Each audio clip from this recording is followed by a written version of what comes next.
Hey guys. This is Star What If. How are you all? Please support to subscribe this channel for watching new interesting stories. So in this video, we will see what if Harry Potter fell into darkness after losing everything. Here is short summary. Haunted by the death of a friend, Harry turns away from the light he once fought for. As his friends struggle to hold together, the true heir of Slytherin walks a darker path, one that could save the world, or destroy it. But before we start, if you want more stuffs like this, then please support to subscribe this channel and share with your friends. Let's start the video. Voldemort was the only one who could open the Chamber of Secrets, to the best of Dumbledore's knowledge. There were no other heirs of Slytherin out there. Certainly none of his current students were capable of tracing their lineage back to Salazar. From the many hours he'd spent researching the chamber, Dumbledore came to the conclusion that only an heir to Slytherin, someone with Salazar's blood flowing through their veins, could have opened the chamber. Without anyone meeting that criteria at Hogwarts, he had come to the conclusion that the chamber had not been opened and someone was using scare tactics to terrorize the students, though for what purpose remained unknown. Harry Potter's insight only confirmed what he'd already suspected. Unfortunately, they had both been wrong. He didn't know how, but somehow, the Chamber of Secrets had indeed been opened. The situation had quickly devolved after this discovery had been made near the end of last year when Miss Granger had been killed and Miss Weasley taken into the chamber itself. Even now, he was still at a loss on how to explain what happened. The only clue he had was something young Ginevra Weasley had told him. I had a diary. I found it in my book bag after our family went shopping at Flourish and Blots. I wrote in it and it wrote back. The words it was like they just appeared on the page. The diary spoke to me. It called itself Tom, and he was so understanding and kind that he became like my best friend. And so I wrote in the diary all summer and into the school year. I didn't think there was anything wrong but over time I began blacking out. I'd be in my bedroom writing and the next minute I'd be wandering the halls. This one time I woke up with BB blood all over me and I couldn't remember. I didn't know how it happened. It kept getting worse and worse. I thought I was going mad and everything just became hazy after that. I tried throwing the diary away, because I thought it had something to do with this, but Miss Weasley had become incoherent after that, but it had given him something to go on. The diary. Tom. Voldemort. The diary must have been something of Voldemort's, an enchanted diary that could unlock the Chamber of Secrets without his presence. Dumbledore hadn't missed the irony of that. He had been so sure that Harry was right, that he was right, that they were right in thinking that the Chamber of Secrets was simply being used as a mask for someone to use a powerful dark artifact in order to terrorize the school. In a way, they were right. Someone had used a dark artifact to terrorize the school.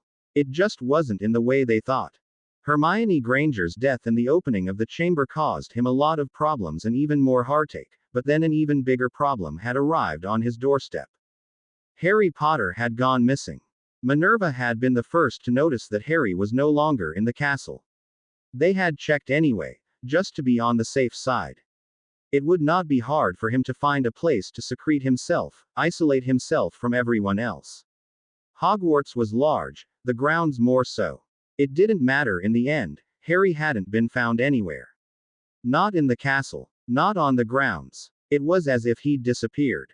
That's when Dumbledore began to worry. That worry only increased when he sent Severus to check up on the Dursleys. If Harry wasn't in the castle, logic dictated that he would be at his relatives'. That had been his assumption, at least. It turned out that Harry had been at the Dursleys' residence, or someone had been there at some point in time. Severus had come back and told him that the Dursleys, all three of them, had their minds wiped clean of Harry Potter. Even Petunia Dursley. What's more, whoever had done the mind wipe had been thorough. Petunia remembered everything about the magical world. She remembered her sister, she remembered Severus, she remembered James Potter. However, she did not remember that James Potter and Lily Potter née Evans had a son, or that their son had lived with her for around 12 years now. It was as if Harry Potter had vanished from the minds of Petunia, Vernon and Dudley. None of them ever remembered a Harry James Potter. Slumping in his chair, The aging headmaster took off his glasses and rubbed his eyes. They were getting sore. His vision, much like everything else, wasn't what it used to be. A trill to his left made the old man look up. He gave a tired smile to Fox, his brilliant and beautiful phoenix familiar. The ancient and powerful Firebird sat upon his perch, staring at him with intelligent eyes. He trilled some more and images flooded Dumbledore's mind. Yes, I am fine, Fox. There is no need to worry. Fox trilled again. This time he looked reproachful. Dumbledore grimaced. Yes, I suppose I am not being entirely truthful. Dumbledore's smile was just a tad bitter. You always could see right through me, couldn't you, old friend? The aging headmaster leaned back in his chair, his body weary and aching. How long had he been sitting here? 10 hours. 12. A series of trills that sounded more like music than any known language came from Fox's beak. Images filled Dumbledore's mind and a warmth spread through his chest, allowing the negative emotions fraying at the edges of his weary mind to be beaten back, if only temporarily. Thank you, Fox. More trilling. The wards flaring to life within his mind caused Dumbledore to snap out of his reverie. He straightened his posture and tried to present a strong image. It wouldn't do if those on the other side of the door knew how tired he felt. Come in, Minerva, Amelia. There was a pause at the door before it opened. Minerva walked in, followed by Amelia. They moved over to stand in front of his desk. One day, Dumbledore, I am going to find out how you manage to know when someone is at your door and who it is. Dumbledore gave Minerva a congenial smile. Perhaps one day you shall find out, but not today, I'm afraid. His expression turning hopeful along with his mind, the headmaster turned to Amelia. If you are here, does that mean you've found a lead on Harry's whereabouts? I am afraid not. Dumbledore slumped. I am here on other business. I see. He tried not to sigh.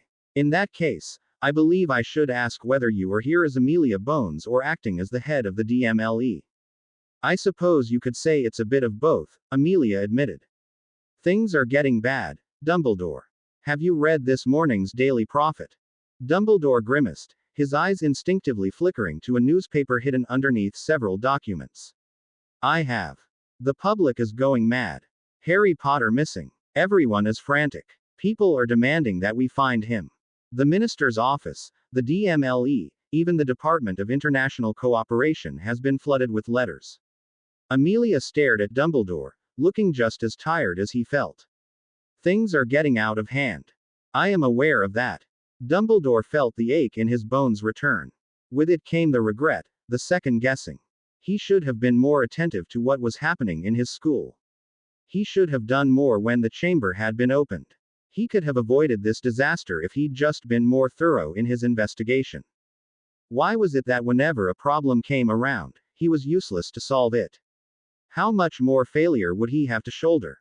Hadn't his failure to stop his sister from dying, his best friend from falling, his inability to mend the wound's brother been enough? When would all this end?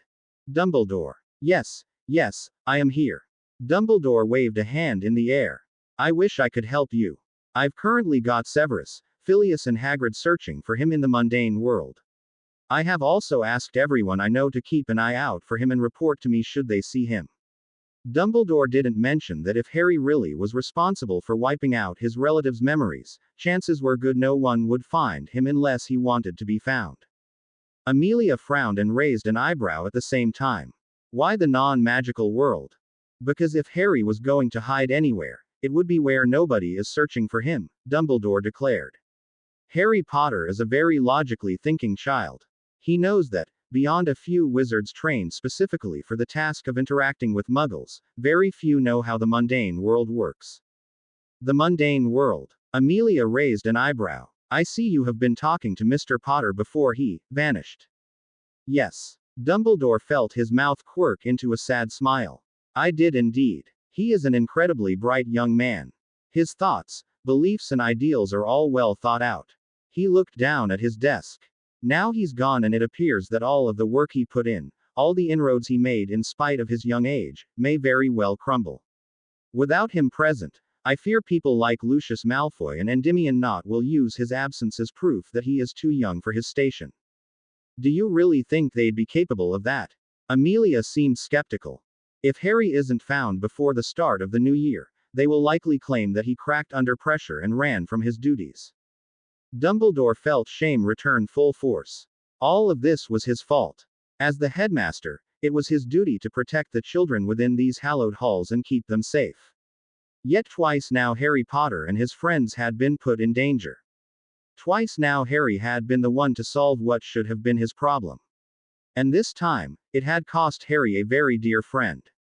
What kind of headmaster was he to let a student do what he and the staff should have done all along? We won't let that happen. Amelia's voice snapped him out of his funk. He looked up to see the woman standing before him, her eyes blazing in a way he'd not seen since the war. We won't let that happen, she repeated. Myself and the Dowager Longbottom will not let that happen. We'll run interference until Mr. Potter can be found. A grimace crossed her face.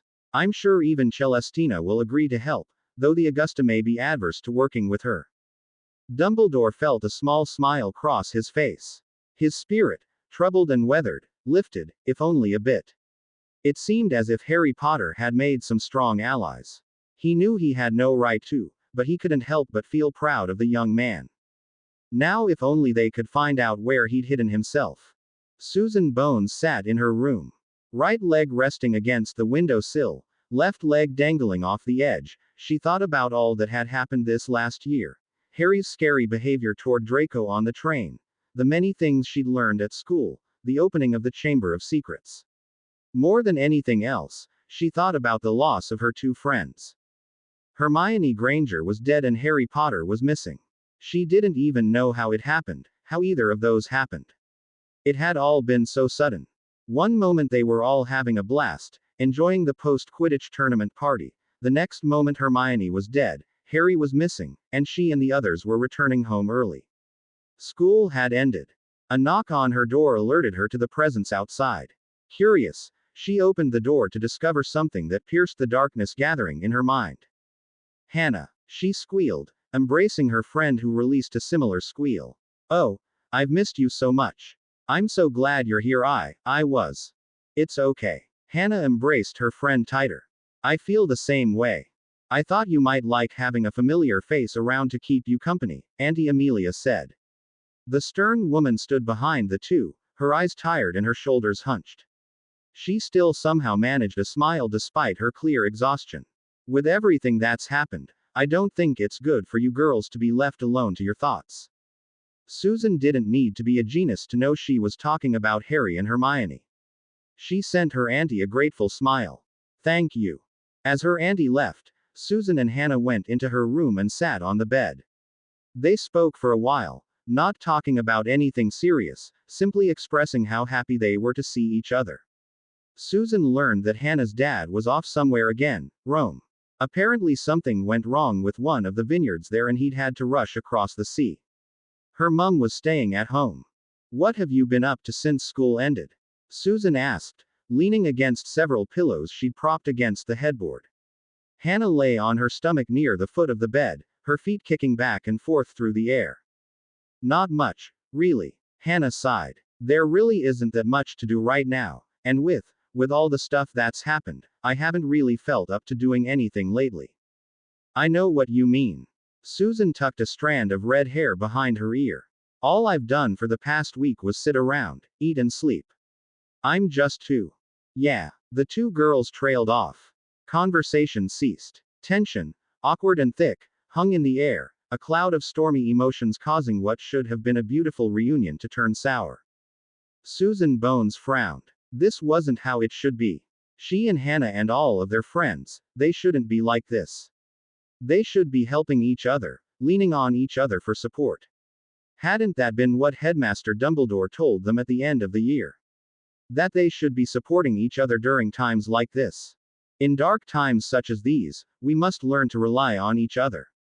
When things become too tough to face on your own, do not hesitate to lean on your friends, for they will never let you down.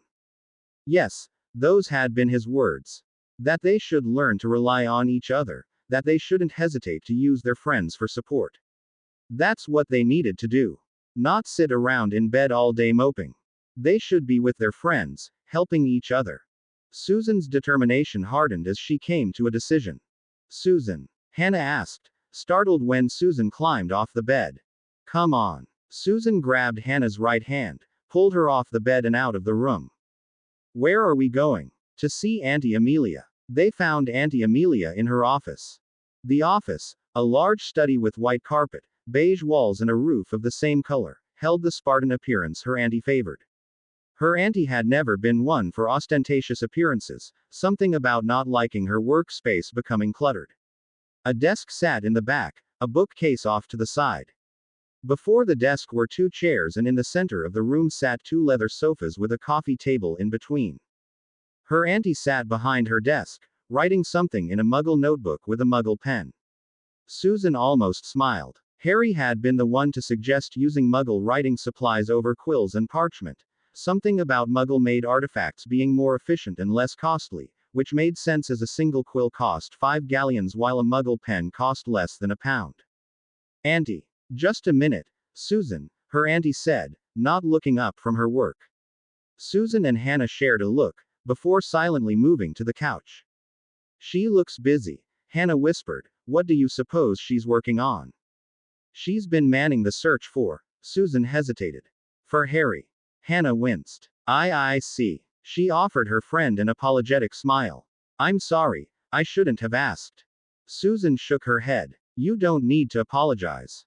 We're all worried about him. Hannah nodded, but still looked upset at herself. Several minutes later, Auntie Amelia finished whatever she'd been working on. She set her pen aside and propped her elbows on the desk. I'm sorry for ignoring you too, she said, her smile tired. Susan could see bags forming under her auntie's eyes. Don't worry about it, Auntie Amelia. Susan shook her head as she and Hannah moved from the sofa to the chairs in front of the desk. I know you're really busy with work. Have you found Harry yet? Hannah blurted out. Seconds later, the blonde girl slapped a hand over her mouth, eyes wide. Sorry. That just sort of came out. It's fine. Auntie Amelia sighed. She leaned back in her desk, her face truly showing how weary she felt. Susan wondered if her auntie was getting enough sleep. I know how worried you are about Mr. Potter. I'm pretty worried as well. Her auntie rubbed her temple with her right hand. Unfortunately, we have not found any leads on Mr. Potter's whereabouts. We checked his relatives and it seems someone wiped their memories of Mr. Potter clean from their minds. Obliviation? Susan asked, eyes widening. They were indeed obliviated, and quite skillfully, too. Auntie Amelia rubbed her jaw. Whoever wiped their minds did a masterful job. They don't remember anything about Mr. Potter. We also checked with Mr. Potter's muggle friend, Lisa Croft. She appears to have all her memories intact, but doesn't know anything as to his possible whereabouts either. Auntie. Susan grew worried upon seeing the grimace on her aunt's face. It's nothing. Auntie Amelia dismissed her concern. So then, as you can unfortunately see, we haven't managed to scrap together even a hint of where Mr. Potter might have gone. She gave them a wry smile. But that's not what you came to talk to me about, is it? Susan shook her head. No. We were wondering if we could get all of our friends together, like some kind of gathering, or something. Susan. Hannah asked. Auntie Amelia leaned back in her chair, visibly surprised. You want to get your friends together? Susan nodded. All of them. All of them, Susan confirmed. Since the start of summer, Tracy Davis and Lisa Turpin had spent almost every waking minute together. Out of all those who were considered Harry's inner circle, they'd been hurt the most by the loss of their friend. Hermione had been closer to them than anyone else, the third member of their trinity. Her passing had left a gap in their hearts that simply couldn't be filled. Tracy had spent much of her time not with Lisa crying. When she and Lisa were together, they cried together, or reminisced about moments they'd shared with Hermione. They supported one another. Tracy knew that without Lisa she'd be even more of a wreck than she already was. The two were currently sitting within Tracy's room, on the lightly colored carpet. Before them lay several dozen pictures, standard non-magical photos. They'd been taken by Hermione's mum when their friend invited them over to her house. She and Lisa had been quite shocked when they realized these pictures did not move. They'd been even more shocked when Hermione had introduced them to Muggle television. Do you remember this time? Tracy asked, pointing at one photo in particular. It was an image of the three of them in a small booth. Lisa's face dominated most of the screen, her wide eyes staring at them as if searching for something only she could see. You were so shocked by the small camera in the booth that you stuck your face into the lens, and this was the picture that came out. Tracy's chuckle was laced with sadness. You were so fascinated with mundane technology that you always made a complete fool of yourself. Lisa sniffled. Her tears had already dried, but the desire to continue shedding them still existed. Still, she tried for her friend to appear cheerful, just like Tracy did for her. Yeah, well, you weren't much better. I still remember that one time we went to the movie theater and you flipped out. Hey, Tracy pouted, crossing her arms under her chest. Anyone who saw something like that beast fellow would have freaked out too. I didn't. Yes, you did. I saw you grabbing onto Hermione when he appeared. Whatever. A knock on the door precluded the entrance of Mrs. Davis. She peered at the two, her head poking into the room. Tracy, Lisa, I've got some lunch ready for you. Thanks, Mum. Yes, thank you. Tracy's mother came in bearing a tray of sandwiches. She set them down to the side on the floor, smiling sadly when she noticed the pictures laying between them. How are you two feeling? Fine. All right. Mrs. Davis sighed. Tracy knew her mother didn't believe them, and she couldn't blame her. Neither she nor Lisa had been in good shape. Even now, Tracy knew that, were she to look in a mirror, bags would be hanging under bloodshot eyes. Her friend looked much the same. You know, I just received a flow call from Madam Bones a little while ago. The two youngsters perked up, causing Mrs. Davis's smile to brighten. She's apparently planning a get-together for her niece and asked if you two would like to come over. Tracy's eyes widened. A get-together? With Susan. Did that mean the others would be going as well? She hadn't spoken to any of them since returning home, having been too busy moping and crying to even think about her other friends. Tracy swore to herself. How could she be so insensitive? Surely, she and Lisa weren't the only ones suffering. They'd all lost someone dear when Hermione died. We'd love to, Tracy said before Lisa could get a word in edgewise. Mrs. Davis smiled. I'm glad to hear that. I'll let Madam Bones know that you would like to come over. Did she tell you who all was going to be there? Lisa asked. The smile on Mrs. Davis's face widened. Why, all of your friends are going to be there, of course. Susan had been waiting in anticipation of this day, the day she'd finally see her friends again. The thought of meeting them once more thrilled her. Not even her sorrow at the loss of Hermione and the missing Harry could keep that small ray of sunshine from entering her heart. It was her hope that by having her friends around, all supporting each other, that they could eventually destroy the bleakness no doubt surrounding them all. Hannah had been with her since that day she'd first spoken to her auntie. She'd spent the night and they stayed up talking about the latest in wizarding fashion and listening to the Weird Sisters on the wireless. It had been fun, much more fun than when she'd been alone and drowning in sorrow. She could only hope this get-together would help both her and her friends get through this. The first to arrive was Blaise. He came in through the flow with his mother, looking far different now that he wasn't wearing robes. He'd donned much more casual clothes, slacks and a plain silk shirt. His mother was dressed to the nines, however, with a silk gown that shimmered in variations of red, constantly shifting whenever she walked. Her choice of attire played a sharp contrast to Blaise's clothing. Susan, Hannah. Blaise nodded to them both. Susan thought she saw a smile on his face, but couldn't be sure due to his haggard appearance. He looked tired, red eyes with slight bags underneath. Susan imagined he'd been having it just as bad as her. It's good to see you too. I hope you've been doing well. About as well as can be expected. Susan smiled, and Blaise grimaced.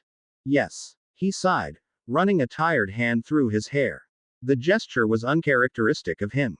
Susan wondered if he'd picked it up recently. I imagine so, considering everything that's happened. And how've you been, Blaise? Asked Hannah. I've been better, Blaise admitted.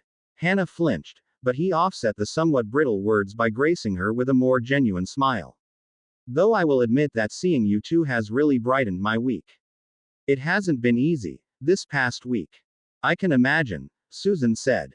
While the three young people spoke, Madame Bones and Celestina also exchanged pleasantries. I really do have to thank you for inviting my son over. Celestina's words were surprisingly sincere. Rare were the times when she spoke without her tone containing a hint of mocking condescension.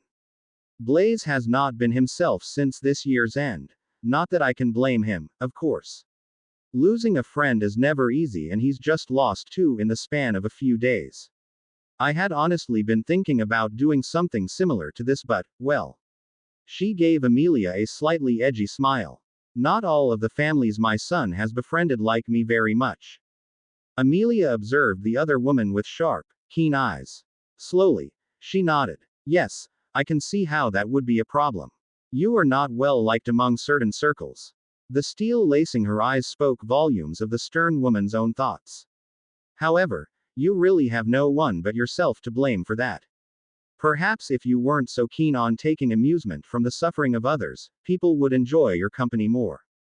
And just where would I find my amusement, then? Celestina's smile was wicked, more so than her eyes, which gleamed with an almost malicious light. I must find my entertainment somewhere. And if the piping fools who enjoy puffing their own chests offer themselves so willingly to my clutches, then who am I to deny them? Amelia just sighed. That sharp tongue of yours will get you into a lot of trouble someday. Perhaps, but the thrilling possibility of finding trouble is half the fun. The group began to expand soon. Lisa and Tracy joined minutes after Blaze. The pair showed a remarkable difference in personality than Susan remembered. Tracy no longer shoved her foot in her mouth. In fact, she hardly spoke at all. Lisa didn't smile as much, and when she did, they were filled with melancholy. It hurt, seeing her two friends like this. How've you two been? Susan asked after exchanging hugs with the two girls. It wasn't something she'd done before, but she wanted to give them support. Hugs helped her when she felt down. Surely they'd help her friends, too. I hope you haven't been, crying our eyes out. Tracy's smile reminded Susan of peanut brittle, sweet and flavorful, but easily broken. We've done plenty of that already, so you don't have to worry about any waterworks from us, at least not right now. I'm sorry. I shouldn't have said anything. Don't be. Tracy shook her head. This is hard on all of us. The group continued speaking in hushed tones. Mrs. Davis didn't stay for long, just enough to speak with Susan's aunt and Celestina before taking off. Terry was the next to arrive. The subdued man greeted them all with a curt nod before remaining mostly quiet, only speaking when directly spoken to. Susan thought it seemed almost wrong how Tracy and Terry didn't get up to their usual arguing. The last of their group to arrive was Neville. He appeared with his grandmother, the Dowager Longbottom. While Neville walked toward his friends, the Dowager moved to greet Susan's aunt. Her nose wrinkled, however, when she saw who stood with her. Madame Bones, she said, her voice strained, but not enough that anyone except a skilled politician would notice. It is good to see you again. You don't know how pleased I was to hear that you planned on throwing a small get-together for the children. I thought it might do them some good, Amelia said, nodding toward the group of kids. Susan and Hannah have been very distraught ever since returning home from school, and I believe that having their friends come over would help take away some of their pain. Indeed, my Neville has been much the same. Granted, he has always been a quiet, shy boy, but he hasn't spoken more than several sentences since school ended and has clammed himself in the greenhouse. Dowager Longbottom sighed. It's truly a tragedy. What happened this year? The opening of the chamber, the petrifications, the loss of that girl. Hermione, I think her name was. Not to mention the disappearance of Mr. Potter. She turned to give the younger woman a freezing gaze. You have not found him yet, have you? No. Madame Bones sighed. Though we have put much of our efforts into searching for him, we have not been able to locate him yet. We've even begun searching mundane London. The Dowager raised an eyebrow. Mundane. You have been listening to Mr. Potter's thoughts on Muggle society, I see. Mr. Potter brought up many good points when I spoke with him on this. While innately superior due to our magic, that does not necessarily equate to us being better. He has given me much material on how mundane people work and think, and of the technology they have. Some of the things I already knew of, cars, airplanes, and basic household appliances, but there are a few things I've learned that is truly astounding. Muggle television, the internet. I've actually requested the Department of Mysteries to study that and see if they can't reverse engineer that, and the rocket ship. Rocket ship. A vessel shaped like a cylinder that is propelled by multiple rockets, which are sort of like large engines, and launches them into space. I hear mundanes have even taken trips to the moon. Surely you jest. They have pictures. You know it's awfully rude of you to speak with another, even the host, without at least first greeting the other person in the room, Celestina said, and though her voice remained mild, it contained a razor's edge. It's quite disappointing to see where your manners have gone, Dowager Longbottom. And it's quite disappointing to see you're still here, Dowager Longbottom retorted. However, I put up with your presence because Amelia has allowed you into her manor, and it would be remiss of me to argue with you while I am a guest here. Celestina crossed her arms under her prominent bust. HMPH, you're no fun. While the adults talked amongst themselves, the children moved several feet away and had their own conversation. It really does feel like we're missing something without Harry and Hermione, doesn't it? Terry was the first person to bring up the two elephants in the room. The others flinched. It just seems too strange being together like this without them.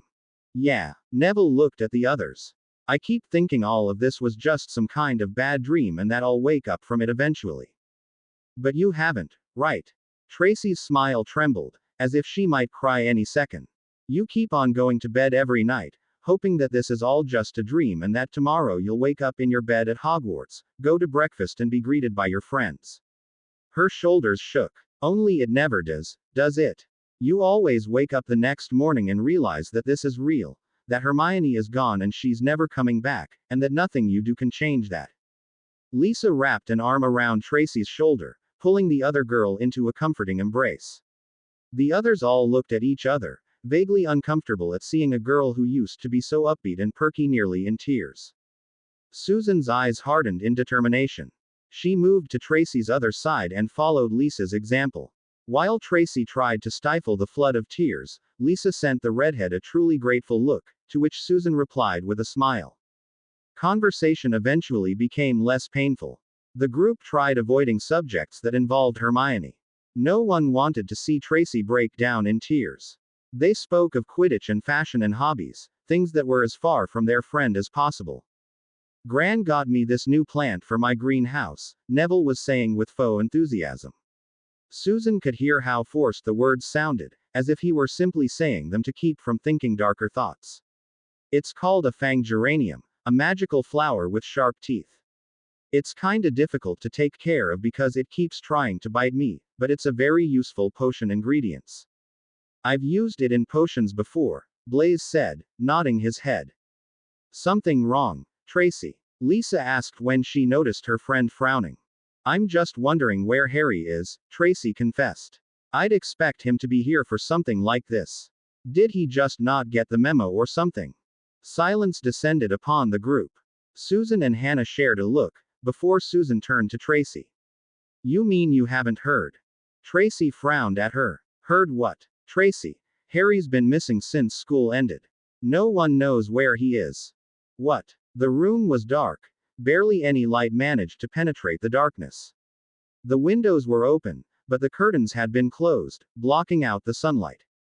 The room was Spartan, bare of all but the essentials. A bed sat against the wall furthest from the door, an owl stand next to the window, and a dresser and nightstand stood in a corner.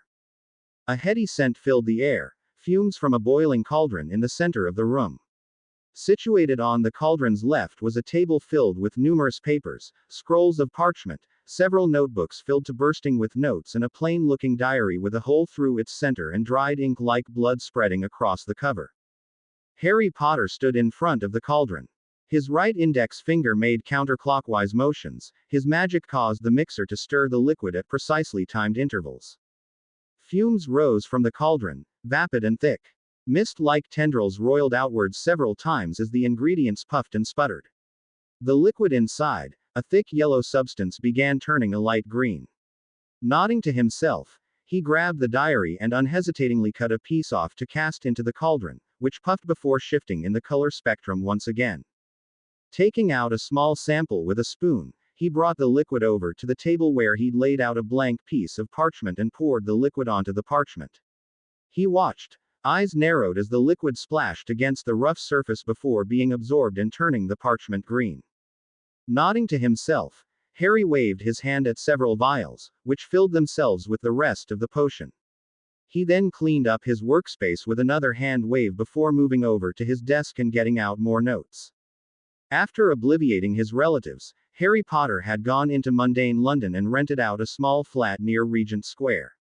It was within walking distance from the British Library, which he enjoyed, and was relatively quiet, with few other residents to bother him, allowing him to practice his magic and experiments unobstructed. So far, most of his experiments had been trying to determine the magic used to create Tom Riddle's diary. Even a little over a week after he destroyed it, dark magic still surrounded the diary, a remnant of the terrible power it once possessed. He wanted to find out what this magic was. How could someone preserve their memory into a diary like that? What's more, he wanted to know how a memory could gain a form through leeching off another's magic. More importantly, he wanted to find out who Tom Riddle was, find out if he was still alive, and if so, kill him. But that was for later. The potion would take a while to do its job deciphering the dark magic signature, probably a few days at least. In the meantime, he would start working on some of his other projects. Harry hadn't given up on learning more alchemy. He'd been steadily working toward his goal. Given a bit more time, he was sure he'd be able to create the perfect sparring partner, or the body for his perfect sparring partner, at least. He looked at the large sheet of paper on his desk. It contained a transmutation circle, the most complex one he'd drawn thus far. A circle with two 5-pointed stars with each triangle point containing alchemical symbols: power, durability, life and death. It wasn't complete. Some symbols were still missing, but he was positive he'd be ready to start testing his circle soon. He just needed to do some shopping for supplies. Harry blinked when the curtains to his room burst open and Hedwig swooped in. "Where have you been, Hedwig?" A trill. Hedwig dropped a newspaper onto his desk and swooped back out. Harry frowned as she disappeared into the distance. He couldn't understand anything she'd just said. Why couldn't he understand her? Why wasn't his ability to send and receive images via telepathy working? In the end, he shrugged.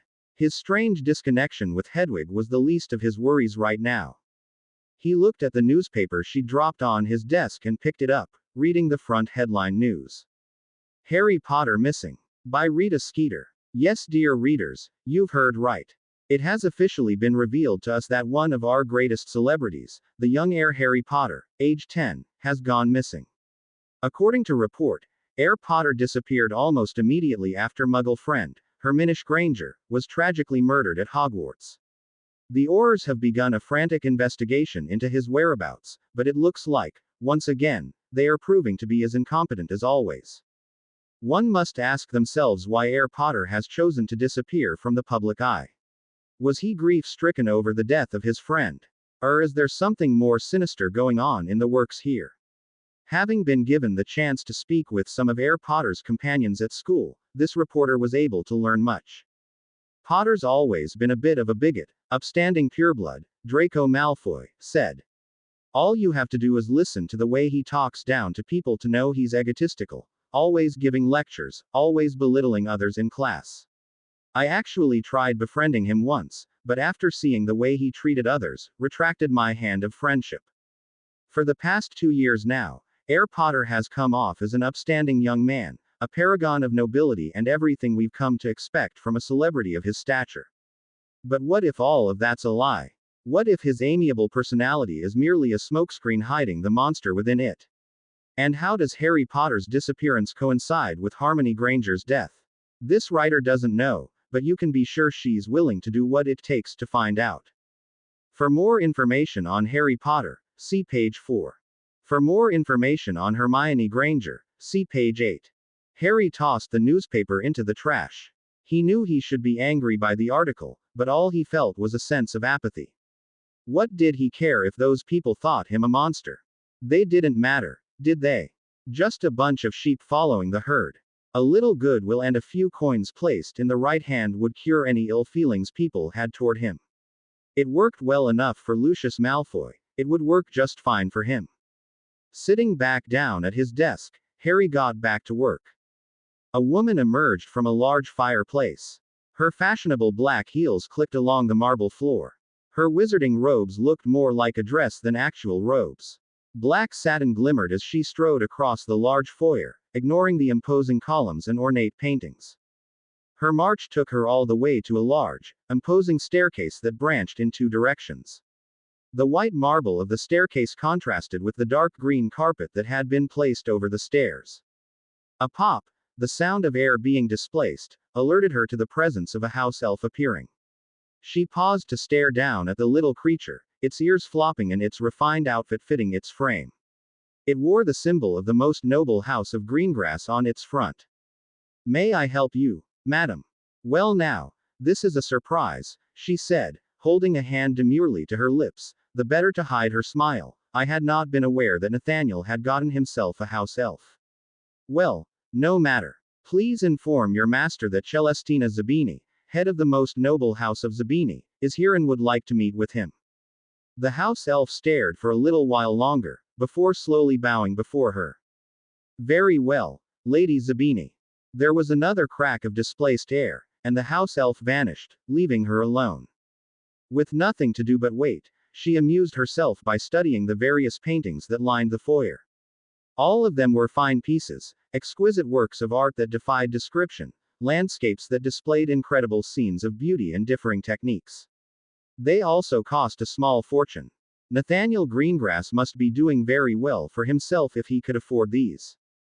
The air popped again. Celestina turned back to the house elf, who bowed before her. "The master will see you now." "Very well then. Lead the way." She smiled. "It has been so long since I've last been here that I fear I no longer know how to get to Nathan's study." The house elf bowed again. "Of course, Lady Zabini."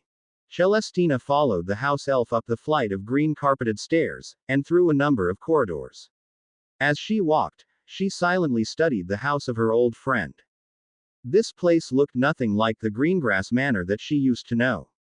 Back before the death of Mary Ann Greengrass, this manor had been such a lively place, with bright colors and an inviting atmosphere. But no more. Instead of warm and inviting, it was cold and impersonal, no doubt a reflection of its owner's current state of mind. They eventually reached an elegantly crafted wooden door. Several designs that she recognized as ward schemes ran across varnished rosewood, hidden behind motifs and swirling patterns. Nathaniel must have become awfully paranoid if he was having defensive arrays like that placed on his door. She eyed the crest in the center. A king cobra on a grassy field, coiled and ready to strike. Below that, the Greengrass family motto, Agnuis in Herba, was displayed underneath in golden cursive. "The master is waiting for you," the house elf bowed, opening the door with a snap of his fingers.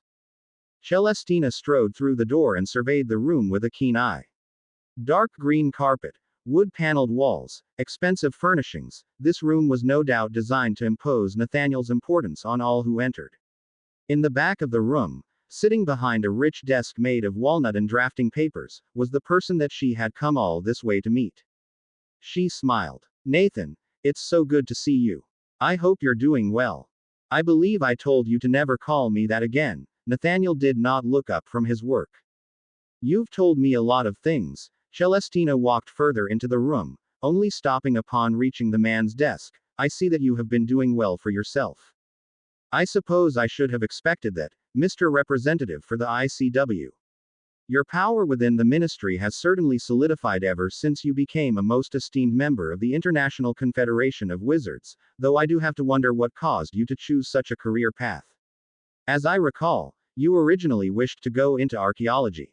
That was an old dream, one belonging to a naive and foolish young man, and one not suitable for a person of my station." "Oh my."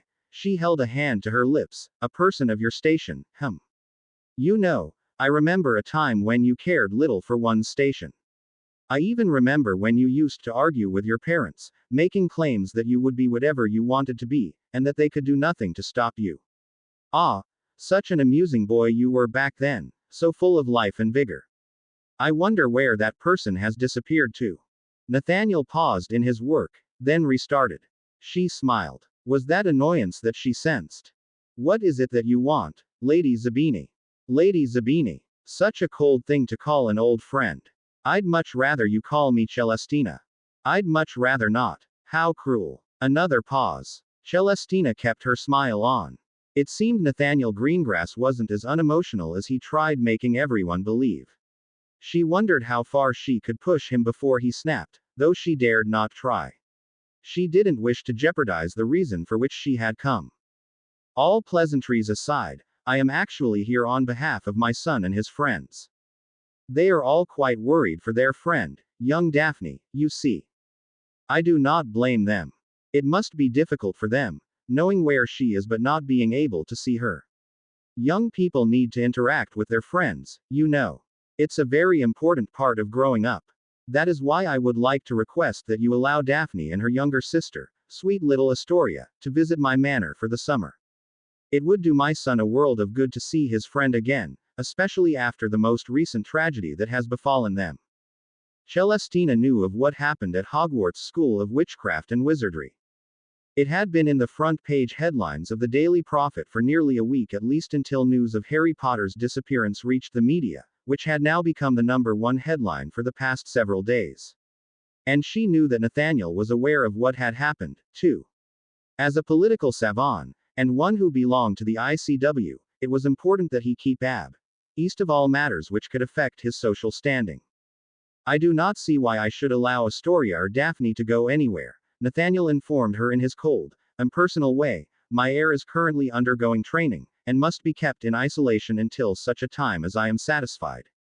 Which meant he was keeping Daphne locked up in her room, probably in order to break her of all her emotions by forcing her to remain alone in her time of grief until she snapped. Celestina almost sighed in frustration. That just would not do. Then I suppose you leave me no choice, she sighed dramatically. I suppose I will have to inform certain parties of the events that took place around 18 years ago, when a certain impulsive and brash young man snuck out of Hogwarts, and took his bow to see a Led Zeppelin concert. She cracked a smile when Nathaniel stiffened. Time for the coup de grace. And I suppose, I shall also have to give those certain parties these pictures. She reached in between her bosom, and pulled out a number of pictures. Standard non-magical photos that didn't move. All of them featured a young man with blonde hair and blue eyes, and a beautiful young woman with hair several shades lighter than the man and sea green eyes. They were at a Muggle rock concert. In the middle of a mosh pit. Going crazy. The young man was headbanging. Nathaniel's eyes narrowed almost imperceptibly. Where did you get those? Celestina smiled. She felt overflowing with victory and win. Oh, I just found them lying around one day while I was going through some old photo albums, she replied airily. Now then, about young Daphne and Astoria. Daphne gripped Astoria's hand as she led the younger girl to their father's study. She didn't know why they had been called, nor did she know how she was supposed to feel about being called. From the moment she had arrived home for the summer holidays, her father had practically confined her to her room, only allowing her out during meal times. She knew why. Of course, her outburst when she had first arrived home had been completely unbefitting of an heiress to the most noble house of Greengrass. That had been the first time in a long time that she had seen her father angry. She still shuddered upon remembering the look of disgust and rage that had been just barely concealed behind his icy cold facade. She never wanted to see that expression again. What do you think Lord Greengrass wants? Astoria asked. Daphne looked at her sister and frowned. Astoria had also been punished, but not because the girl had done anything wrong. Her father knew of the love that she had for her sister. He had punished Astoria in order to punish her. Even now she could see the bruise hidden underneath her sister's shirt, crawling up the girl's neck like an insidious parasite that had burrowed under her skin. I don't know, Daphne admitted, it could be anything. She paused, her eyes showing the concern she felt. Are you all right, Story? Astoria gave her sister a brave smile that Daphne knew she didn't feel. Her sister feared their father even more than she did. I'm fine. He hasn't touched me since confining you to your room.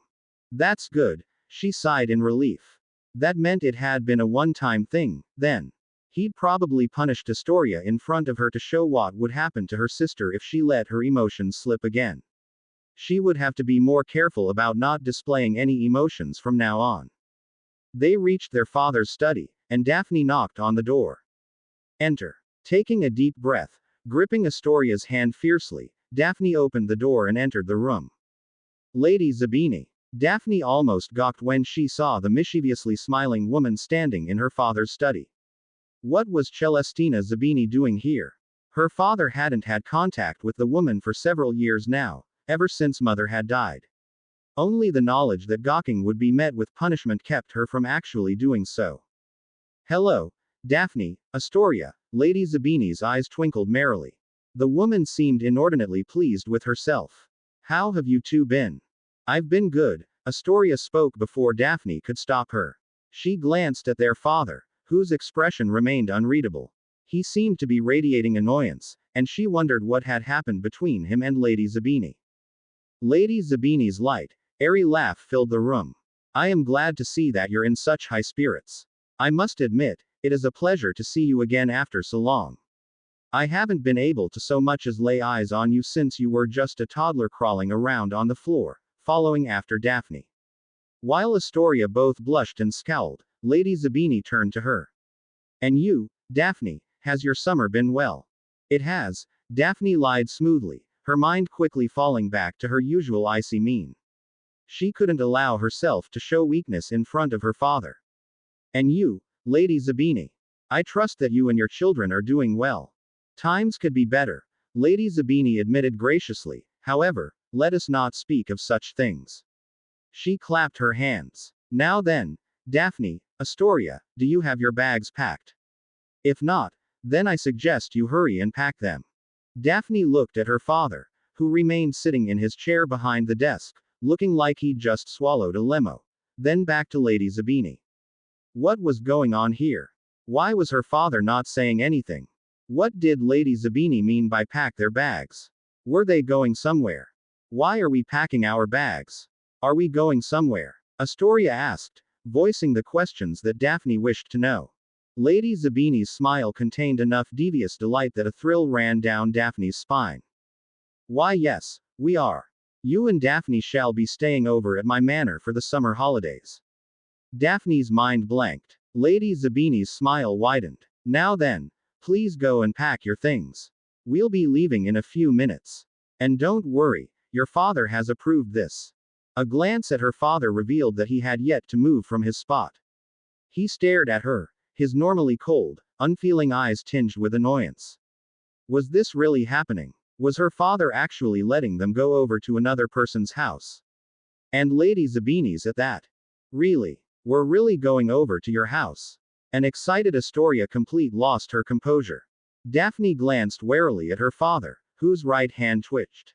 That's right. Lady Zabini's merry smile gained several levels of mischief. You two are going to be staying with me for the holidays, so you need to go pack your bags and get prepared. Come on, Daphne. Astoria dragged her out of the room. Daphne could do nothing but follow, her mind shot, more blank than it would have been if someone had obliterated it. What just happened? The fire roared as she and her sister emerged from it. They stepped into a modest living space. Their shoes touched against soft carpet, as the flames went from green back to their standard orange and red. Daphne. A shout came from her left, and Daphne was nearly bowled over by an overly excited Tracy. What? Tracy. She looked down at the girl hugging her around the waist. What are you doing here, Trace? Isn't it obvious? Tracy asked. When Daphne just gave her a flat look, she continued. We're all staying with the Zabinis. Daphne raised an eyebrow. That's right. Hello, Daphne, another voice spoke up from somewhere to her left. She turned to look at the source. It's good to see you again. We were very worried about you. Susan. Daphne blinked when she saw the redhead, and then blinked again when she saw everyone else. Standing next to Susan was what looked like their entire group. She saw Hannah and Lisa and Terry and Blaze. They stood just a few feet away. The only person missing was Neville and, where's Harry? The group all turned to look at each other. Daphne frowned when she saw the expressions on her friends' faces. Something unsettling dropped into her stomach, a lead ball of anxiety that she couldn't brush away. You mean you haven't heard? Tracy asked in shock. Daphne frowned at her.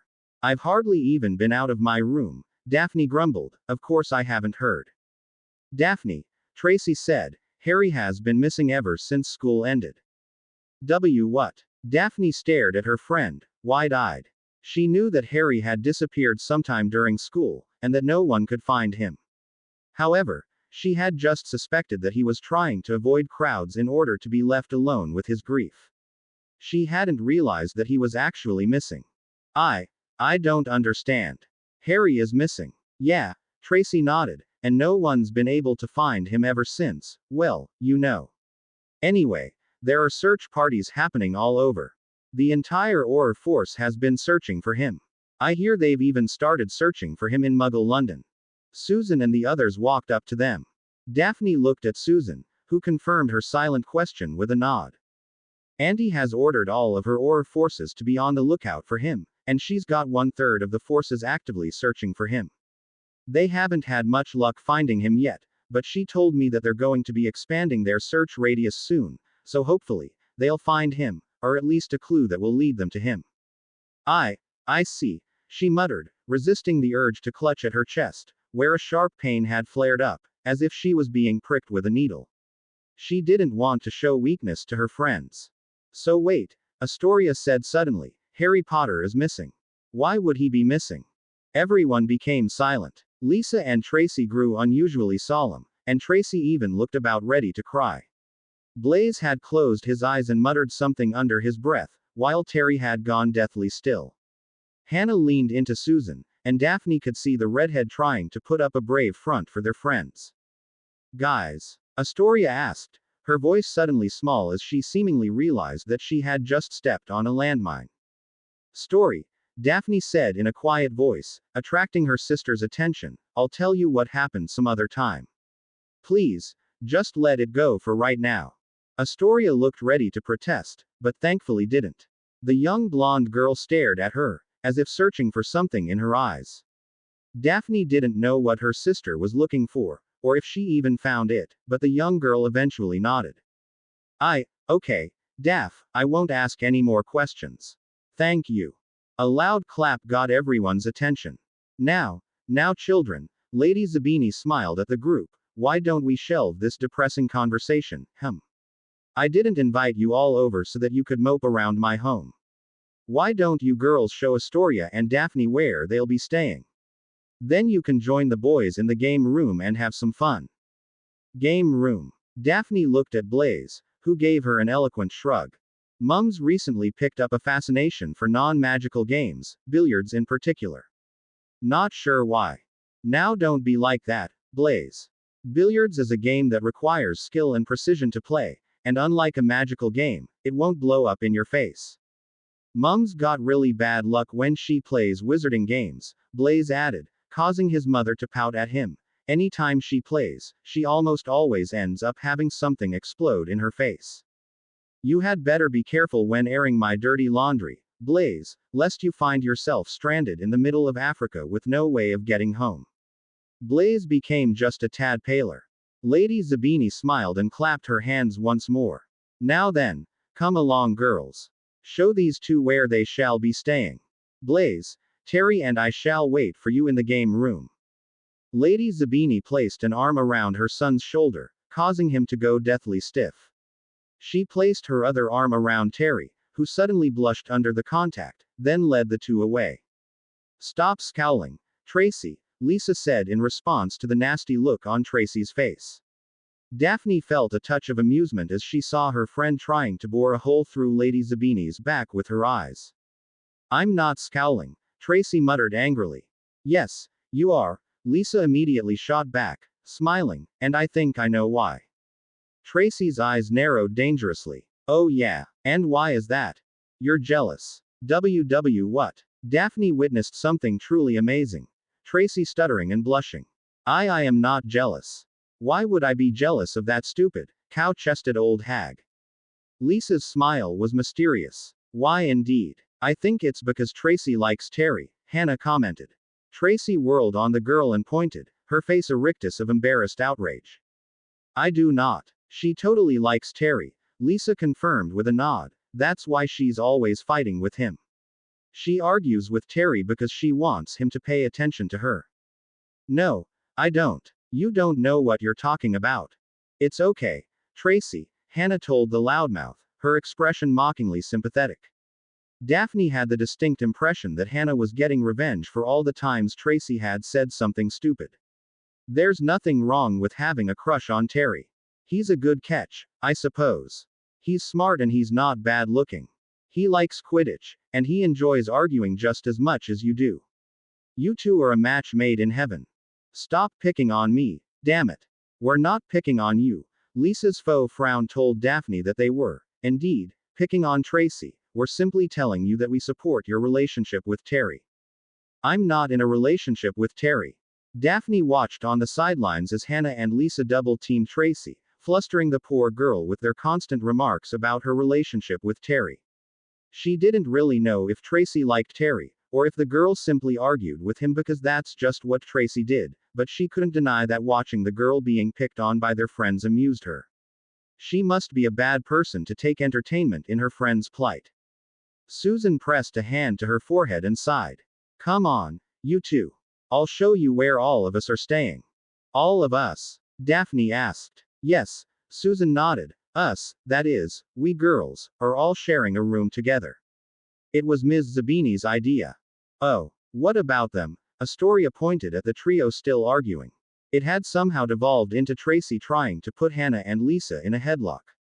Considering there were two of them and one of her, it wasn't working out too well for the girl. Susan glanced at the three, then turned back to Daphne and Astoria, giving them a weak smile. They're not going to stop anytime soon, I'm afraid. They've been doing this ever since. Well, they've been teasing her for a while now. Susan smoothly changed the subject by leading her and Astoria to the door. Anyway, let's get going. I'm sure those three will catch up once they realize that we've left. For the last time. I'm not in love, Terry. Maybe. Dumbledore was sitting in his office. In his hands was the Daily Prophet. He normally didn't read the Daily Prophet, except when he wanted a good laugh, but these days, even false news derived from a newspaper like this one was like an elixir of life to him. And he'd become rather good at reading between the lies and coming to his own conclusions. Just then, his wards flared to life, just like he'd anticipated. He had actually been expecting this meeting for a while, ever since he'd seen the front page headline for the Daily Prophet this morning, in fact. Come in, Cornelius, he called out, then waited. He could almost picture the way the minister had paused at the door, standing there with a stunned expression etched upon his face. It would have amused him in most circumstances, this image, but the gravity of recent events weighed him down too much to take joy in much of anything. You really do need to tell me how you do that, Albus, Cornelius Fudge, Minister of Magic, said as he entered the room and closed the door behind him. It is merely a matter of experience and logical deduction, Cornelius, Dumbledore replied as he set the newspaper aside and placed his hands on the desk. Now then, what may I do for you, Minister? Cornelius stopped in front of his desk, wringing his hands together. I need your help. I'm sure you've seen the front page of this morning's Daily Prophet. Dumbledore glanced at the Daily Prophet. The front page headline read, Sirius Black escapes from Azkaban. In big bold print. Below the headline title was an image of the man in question, his snarling visage containing insanity as he fought against the chains wrapped around him. I have indeed, he turned back to Cornelius, and I must admit, we have quite the predicament on our hands. Sirius Black escaping from Azkaban prison is startling enough, but with everything that's happened recently, the situation with Black may escalate to unprecedented levels. Harry Potter, Cornelius said. Dumbledore nodded.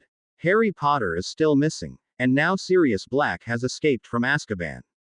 If we do not find Mr. Potter before Black does, I fear what may happen to him. Dumbledore paused to collect his thoughts. Do we know how Black escaped? We don't. The confession made Cornelius. Shoulders slump. We've questioned all of the guards, but none of them ever saw Black leave his cell, and there are no signs that he broke out. It's as if he simply vanished. Dumbledore contemplated this new information. People, even wizards, do not simply vanish. They could apparate, but Azkaban was heavily warded. Apparition was impossible there. So was portkeying, for that matter. For someone to escape, they would have to not only break out of the prison, but also sneak past all of the guards, which included the Dementors, the most vile creatures that Dumbledore ever had the displeasure of meeting. There was a reason no one had escaped Azkaban. At least until now. When was the last time Black was seen? He asked. Cornelius. Face scrunched up. The last time he was seen. I believe that was when I visited Azkaban on a routine inspection. I do that twice a year, you know, in order to make sure the prisoners are behaving. Black was the last prisoner I visited there. He seemed unusually lucid, unlike the other prisoners, perfectly capable of holding a conversation. He was even polite, greeting me as if I were an old friend or something preposterous as the notion may be. I had that morning's Daily Prophet with me, and he asked if I would let him read it. Well, I didn't see the harm in that, so I gave the paper to him. He apparently disappeared a few hours later. No one saw him leave, though, and the cell was still locked. I see. Dumbledore stroked his beard, a habit that he had picked up after watching Disney's The Sword and the Stone. It was a very good show even if it wasn't a very realistic depiction of Merlin. And was there anything incriminating in that newspaper? Something that may have set him off? I'm not sure. Cornelius looked uncertain. I mean, it was just the usual news that we've been having. He did seem unusually interested in two of the articles, though. I suspect one of them was on the missing Harry Potter. Dumbledore didn't really need to inquire. Harry's disappearance remained news even 2 weeks after the media had found out about it. There had recently been a string of Harry sightings articles, though none of them had ever amounted to anything. According to Amelia, all of the Harry sightings had proven to be false leads. He suspected the articles were simply written as a means of turning a profit. Cornelius nodded. It was. And what was the other one? I'm not sure. The minister looked uncertain, but he seemed unusually interested in one of the articles on page 2, I think it was. Dumbledore almost sighed. That meant he would have to go back through the Daily Prophet from the other day and search for the article himself. It would be a bothersome task, but he couldn't afford to not look at every possible angle. Harry Potter's life could be at stake, and he refused to let another student die on his watch. What should I do? Cornelius's desperation shone through in his pleading tone. The first thing that you must do, Minister, is not panic, Dumbledore informed the rotund man. If you panic, then it will lead to you making rash decisions. You must remain calm. Cornelius looked very much like those non-magical bobblehead dolls that Dumbledore had seen on car dashboards as he nodded. Right. Calm. Remain calm. Okay. I think I can do that. He clearly couldn't, but Dumbledore decided not to tell him that. The next thing you need to do is contact the Daily Prophet. Have them write up a letter in the form of an article addressed to Harry Potter, informing him of Sirius Black's escape from Azkaban and urging him to stop by the Auror office, so that we can place him under our protection. Do you think that will work? If by work, you mean do I think Harry will reveal himself to us, then no. Mr. Potter is a very stubborn young man. If he has decided to disappear, then I doubt this news will make him retract his decision. Cornelius looked increasingly flustered by this news. However, it should make Mr. Potter aware of the danger that Sirius Black poses to him. He is a very bright child, and I'm sure that he will become cautious and act with much more prudence. For the moment, we will simply have to trust in his intelligence, ability to think logically, and act in an appropriate manner when faced with a crisis such as this. Cornelius seemed more than eager to implement this idea. And what of Black? Black will likely be going after Mr. Potter. As we do not know where Mr. Potter is, there isn't a whole lot that we can do. My suggestion is to have the Aurors set up a search net in areas of non-magical London, which is where I suspect Mr. Potter may be hiding, as we have yet to locate him anywhere else. Have them make silent inquiries with the non-magical population, asking them if they've seen either Mr. Potter or Black. Be sure to issue the Aurors standard non-magical photos so the non-magical population will have faces to reference during the questioning. Should I also bring out the Dementors? No. Dumbledore almost scowled at the thought of those things being let loose. Dementors do not distinguish between friend and foe, and they will cause mass panic to spread through the non-magical population, which will hamper the Aurors' search. Keep them in Azkaban. Uh, okay. Cornelius looked almost taken aback, and Dumbledore realized that he was letting his anger get the best of him. He sat back down and took a deep breath. He must be really tired if he was letting his emotions get out of control like that. Be sure to implement these plans and orders the moment you are able to. It is imperative that you act with haste, but do not act rashly. Inform the Aurors that they should be cautious when searching through London. We do not want to tip Mr. Potter or Black off to the fact that we are searching for them. Right. And make sure that you only have Aurors specifically trained to interact with non-magicals committing to the search. The last thing we need are a bunch of people getting obliviated because one of the less knowing Aurors decided to do something, shall we say, less than intelligent. Cornelius Fudge soon left. Dumbledore watched the minister walk out of his office, feeling even more exhausted than before their meeting. Fudge was a decent minister during times of peace, but he couldn't deal with unexpected problems that arose during more stressful times. That he was also in Lucius Malfoy's pocket didn't help his case. He put the Minister of Magic out of his mind, and focused on the newest problem at hand, Sirius Black. Out of all the people who had been surprised by Black's betrayal of the Potters, he was one of those who had been the most shocked. Sirius Black had always struck him as a stalwart and loyal friend. Back when Black and James had been attending Hogwarts, he had proven his loyalty time and time again by sticking with the brash and impetuous James Potter. Even after they graduated, Black had remained steadfastly loyal to James and Lily, or so Dumbledore had thought. Dumbledore remembered when the Potters went into hiding. He had been there when Lily Potter cast the Fidelius and made Sirius Black their secret keeper. He would have never expected Black to betray the Potters at the time, but when he learned of what happened, of James's and Lily's death and Harry becoming an orphan, he'd realized how Black had played them all. I should have seen it coming. It was always hard, watching as the people you were close to die. James and Lily had been friends. Out of all those who'd graduated these hallowed grounds, they were among the few that Dumbledore had truly been close to. Their deaths hurt, perhaps not to the same extent as the death of his dear sister, but he felt their deaths nonetheless. After they'd died, Dumbledore had made a promise that he would do what he could to protect their son. He'd sent Harry to the Dursleys, where the young Potter heir would grow up away from the spotlight, away from the fans and, more importantly, away from potential assassination attempts. He'd done everything he could to keep Harry's whereabouts a secret, even going so far as to cast an illegal warding scheme on the Dursleys' house.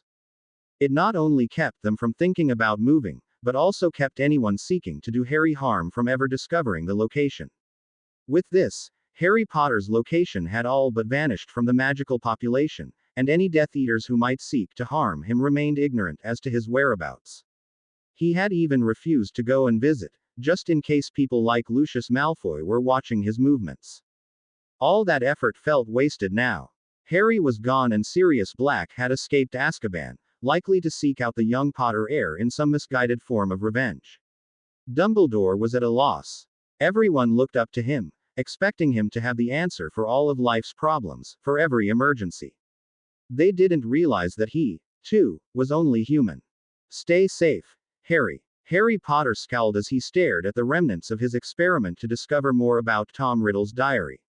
There was nothing left of the blank parchment that he had used, nothing but ashes. He'd been working on another of his experiments this morning. The creation of an artificial body, a homunculus, when the parchment containing the potion plus absorbed piece of Riddle's diary had spontaneously combusted and then crumbled to ash. The potion that he had concocted was a simple one. It was an analysis potion, similar in many ways to the chemical sheets that Muggles use to determine the various states of liquids. It could almost be likened to those tabs that people stuck in water to determine its quality, only instead of determining the quality of water, this determined the quality of magic. I should have realized such a simple potion wouldn't work for this, he muttered to himself. The magic used in the creation of this diary is impossibly dark and incredibly powerful. It's no wonder the potion didn't work. I suppose I should just be glad it didn't explode in my face. He looked at the remains of his potion, which had turned a murky black and looked more like tar than a potion. Scowling, he waved his hand to vanish it. When the potion didn't vanish, merely bubbling instead, he scowled even more. It seems the magic in Riddle's diary is too powerful for me to vanish. Harry wished he could use his wand. He would probably be able to vanish the potion with his wand, helping him empower and direct his spell. If only he could find some way to get rid of the trace. Would my mother's wand work for this? Deciding to see if it would work, Harry grabbed his mother's wand, only to drop it when he felt the wand nearly shock his hand off. He stared at his mother's willow wand as it clattered to the table. Was it rejecting him? But why? It had always accepted him before, yet now it refused to let him even hold it. He didn't understand. TCH. Left with no other recourse, Harry realized that he would have to dispose of the potion without magic. The cauldron was heavy as he lifted it into his arms and carried it out of his apartment, much heavier than a cauldron with a potion should be. Had the potion's change in color and composition also changed its weight? Possibly. He would think on that later. First things first, he needed to get rid of this potion. He walked down the well-lit hallway. His feet thudded along the beige carpet. White walls adorned with doors surrounded him on either side, each door numbered with triple digits. Being on the second floor, all of the numbers were over 200. He didn't know any of his neighbors, nor did he care to know them. This was just a temporary residence until he moved on, and the people living in this complex were not worth knowing. The wooden stairs creaked as he made his way down. It was an ominous sound. For a moment, he actually feared that the added weight of the cauldron may cause one of the stairs to break underneath him. That didn't happen, fortunately, though he did end up almost spilling some of the potion on one of the apartment's residents when she appeared before him from out of nowhere. "Whoa there, kiddo," the bubbly voice of a young woman said, as Harry forced his body to swerve away from the woman in order to avoid landing on top of her. "You really should be more careful where you're walking, especially when you're lugging such a big, what is that thing anyway?" Harry resisted the urge to scowl at the woman. Bubblegum pink hair that matched her personality descended from her head, long and shiny. Her eyes were blue and big, reminding him of Bombi. They sat upon a fair face with soft lips and a small nose. The knee-length dress that she wore flattered her feminine figure. "It's a cauldron," he mumbled. "Cauldron? You mean like some kind of magic playset?" The woman smiled. "Are you playing wizard or something?" This time, he did scowl. "Or something," he muttered irritably. "That sounds like a lot of fun." The woman's cheerful voice grated on his nerves for some reason. "I remember back when I was younger, I used to pretend that I was a witch all the time. That was back when I believed that magic was real. Ah, I do miss those days." He wondered how to get past this woman. He had no desire to listen to her, but she was also blocking his way down. "Ah," the woman gasped in surprise. "I completely forgot to introduce myself. My name is Victoria Jones. It's pleasure to meet you. What was your name again?" Harry twitched. He hadn't told her his name. "Harry Evans." "Harry Evans," the woman murmured, before smiling again. "Well, it is very nice to meet you, Mr. Evans. If you ever need anything, please don't hesitate to come to me. My apartment number is 210. Harry almost twitched. His apartment was 212, which meant they were next-door neighbors. Great. That was just what he needed. Was it some kind of karma that such an obnoxious woman would be living right next to him? "I'll be sure to do that," Harry maintained his polite demeanor. He couldn't afford to let his annoyance get the best of him. Even if he didn't care one whit about this woman, he didn't want the kind of trouble that being on her bad side could cause. "Good," Victoria Jones nodded. "In that case, I shall speak with you later. Also, and this is just a suggestion, you might want to do something about that smell. I don't know if it's you or that stuff in your cauldron, but it absolutely reeks. Now then, I bid you a good day, Mr. Evans." Harry watched warily as Victoria Jones slid past him and walked up the stairs. When she vanished from sight, he continued on his way, reaching the bottom and entering a small lobby. He lumbered past the small sitting area, where several chairs and a table with magazines on top sat. The night greeted him upon vacating the apartment complex. He couldn't see many stars, but blamed that on the lights of London. It was always hard to see the night sky when you lived in the busier parts of a large city. Lamps and signs blazed all around him, their lights shining obnoxiously in his eyes, causing them intense irritation. His ability to see in the same spectrum as a jaguar didn't help his poor eyes one bit. Cars drove down the street, engines rumbling. He ignored all of that as he walked ponderously toward the small alley on the side of his complex. He welcomed the darkness of the alley. Few lights reached the small space that was barely wide enough to fit a car through. He could see much better in the dark than he could with all those lights and signs, and his eyes scanned the mostly empty space in search of a place to dump his ruined potion. A few pieces of trash lay strewn across the black top. A stray breeze caught a crumpled newspaper, lifting it in the air and blowing it out of the alley. His eyes soon locked onto what he'd been looking for, a drain covered by a metal grating. He walked over to it and didn't hesitate to tilt the cauldron. The tar-like sludge oozed out of the cauldron slowly, viscous and putrid, bubbling as it released noxious fumes of dark purple and black. He grimaced as it splattered against the drain and stuck there, as if its glutinous consistency had become too thick to pass through such small spaces. It was fortunate that his magic, while incapable of vanishing the substance, could still affect it. He forced the liquid through the grating, pushing it down, until all that remained was a dark stain from which black vapor wafted off the metal-like plumes of smoke from a fire. I don't think I'll be able to use this cauldron anymore, he muttered to himself as he looked into the cauldron. The entire thing had become a cesspool of black tar that continued clinging to the interior surface. Dark miasma rose from it, hissing and spitting, as if the last vestiges of the diary's vile presence had become infused with the cauldron. I'll have to get rid of this somehow. A noise reached his ears, causing them to twitch. Footsteps, but not those of a human. He listened to the pitter-patter of feet. 4 of them. A cat. No. It sounded too heavy to be a cat. A dog, then. His eyes panned the alley, searching. With his ability to see even in darkness, spotting the creature who'd made the noise wasn't difficult. It was a large dog. He judged it to be maybe 4 or 5 feet in length. He could see its ribcage poking out, a sign of malnutrition. Its black fur stood on end, unkempt and unclean, bristling like needles. A snarling muzzle filled with rows of sharp teeth were bared at him, and bright yellow eyes stared with the unusual gleam of human intelligence. Despite how filthy and thin it had become, he recognized the animal easily. Padfoot. The single word caused the dog to halt. It tilted its head, and Harry saw its eyes widen in a very undog-like way. Then it bolted out of the alley and down the street. Harry gave chase. He didn't know what this man was doing here, but he had every intention of finding out. Harry did not know what Sirius Black was doing here. Had the man tracked him down? Was his father's supposed best friend even here for him? If so, how had Sirius found him?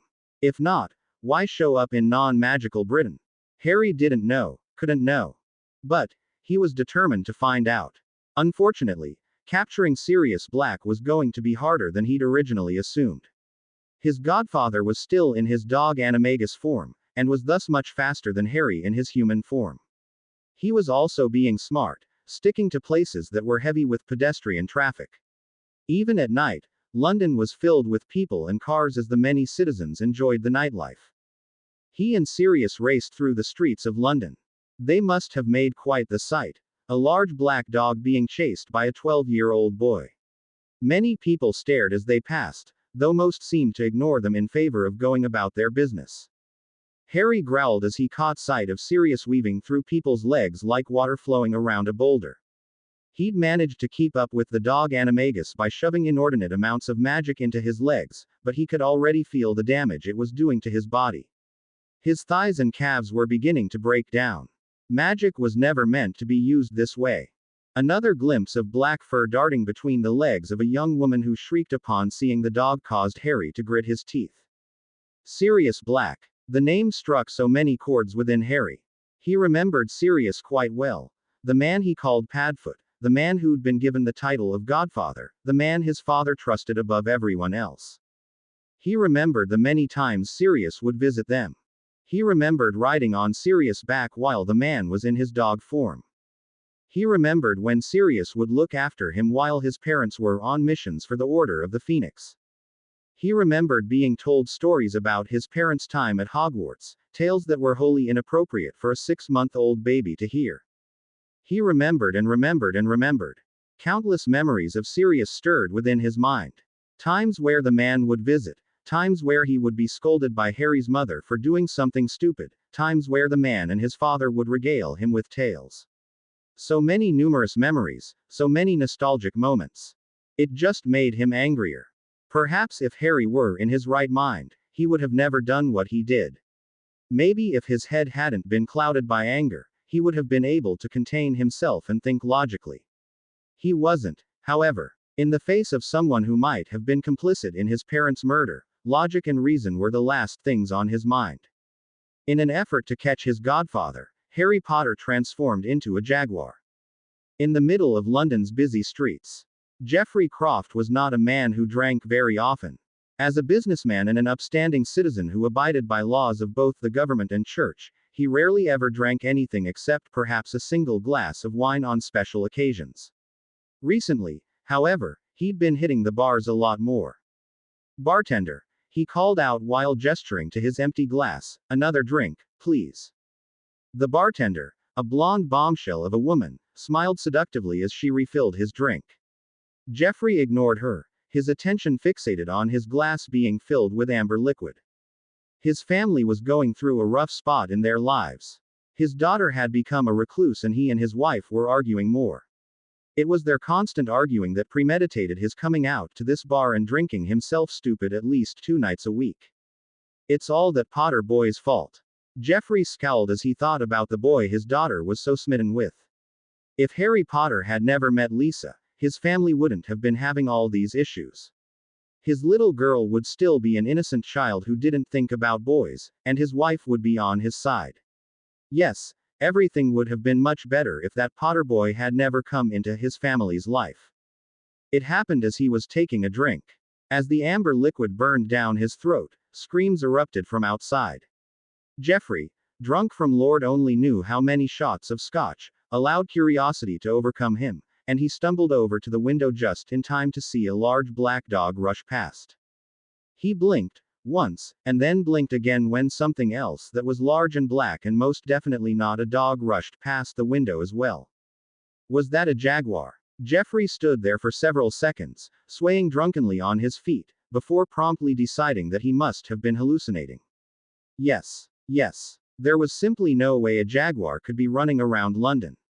He must have had too much alcohol and was now having strange delusions. "I am never drinking again." Harry chased Sirius through the congested streets of London, ignoring the screams of fear as men and women ran away at the sight of him. A little voice in the back of his mind told him that he was doing something stupid, that it was illogical, reckless and liable to get him into serious trouble with the magical authorities. He ignored the voice, shoving it into the deepest recesses of his mind. His only thoughts right then were on catching Sirius Black.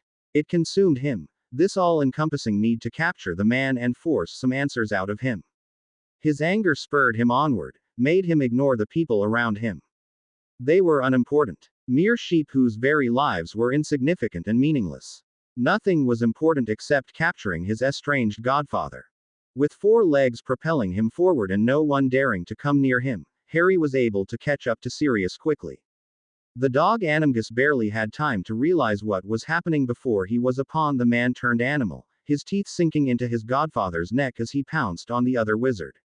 Harry ignored the loud yelp and whimper of the other animagus as he injected his magic into the black dog through his fangs.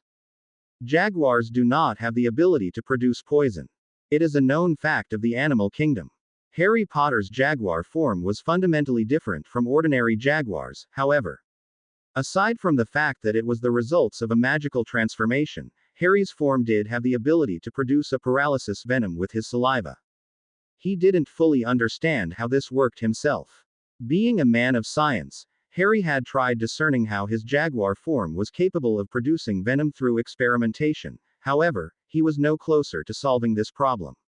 His only clue, or more like, the only hint he had was his Parseltongue ability, but that didn't actually tell him anything. It certainly didn't explain why this form could produce venom. At that moment, it hardly mattered. All he cared about was what he could do with it, and as Sirius Black's body went limp within his grasp, Harry was grateful for this strange ability. Acting quickly, Harry rushed off with Sirius's neck gripped firmly in his mouth. Warm blood ran over his tongue and down his lips. Sirius would shudder occasionally and sometimes twitch, making Harry wonder if he was trying to fight off the paralysis. Not that it mattered. Sirius' form was the unnatural byproduct of a potion he and the other marauders had taken. Unlike Harry's natural animagus form, his had no powers. The alley Harry eventually rushed into was almost depressingly empty. There wasn't even a dumpster to hide behind. That was fine, though, as most of the people who'd been wandering the streets in this district had run off after catching sight of him. Transforming back into a human, Harry did not waste time and waved a hand over Sirius' prone form. A pulse of magic, tendrils of arcane energy, spread from his hand in an almost gentle wave, undoing the magic that kept Sirius in his animagus form. Harry watched impassively as the transformation undid itself. Legs elongated and became bipedal. Forepaws turned into fingers and human hands while arms lost their hair to reveal almost skeletal human arms. What had once been a muzzle soon became the face of a man who, at one point, would have been considered handsome, but now looked worn and haggard, as if he had aged several decades more than he should have. A frown marred his face as Harry thought about his next move. The man was bleeding quite a bit. A pool was forming underneath Sirius' head, the crimson fluids pouring from where Harry had bitten him like a faucet that hadn't been turned fully off. He couldn't have Sirius dying on him yet, so he needed to heal the man first. Healing was probably the most difficult magic to accomplish without a wand. Harry could heal himself easily enough, but that was because it was easier to focus his magic internally than externally. All he needed to do was regulate the flow of magic from his center and suffuse it with the intent to heal. In order to heal Sirius, Harry needed to project his magic outward and focus on visualizing the healing process itself, rather than just the intent. After he finished healing Sirius, Harry hefted the man over his shoulder.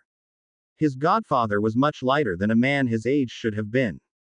Sirius was clearly malnourished, but Harry didn't particularly care about that. It was beneficial. If Sirius didn't have much food in him, he would be more susceptible to manipulation, mind magics and truth serums. With a loud crack of displaced magic, Harry Potter and Sirius Black disappeared. Amelia Bones sat in her office, going over several stacks of paperwork. Ever since Harry Potter had disappeared, she'd been inundated with nearly twice as much work as before. That work had tripled after Sirius Black escaped. So much of the Auror's resources were now dedicated to finding Harry and capturing Black that they barely had enough men left over to keep the peace in magical Britain. Those two are causing me so much trouble right now. The door to her office suddenly slammed open and someone lumbered in, the thunk-thunk of his wooden peg leg letting her know who it was before she looked up. Alistair Moody. Amelia frowned at the man. Aren't you supposed to be enjoying retirement? Moody's scarred visage shifted into the approximation of a scowl, which wasn't saying much because he always seemed to be scowling. I am enjoying my retirement. I'm enjoying it about as much as I enjoy being sidelined during an investigation. The man thumped into the room until he stood in front of her desk. Amelia set down the report she'd been reading and focused fully on Alistair. Mad-eye, Moody. I can imagine. You're not the type who enjoys sitting around doing nothing. Just like you're not the type of person who would stop by the Auror office for a visit. To what do I owe the honor of your presence? There's been a strange sighting in Muggle London. Alistair got right to the point. Apparently, there's a jaguar running around in the middle of the city. A jaguar. Big cat, Matty-Eye answered, about 3 times larger than your average house cat, with sharp claws and even sharper teeth. I know what a jaguar is, Amelia snapped. What's a jaguar doing in non-magical London, though? Did it escape from the zoo or something? Negative. Mad-Eye shook his head. I've already checked my sources in the Muggle Police Department and they say that no missing jaguars have been reported at the zoo. Amelia leaned back in her chair and regarded the man before her. Alistair Moody was one of the best Aurors of recent years. He had put away more dark wizards in Azkaban than any other Auror in history, and, unlike most witches and wizards, he knew a lot about the non-magical world. He'd even gone so far as to set up an intelligence network within the non-magical police department. Are you telling me that we're dealing with an animagus? Amelia asked at last, having needed several seconds to make that conclusion. An unknown animagus, Moody confirmed. I checked the animagus registry before coming here, and there are no licensed jaguar animagi. Amelia took a moment to think about that. Less than a second later, she was waving her wand, sending a missive to her second in command, telling him to get his ass up there quickly. Have you informed Albus about this? Amelia asked while they waited for the head Auror to arrive. No, Moody answered. If it were a matter of some dark wizard terrorizing muggles I would, but this doesn't seem to be the case. According to eyewitness reports and what I saw on the news, the jaguar isn't actually attacking anyone. It's just chasing after some dog. A dog. Amelia frowned. A big black dog that looks like a Grim, Moody confirmed. I suspect the dog is another unregistered animagus, though I can't be sure. It's simply a hunch. Amelia almost snorted. You don't have hunches, Moody. Her words were met by Moody's toothy grin. The opening of the door diverted their attention. In walked a man who looked like someone had crossbred a lion with a human. He moved with a slight limp in his left leg, though it didn't hamper him, and he swiftly made to stand in front of Amelia's desk next to Moody, who he nodded to before focusing on his superior. You called, ma'am, Scrimgeour said. I did. Amelia quickly got down to business. I want you to create a team of Aurors and send them into non-magical London to chase after a jaguar. Scrimgeour actually blinked at that. A jaguar, ma'am. Yes, Scrimgeour, a jaguar, a big jungle cat. There's apparently one running amok in London, chasing after a dog. I believe it's an unregistered animagi. Your men are to go there and apprehend it. Scrimgeour nodded. Very well. I'll have Shacklebolt and his apprentice, Nymphadora Tonks, head up an investigation and apprehension team. Amelia nodded. Those two were good choices. Kingsley Shacklebolt was one of their best Aurors, and he was one of the few who could blend into non-magical society. Nymphadora Tonks, on the other hand, was not only partially raised in Muggle society, but also had her metamorph abilities to back her up. They would be perfect in apprehending a potentially dangerous unregistered animagi. Moody, Amelia addressed the peg-legged Auror. Would you be willing to travel with Shacklebolt and Tonks to act as their advisor? Course. Moody stood up from his seat. Not like I have anything better to do now that I'm retired. You have my thanks, Amelia said. As her second in command and Moody left her office, Amelia leaned back in her chair and frowned. Something was going on in non-magical London, and she couldn't help but ask herself one question. Does this have anything to do with Harry Potter's disappearance? Nymphadora Tonks walked alongside her superior. Kingsley Shacklebolt was a rather tall man, standing almost 3 heads taller than her. His dark eyes scanned their surroundings, studying everything as they walked along the street. Unlike most wizards who didn't know jack about the Muggle world, Shacklebolt was well versed in how non-magical people worked. The dark gray business suit he wore was of a simple yet elegant design, giving him a very professional image that allowed him to blend in with the non-magical population. Tonks had gone with standard Muggle attire herself. The jean shorts she wore were ripped along the knees, and her band t-shirt had the Led Zeppelin logo printed on it. With her bright pink hair, she looked a lot like a rock-crazy fangirl. Despite how normal they looked, neither of them had found out anything about the apparent unregistered animagus that had been spotted running around the city a few hours ago. The few people they managed to question had either not been around at the time, or had been so panicked they weren't able to catch more than a glimpse of the animal as it ran past. Of course, another reason they weren't learning much could have been due to the person behind them. Tonks chanced a glance at their advisor, out of the corner of her eye. Alistair Moody, or Mad Eye, as he had often been called, looked like someone whose face had been run over by a tractor. What had to be the most disturbing part about him was that fake eye of his, which moved around separate from his normal eye. Sometimes it even spun all the way around until the pupil disappeared into the back of his head. It was really freaky. I don't think we're going to find anything out, Shack. Tonk tried to ignore Moody as he thunked along behind them. We'd probably be better off creating a net than we would questioning these people. Shacklebolt didn't answer at first, and when he did, his deep voice spoke slowly, as if choosing each word with care. You may be right. But I doubt creating a net will do any good now. The last sighting happened a little over 2 hours ago. Chances are the animagus, if we are indeed dealing with an animagus, is long gone from here. Then what should we do? Let's question a few people before reporting to Scrimgeour for further orders. Moody clicked his tongue. I wouldn't bother reporting for further orders. By the time Scrimgeour even gets your report, it's going to be too late. You'd be better off doing this investigation with the assets you have now. Tonks and Shacklebolt shared a look. They walked through London a little longer, questioning the people they met. Very few had anything to say other than what they'd been told secondhand. One man said he saw the Jaguar and dog, but that person, one Geoffrey Croft, had been so drunk that Tonks wasn't sure she believed him. It wasn't until they met a woman with pink hair akin to her own that they learned of something interesting, though it had nothing to do with a jaguar. I don't know anything about a jaguar, the woman admitted when Shacklebolt questioned her, though that does sound strange. A jaguar in London. It's even more unusual than that boy who lives next to me. Boy? Tonks asked. Victoria nodded. Strange lad named Harry Evans. He just moved into the apartment next to mine about 3 weeks ago. Haven't seen any parents with him, which makes me think he might be a runaway. Shacklebolt and Tonks shared looks of alarm.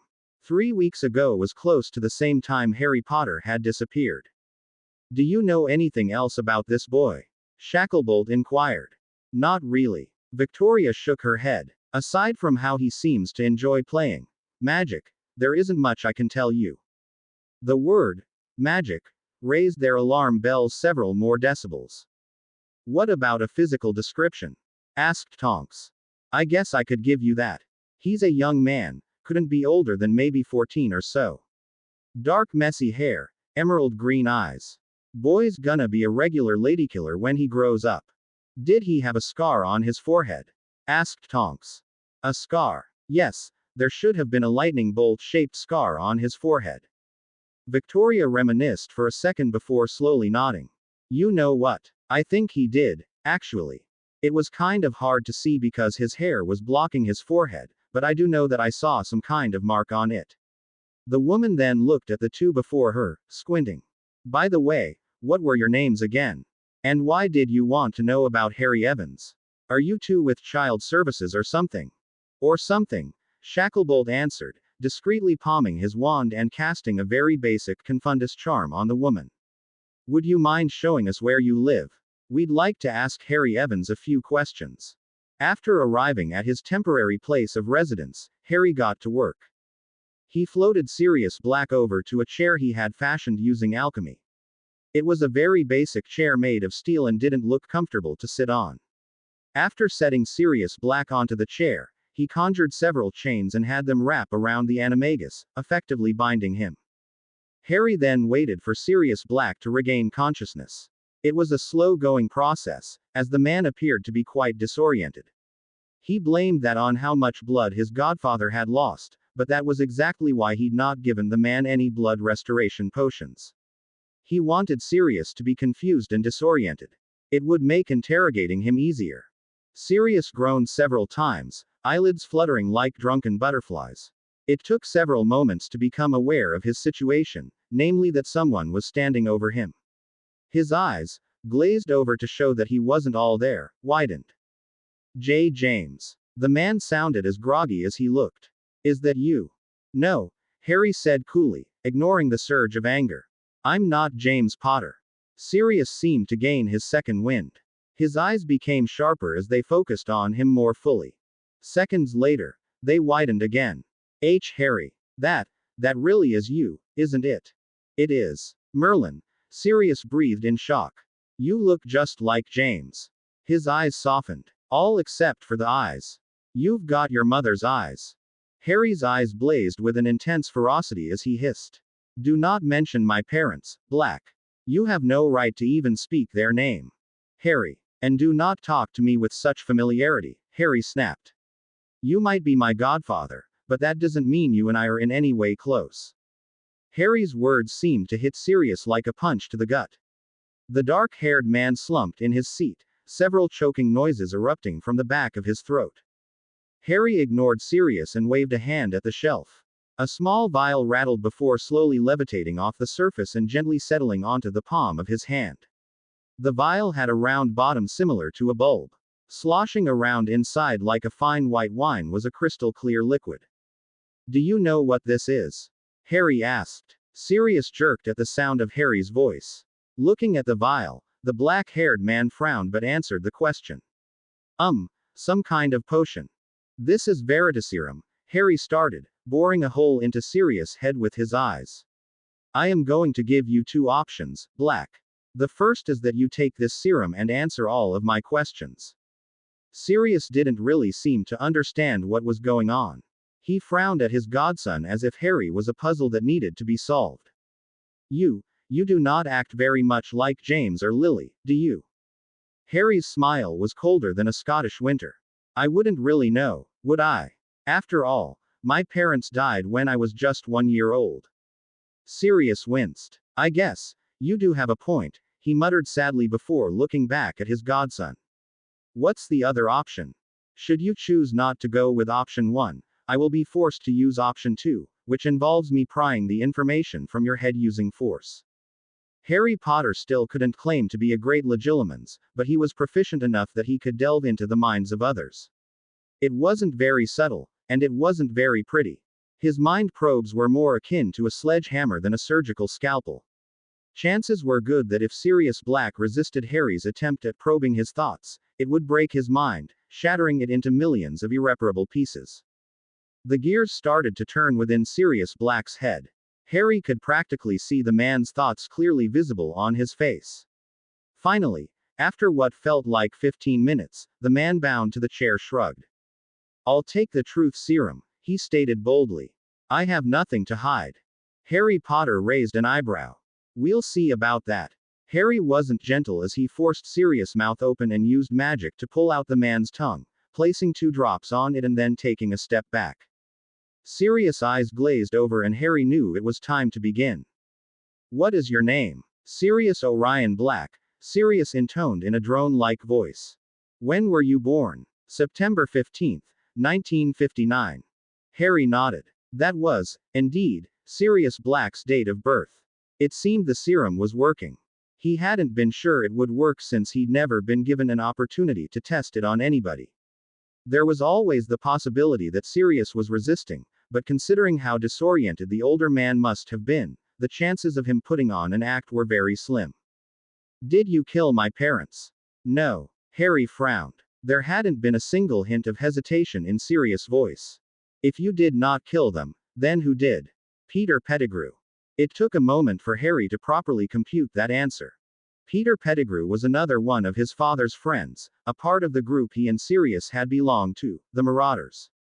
Nicknamed Wormtail due to his animagus transformation, Pettigrew had been best friends with James Potter, Sirius Black and Remus Lupin. He was also supposedly killed by Black when he confronted the other man after Black betrayed Harry's parents. How is that possible? Harry's gaze sharpened to the same keenness as razors. How did Pettigrew betray my parents when you were their secret keeper? I was not their secret keeper, Sirius answered, causing Harry's eyes to widen. Explain. It was not a question. I was too obvious a choice, and we knew that Voldemort also knew this. I knew that if I was the secret keeper and Voldemort caught me, it would be all over and the Dark Lord would learn everything. That's why James, Lily and I came up with a plan. We had Lily cast the Fidelius charm in front of Dumbledore and a few others. We made it look like I was selected as the secret keeper, when in truth, Lily actually made Pettigrew the secret keeper. I see, Harry mumbled as he began pacing. Yes, that makes sense. No one would suspect Pettigrew of being the secret keeper, especially if Dumbledore himself had been present and vouched for you being their secret keeper. Everyone would go after you, leaving Pettigrew alone and therefore keeping the location of my parents' whereabouts secret. It was a good plan, brilliant even. That sort of misdirection was the kind that could, in the right circumstances, turn the tide of any battle. However, it would only work if Pettigrew was loyal. Harry turned back to Sirius Black, and he wasn't, was he? No, he wasn't. Sirius' face trembled slightly as his emotions overcame the potion's effects. Harry frowned. The potion wasn't perfect, it seemed. He would need to fix that.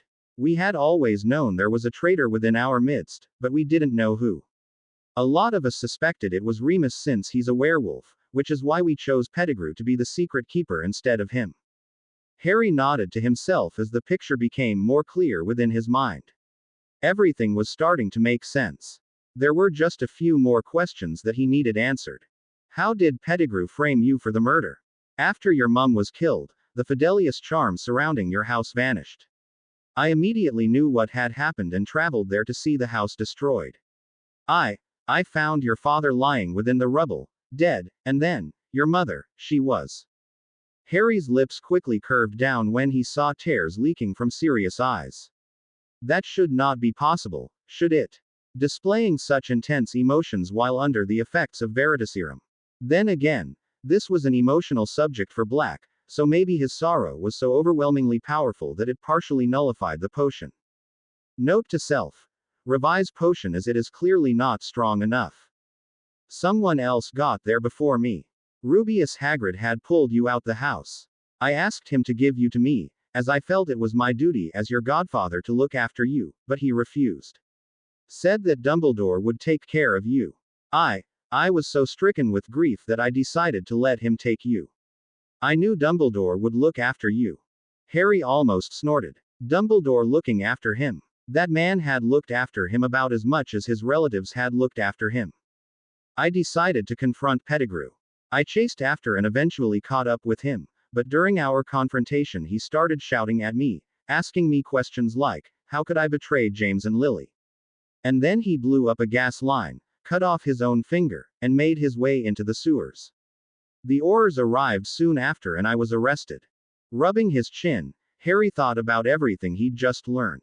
It made sense. The whole story made a lot of sense. If Harry were being honest, he'd never really been sure that Sirius Black had truly been his parents' betrayer, even if all evidence pointed to the contrary. He'd spent many hours with each of his father's friends, and Sirius had always seemed the most stalwart, the most loyal. Of course, he'd never suspected Pettigrew either, but that was probably what had made him such a good traitor. No one had suspected him. Harry studied the man still bound to the chair, eyes glazed over as he remained under the effects of Veritaserum. He believed Sirius' story. He believed that Sirius Black was innocent. Now all that remained was to decide what he should do with that knowledge. He needed to ask a few more questions. How did you find me? I'm your godfather, Sirius said, and Harry could hear a bit of emotion in his voice. The effects of the Veritaserum were wearing off, proving that he'd still not perfected brewing it. Not that it mattered. Sirius had already proven himself innocent. Being a godfather in the magical world is more than just a title. As your godfather, I am inextricably bound to you through the use of an ancient ritual. It allows me to tell where you are at all times unless you're protected by something like the Fidelius charm. Even then, the bond always lets me know that you're alive. I see. Harry pushed his curiosity at this new knowledge to the side. While he wanted to ask about the mechanics behind whatever ritual bound them, there were other, far more important things to ask. How did you escape from Azkaban, and why now of all times? Sirius blinked several times, then shook his head in a way that was reminiscent of a dog. Harry knew, right then, that the Veritaserum had worn off completely. Escaping Azkaban was actually the easy part. Sirius grinned despite being chained. You see, Dementors are great at guarding people because they beep all the happiness out of them. However, they're not so good at recognizing the mind of animals. Harry was rather astounded by this information, though he did not let Sirius know that. Of course, that makes sense. Humans and animals have very different thought processes. A Dementor feeds off the emotions of humans, but I doubt they'd recognize the emotions of an animal. That's also how you've managed to retain your sanity, isn't it? You likely spent more time in your animagus form than you did your human form. Well, I don't know about retaining my sanity, Sirius admitted, but I like to think I'm more sane than most of the people still locked up in that place. And so what made you decide to escape now? 2 reasons, Sirius began. I heard that you'd gone missing and grew worried. Harry supposed he should feel good about that, but honestly didn't care. And the second. Pettigrew. Sirius growled, his voice almost barking. The day of my escape, I saw an article in the Prophet about a family who'd won a trip to Egypt. The Weasleys, I think they were. I recognized Arthur from our times in the Order of the Phoenix together. I know of the Weasleys, Harry stated. What do they have to do with Peter Pettigrew? One of their sons was holding onto a rat in the picture I saw. A fat little rat that was missing one finger. It didn't take Harry more than a second to connect the dots. Pettigrew. That's right. Peter Pettigrew is living with the Weasleys, and that boy in the picture, the youngest, I believe he goes to Hogwarts. He does, Harry confirmed. Right, which means Peter Pettigrew has not only resurfaced, but that he is at Hogwarts, where you are currently attending. I don't know what he is there for, if he means you harm or if he's just hiding because it's all he can do, but I'll be damned if I let him have the chance to hurt you. And so the last piece had fallen into place. Harry now felt he had the whole picture, at least as told from Sirius' perspective. He knew the hows, the whys, the whats, and the whos. Now all he needed to do was decide his next move. Your loyalty to my parents is admirable, Harry said, and he meant it. However, but I want one thing made clear, I do not need your help or your protection. I am perfectly capable of looking after myself. While I appreciate the sentiment, you will do well to remember that I am not some child who needs others to keep him safe. Yes, I can see that, Sirius said with no little amusement, jangling the chains binding his hands in emphasis. Just so long as we're clear, Harry said. So, Sirius wiggled his hands some more, the chains making almost ominous rattling sounds. Are you going to undo these? They're getting really uncomfortable. Harry contemplated the request for a second, and then waved a hand at Sirius, the chains dissolving away as if they'd never existed. Sirius gaped. You can use wandless magic. You're just now noticing. Harry looked at Sirius like he was an idiot. Well, Sirius rubbed the back of his head, I knew that you were capable of doing some pretty neat stuff when you were younger, but we all just thought it was because you were abnormally powerful or something. It's one thing to do accidental magic, it's quite another to do wandless magic. True enough, I suppose. Sirius shook his head in mild disbelief. However, as the situation came back to him, his demeanor became a bit more serious. What do you plan on doing now? Harry tilted his head and considered the question. Before he could answer, however, loud knocking alerted him to someone at the door. Excuse me, a male voice called out, Harry Evans. Is there a Harry Evans in here? This is the police. We would like to ask a few questions. Police. A female voice sounded baffled. Harry knew that voice, which made him frown. What was she doing here? Did you really just call us the police? That voice sounds strangely familiar, Sirius muttered to himself. Harry looked at the man, then back at the door. Harry closed his eyes for a moment and sent out a small pulse, which traveled to the door and acted similar to a sonar. The people on the other side are all magical. There are 3 of them. 1 witch and 2 wizards. The 2 wizards have quite a bit of power to the witch is Nymphadora Tonks, by the way. This is not good. Nymphadora. Sirius blinked. You mean my niece? Harry Evans. The knocking came again, louder this time. We need you to come out right this instant. If you do not, we will enter the premise and take you by force if necessary. Yes, it's your niece. She's an Auror. Oh. Sirius' mouth dropped slightly. That's not good. No, it isn't. Harry's mind raced at several hundred miles a second. Sirius, do you have a safe house you can take us to? Sirius thought quickly. There is one place, but I can't apparate. There are runes placed on me to prevent that. The knocking stopped, but the voice spoke up again. Harry Evans, if you do not answer this door right now, we'll be forced to enter without your permission. For Merlin's sakes. A third voice growled. Just blast the door apart already. Wait. Another voice spoke up, one Harry remembered from a few days ago. What are you doing? And what is that stick you're carrying? My apologies, ma'am, but I can't have you causing trouble. Please forgive me. Obliviate. Harry knew that time was running out. It was now or never. That's fine. Just open your mind to me and I can get us there. What? Sirius Black looked into Harry's eyes, and in that second, Harry was able to pull the information from Sirius' mind. It wasn't very elegant, his legilimency, nor was it very subtle. The dark-haired man winced when Harry's mind probed his, grabbing the information within and pulling it out. However, he also didn't resist. An image appeared within Harry's mind. A home, dark and foreboding, a place of not-so-fond memories. Along with the image, he received a location. The door exploded and in marched 3 people. A large man with dark skin wearing a business suit, a grizzled man with a peg leg and a strange eye, and Nymphadora Tonks. Harry didn't hesitate. He grabbed Sirius by the arm and disapparated with a loud crack. I hope you all enjoyed this chapter. Not sure when the next one will be, but I'll try updating it sooner. Since Ashikabi no Shinobi is finally done, I should be able to write for this story some more. Also, the second book of the American Kitsune series, A Fox's Tale, has been published. Down below is my book's blurb, which I hope sounds interesting. Anyone interested in getting a copy can follow the links on either my profile page, my blog, the American Kitsune Facebook page, or my Twitter account. You can also go onto Amazon and simply search the book section for A Fox's Tale. Once again, I would like to thank everyone who's supported me while I write. It means more to me than words will ever be able to express. Thank you. Life has finally settled down for Kevin Swift. Sure, he's still dealing with Lillian's zany antics, but that's alright, he's actually starting to enjoy the gorgeous Kitsune's continued presence. Too bad he's in denial. Unfortunately for him, life likes to throw fastballs when you least expect it to, and his life is about to get ugly. A tsundere dressed in gothic Lolita fashion. A boy whose hair is bigger than his brain. A new enemy that makes Chris Fleischer look like a 50-pound weakling.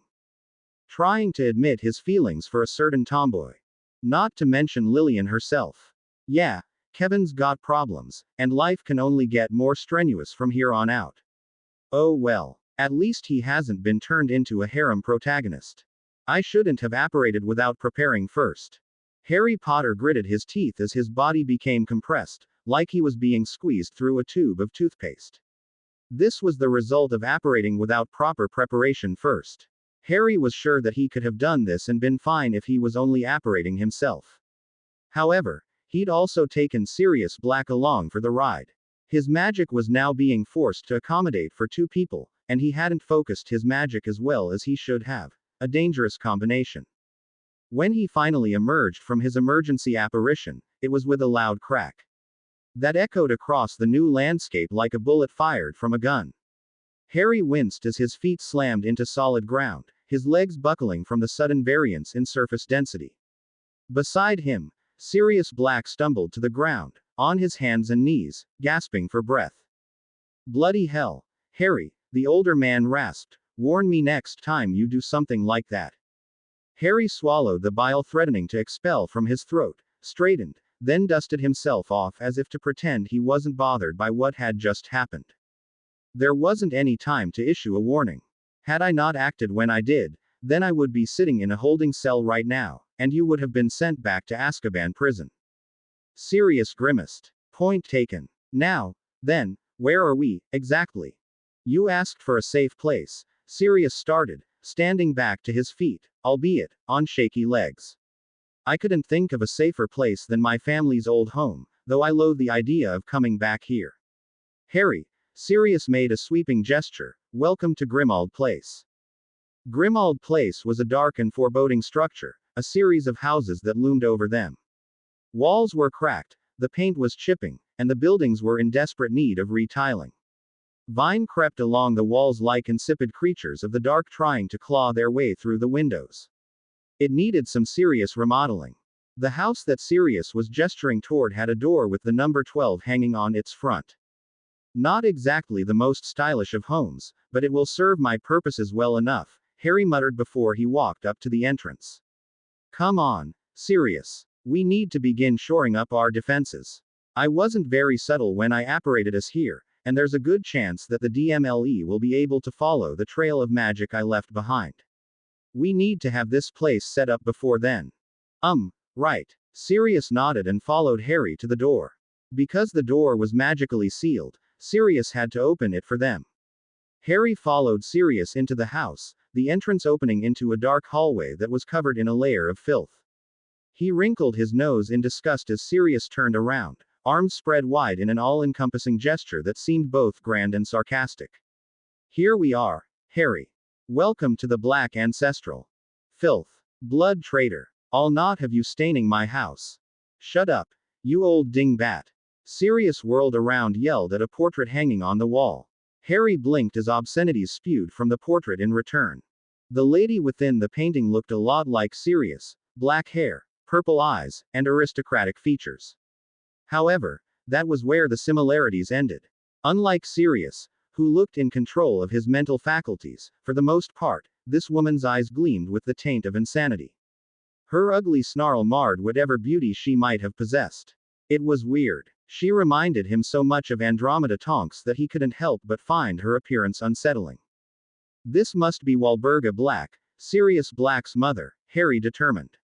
Having already studied up on the Black family in great detail, he knew every member of the Black family, and which noble families several Blacks had been married off to. The lady and Sirius continued shouting at each other, and Harry, listening in with growing irritation, decided that enough was enough. Silence. Harry hissed out in Parseltongue. Sirius and the lady both ceased talking, their bodies freezing as if his words had trapped them within a pillar of ice. They turned ever so slowly to face him, their eyes wide and their jaws gaping. Harry, you, Sirius started in trepidation. You speak the language of the snakes. The lady in the portrait finished in awe. Of course I can speak Parseltongue. Harry spat in his best, I'm a noble, impersonation. Do you not know who I am? I'm the destroyer of that foolish child, Voldemort, who thought himself a Dark Lord. I am the one who took his power. Now, his power is my power, and you would do well to remember that. Deafening silence permeating the room. Sirius and the lady continued gaping. Harry gave them both a cold look, then gestured to Sirius. Come, there's a lot that we must discuss. Sirius stood there for several seconds before, with a start, he followed Harry, who walked down the hall to the door at the end. You can speak Parseltongue, Sirius exclaimed.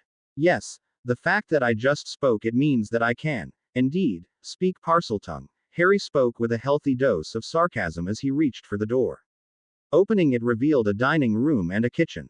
Like most of the house, the room was covered in a thick layer of dust, but he waved his hand at the table and chairs, vanishing the filth. He then sat down and turned to face Sirius. Is that a problem?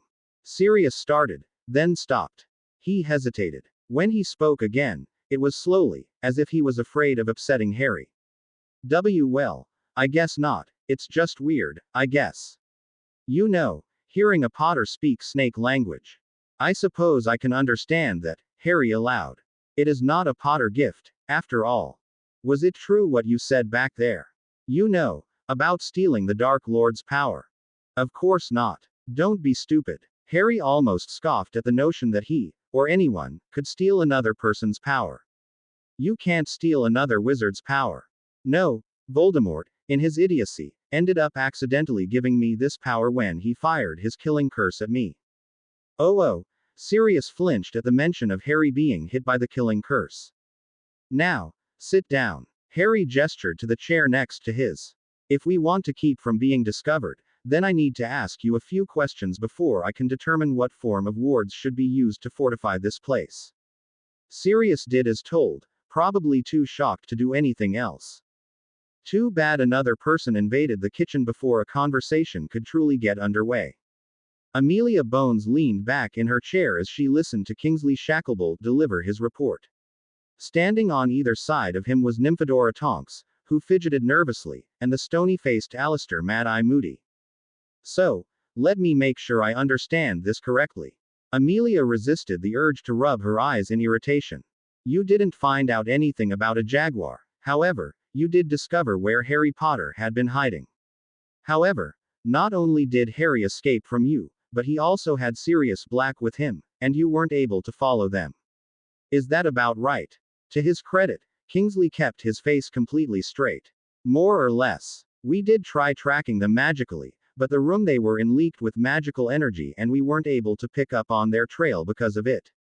Also, we don't really know if the person who was with Harry was actually Sirius Black, but it was. Moody interrupted. Tonks and Kingsley turned to look at him, but Moody only had eyes for Amelia. It was Sirius Black. I can say that with absolute certainty. Very well. So it really was Sirius Black. Amelia decided to believe Moody. That begs a question, however. What is Sirius Black doing with Harry Potter? How did he find him? And what are we going to do about it? No one had an answer to that question. There was too much uncertainty about the situation. What were Sirius Black's goals? Did he plan on killing Harry? Was he taking Harry hostage? If so, then for what purpose? There was also Harry himself to deal with. That was another issue entirely. None of them knew what the young man had been up to, and now he was in the clutches of a madman who might kill him, if the madman in question hadn't done so already. What am I going to do? Amelia was exhausted. Her shoulders ached, and her joints felt stiff. There was a brittleness to her, which made her feel like she'd aged a decade in the span of a second. What should I tell Susan and the others? Susan and her friends had been worried about Harry. Even though they were trying to move past that and enjoy their summer together, it didn't change how worried they were. Every day they would ask her if she'd discovered Harry's whereabouts, and every day she had to deliver them the bad news. It was bad enough that they had lost Hermione, but with Harry also missing, it was like pouring salt and alcohol on a festering wound. There's another thing that we need to discuss, Amelia. Moody interrupted her musings. Amelia heard the tone in Moody's voice, and it took everything she had not to stiffen in her seat. She'd heard that tone before. It was the same tone that Moody used when he was hunting dark wizards. Hearing him use that tone now set her on edge. What is, Moody? It's about what we found in Harry Potter's little hideout, Alistair grunted. I think you'll be interested in knowing what the lad's been up to. When Albus Dumbledore received a call from Amelia Bones, he had expected many things. Information on Harry Potter's whereabouts, or perhaps news that Sirius Black had been caught. If he was honest, he'd been hoping for the former. While Sirius Black was certainly dangerous, his worry for Harry was paramount. Just thinking about the young man, racked with guilt and isolated from his friends, made Dumbledore's own guilt threaten to overwhelm him. If only I had been more proactive. What he had not been expecting was to find himself standing in what could have easily been a Dark Lord's secret hideout, if Dark Lords hid out in Muggle apartment complexes. That this hideout happened to be where Harry had been living for the past month made the thought all the more worrying. The room was brightly lit, though the windows had been sealed completely shut. A table sat in the center of the room, and a large cauldron sat on top of it.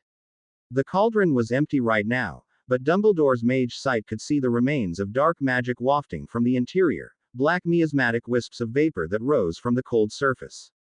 Off to the side sat a desk with notes and books sprawled across its surface.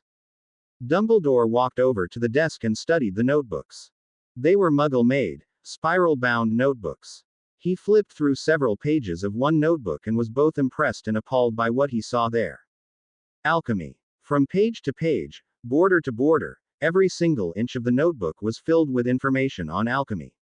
All of it was very advanced, incredibly complex, and extremely meticulously written. Even Dumbledore could not understand half of what was written in there. He knew a little about alchemy but, as his old master had once said, it was not his forte. Clearly, Harry was the opposite of him in this regard. However, even if he did not understand everything, he understood enough. Homunculus. The word sent chills down his spine. Homunculi were artificially created beings. There were many ways to create them: potions, large-scale permanent conjuration, alchemy. Different methods of making a homunculus brought about different types of homunculi. Ones created from conjuration were simply human bodies with advanced permanent animation charms on them. They looked human but didn't act human. They were more akin to robots from Muggle science fiction books than people. Albus had made one of those when he was younger once, but because it had been an incomplete casting, the homunculi hadn't lasted very long. He'd never tried to make one again. Ones created from potions were easier to make, but they were incomplete homunculi.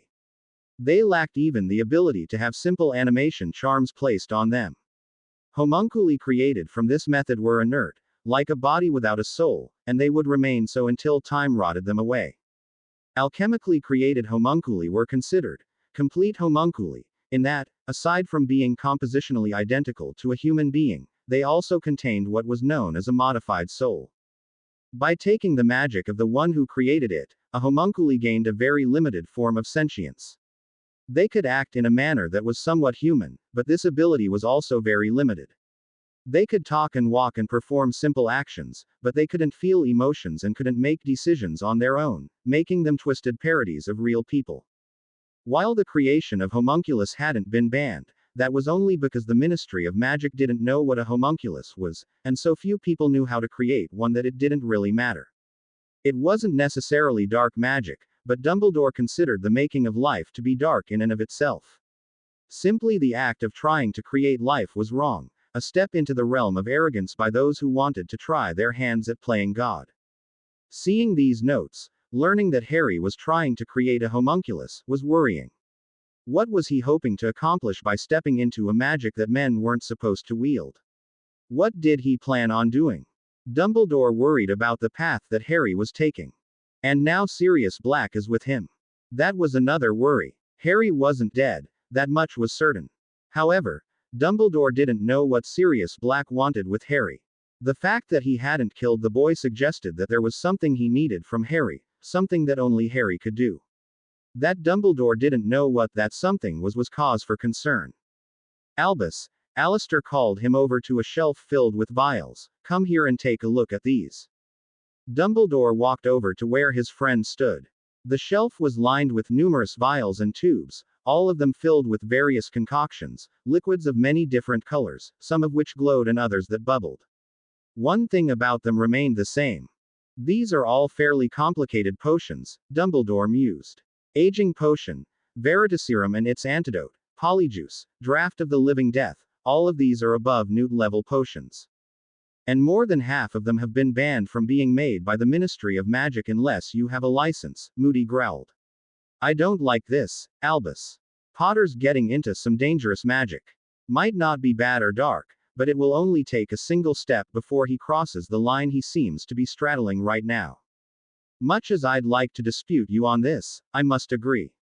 Dumbledore felt like he'd aged 100 years just by saying that.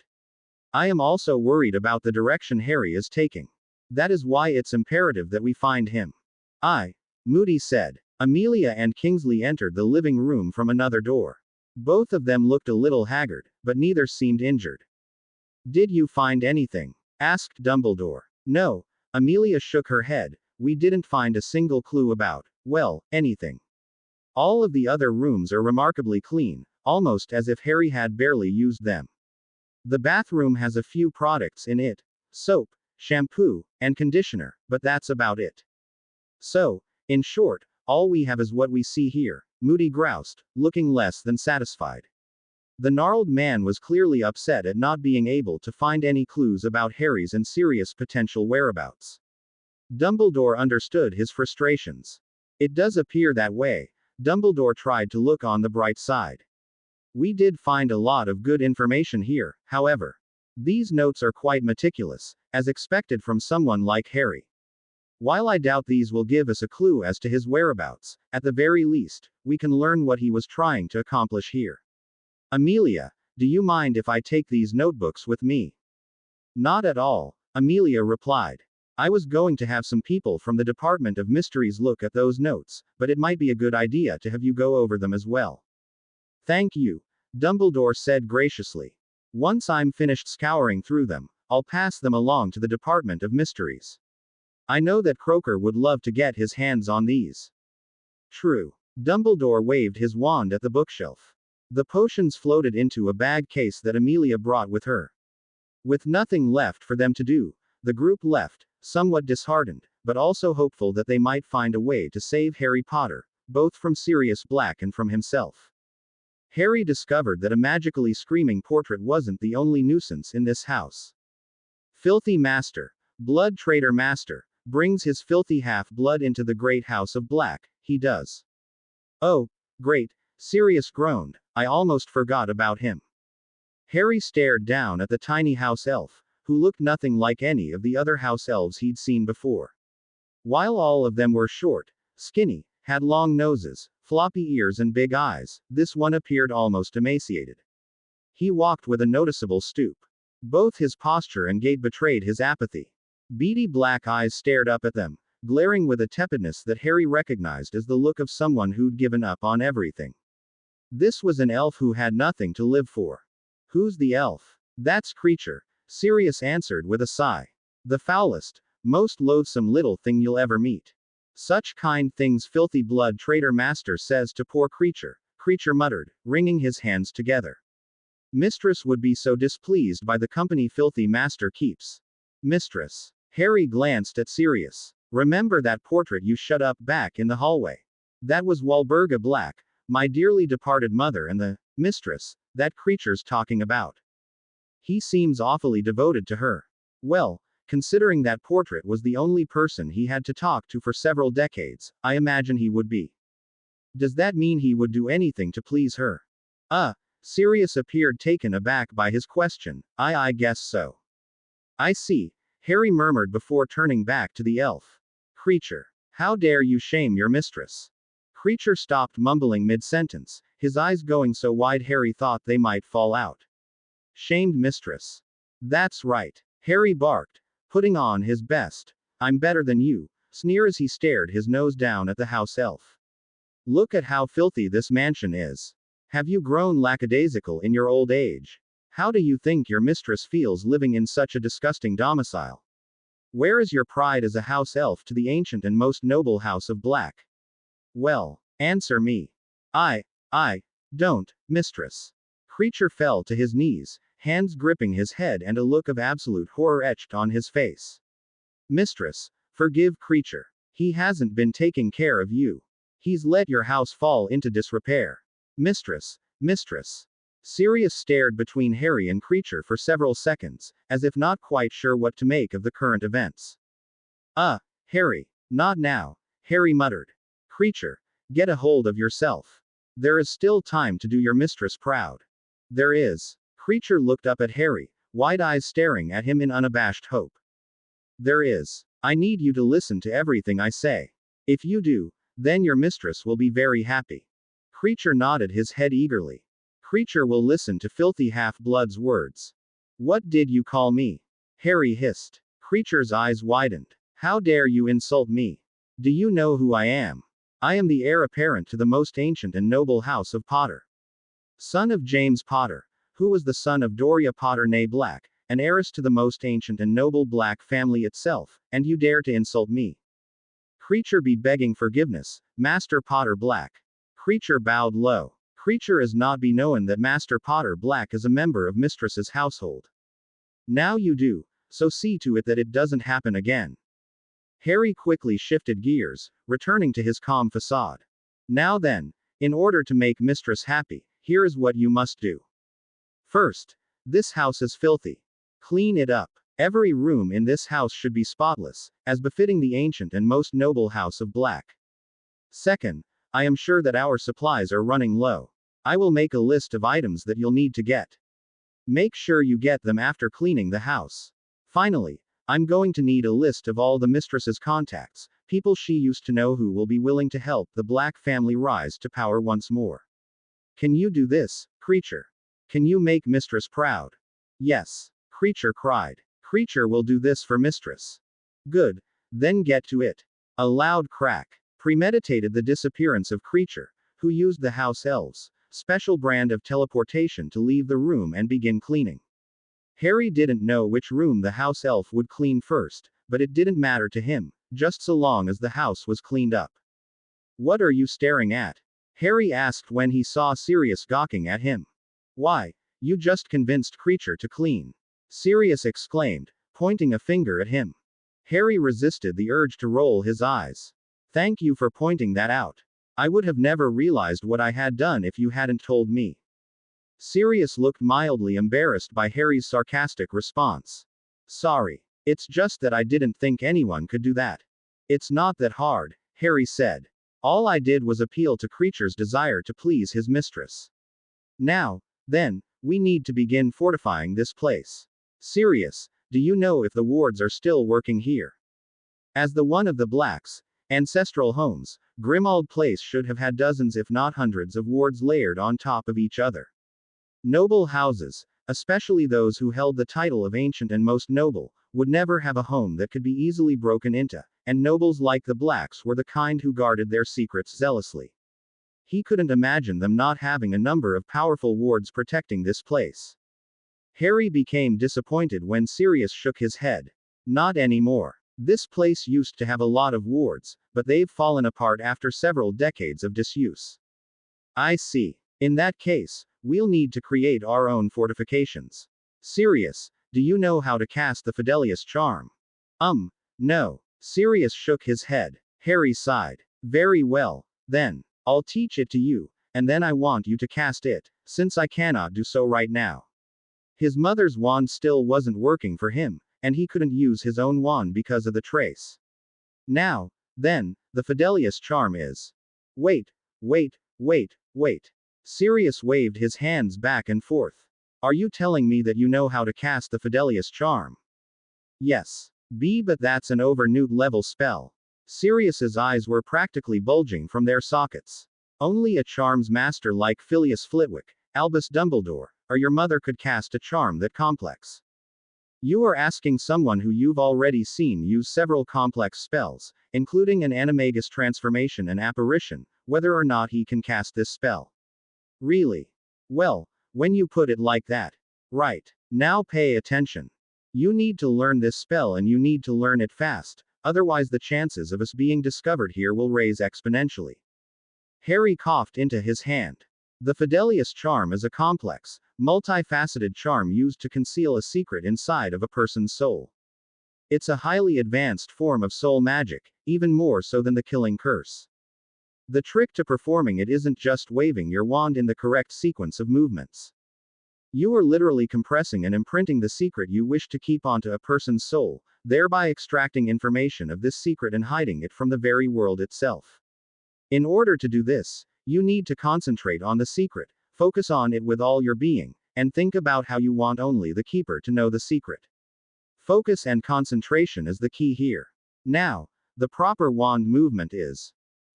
Before we get started on actually trying to cast the Fidelius, there's something you should know, Sirius interrupted Harry, who gave him an annoyed look. What? I don't have a wand. Harry blinked. Then again. Then one more time, for good measure. Then he blushed. Oh, that is a problem. Yep. Sirius nodded his head. Daphne sat at the dining room table, slowly eating a bowl of cereal. It was early in the morning, and the sun still had yet to rise, but she was used to waking up at this time. She'd been doing so for years now and would admit that she rather liked early mornings.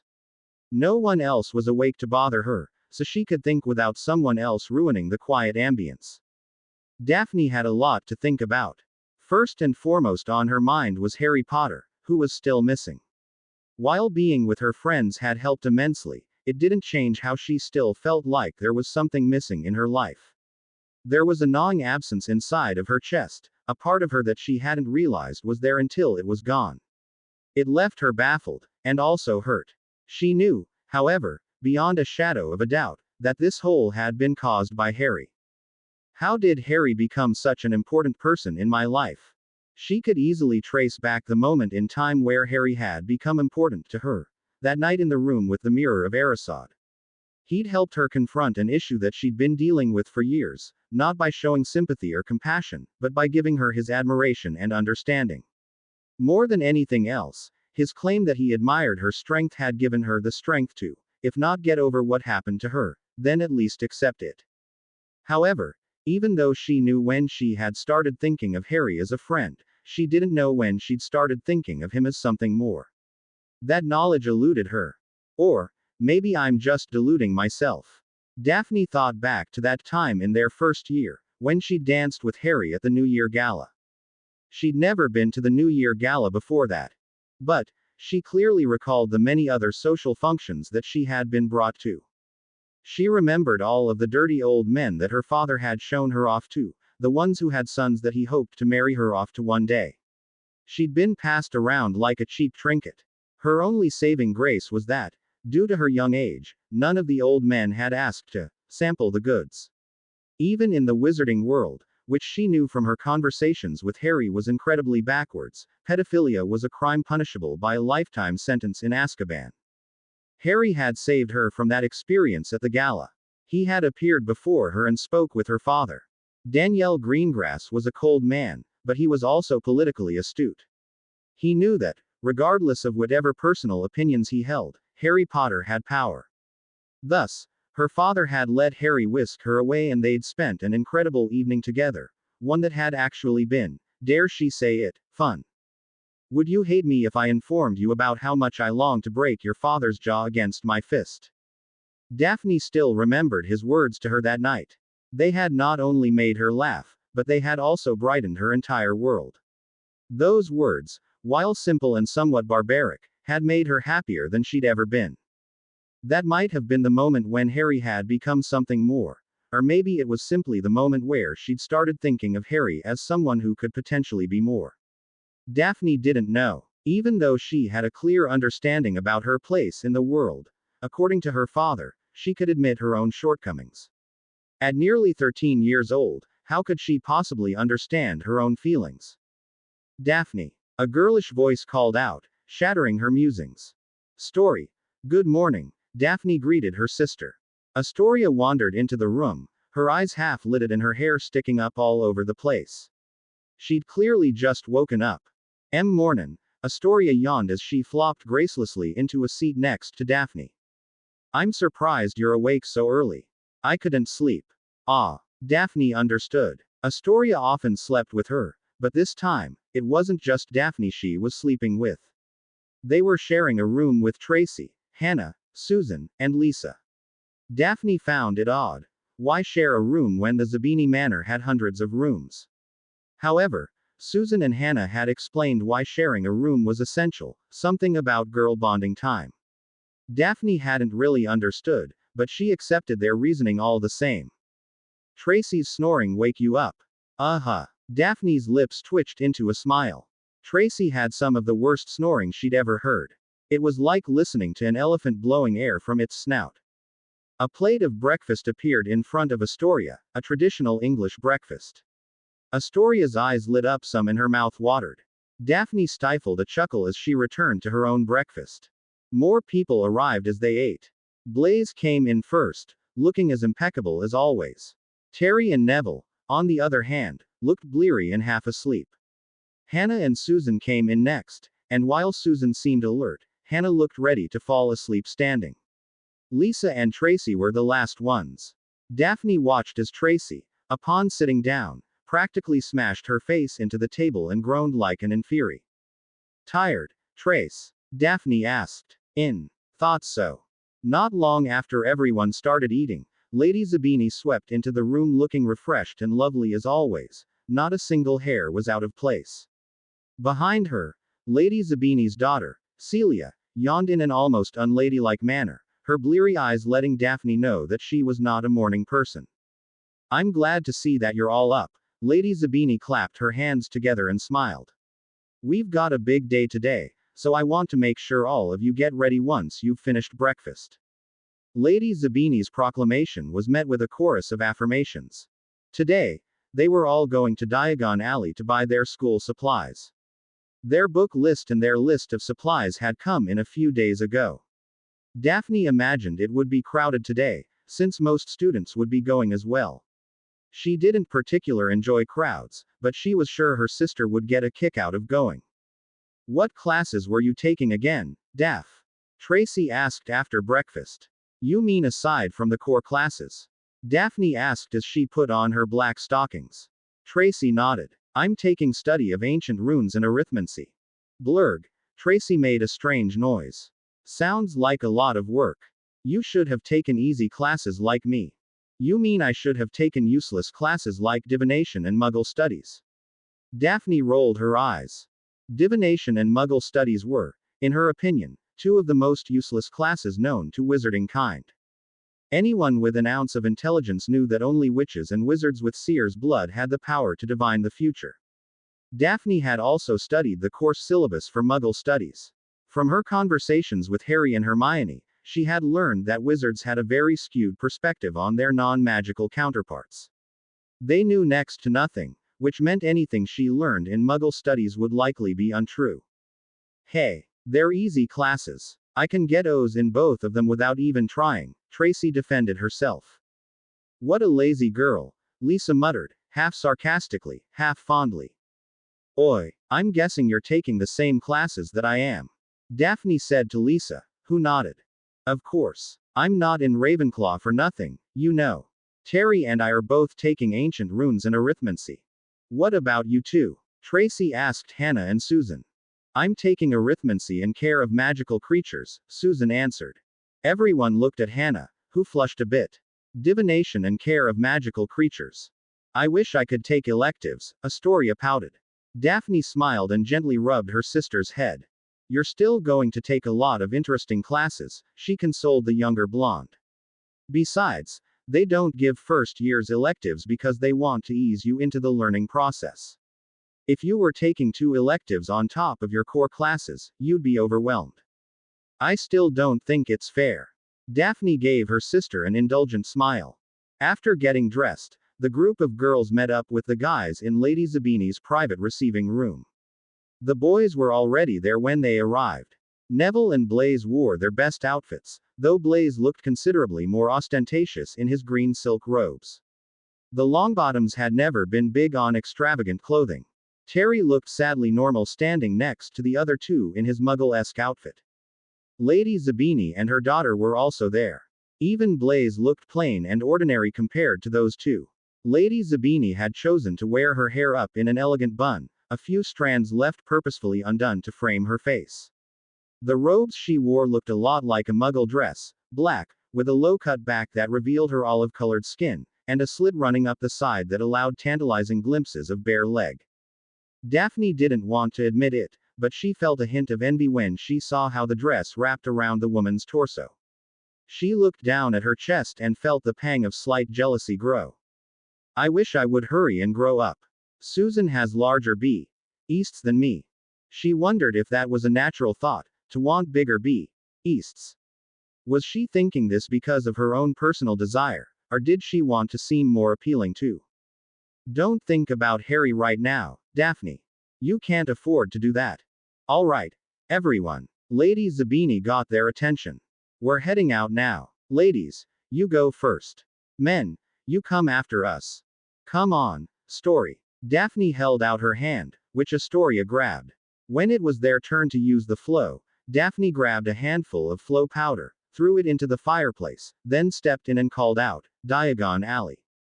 Daphne's breathing was even as she looked straight ahead, already knowing better than to turn her head. She didn't stay still either. Walking forward, one hand holding her sister's, she moved closer to the fireplace on her own gumption. Upon reaching the flow, Daphne gracefully walked out with her sister trailing behind her. The Leaky Cauldron was a busy place, even this early in the morning. People sat around the tables, chatting and laughing.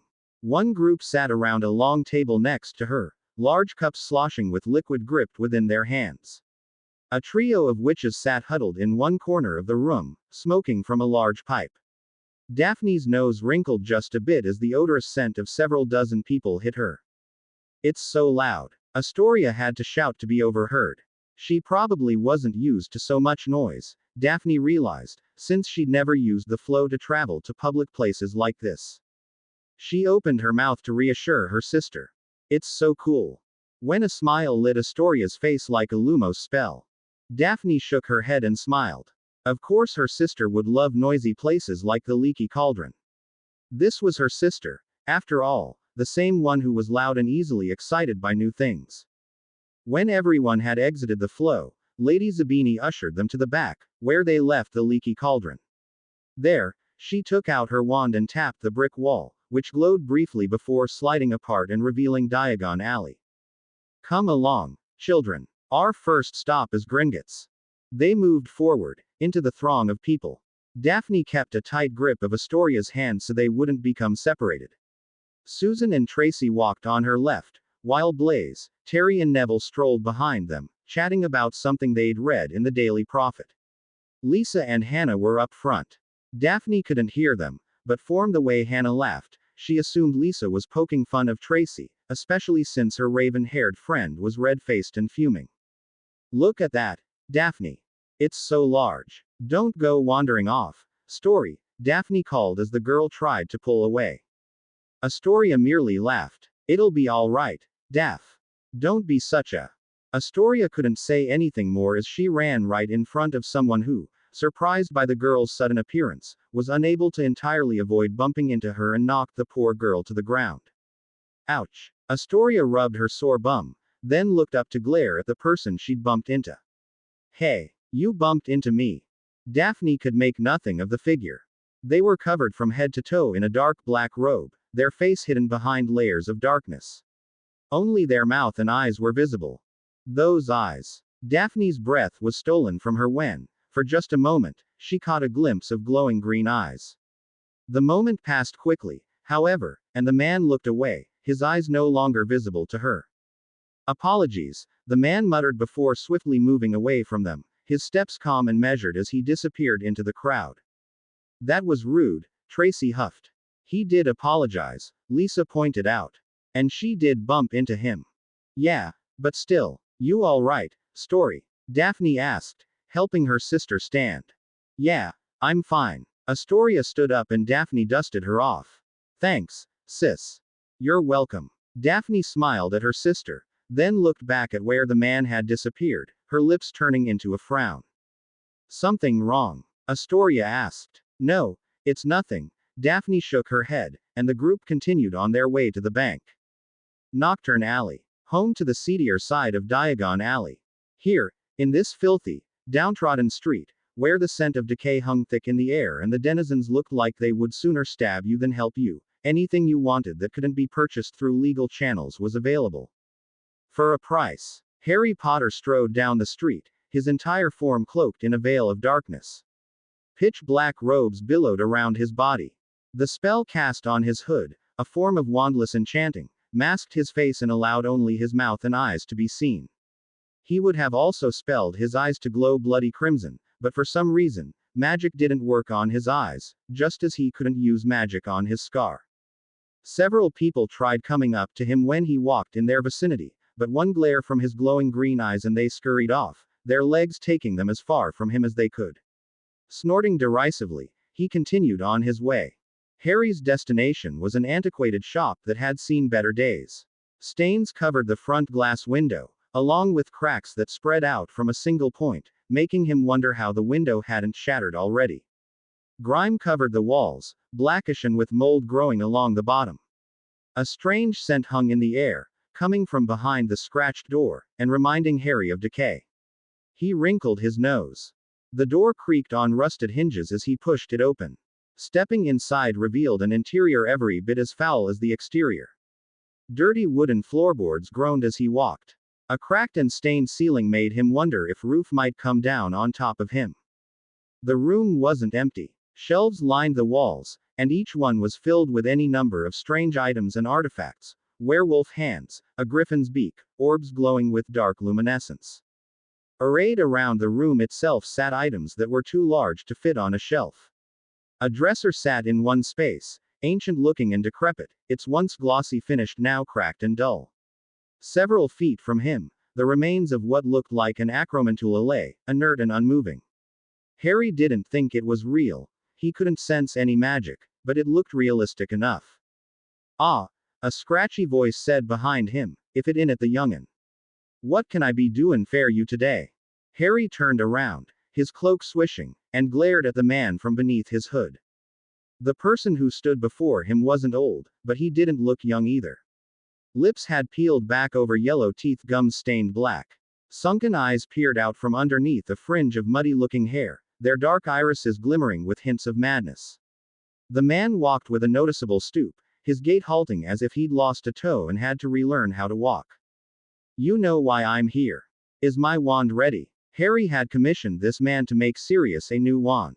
He wasn't as good a wand maker as Ollivander, but then, few wand makers were that good. Ollivander was one of the top wand makers in the world, while this man likely didn't even register in the top 2,000 list. That was the price one paid for illegally crafted wands. This man was a black market wand seller. He sold wands to dark families who wanted to teach their children how to perform magic before they went to Hogwarts. None of the wands he made were of very high quality. However, all of the wands he made didn't have the trace on them, the magic spell that the ministry used to detect magic. Ah, yes, wand is ready. If you'll be waitin' here, I'll bring it right out. The man lumbered through a door in the back. Harry waited, his foot tapping impatiently. It was a fortunately short wait, and when the man came back out, he was carrying a black box, which was worn and cracked, the wood having long since lost its luster due to age. Here ye are. Opening the box revealed a wand made of dark wood sitting inside.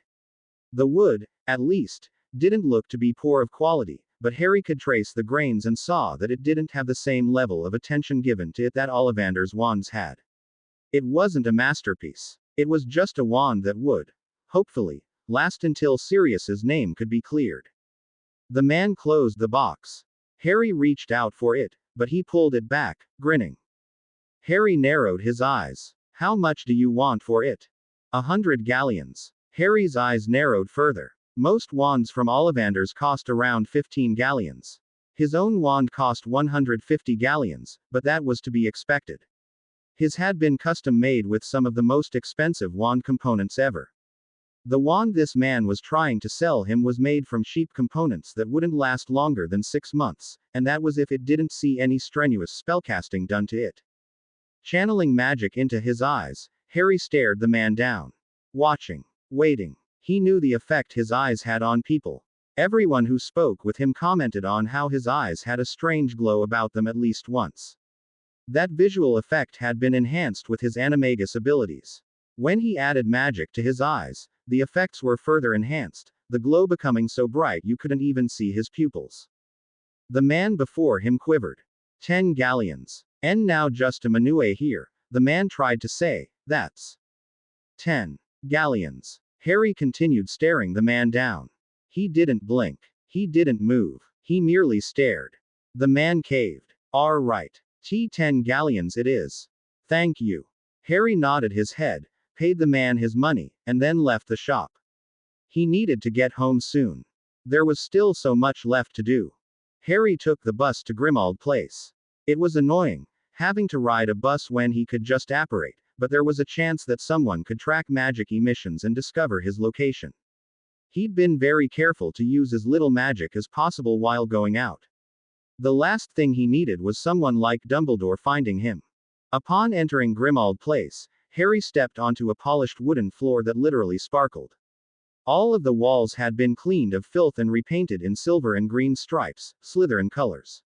The staircase leading up to the second floor also held the spotlessness of having been freshly cleaned.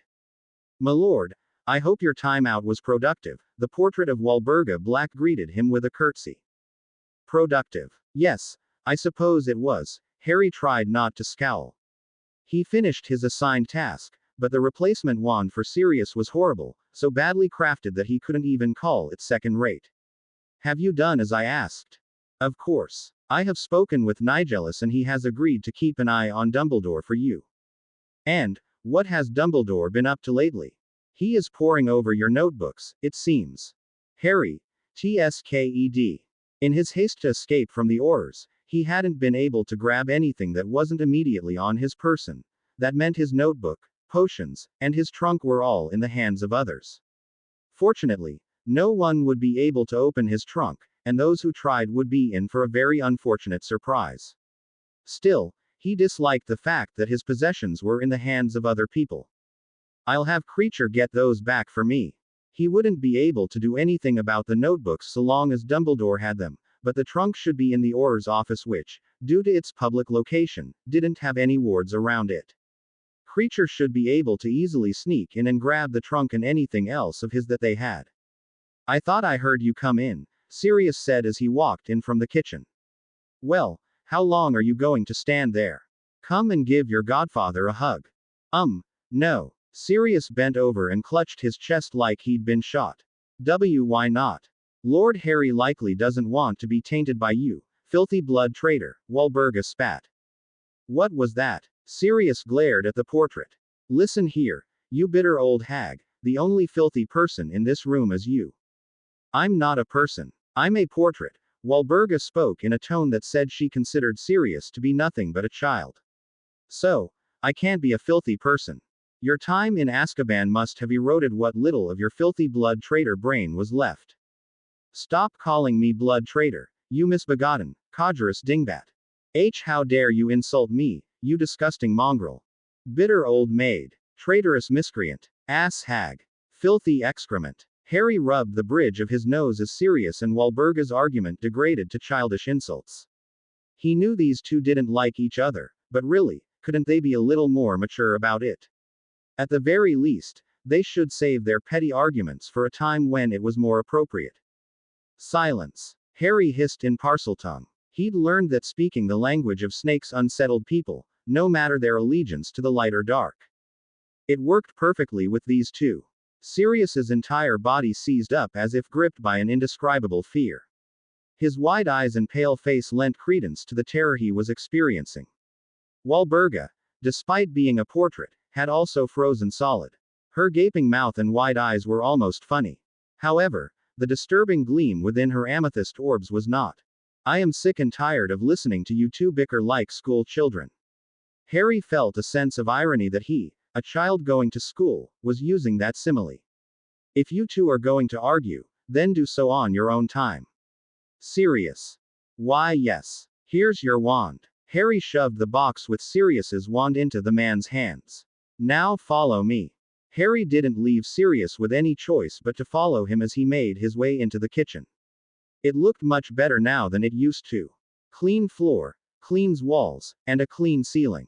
The stove and cabinets had also been wiped down, the grime from ages of disuse gone. It was the stove that Harry gestured to.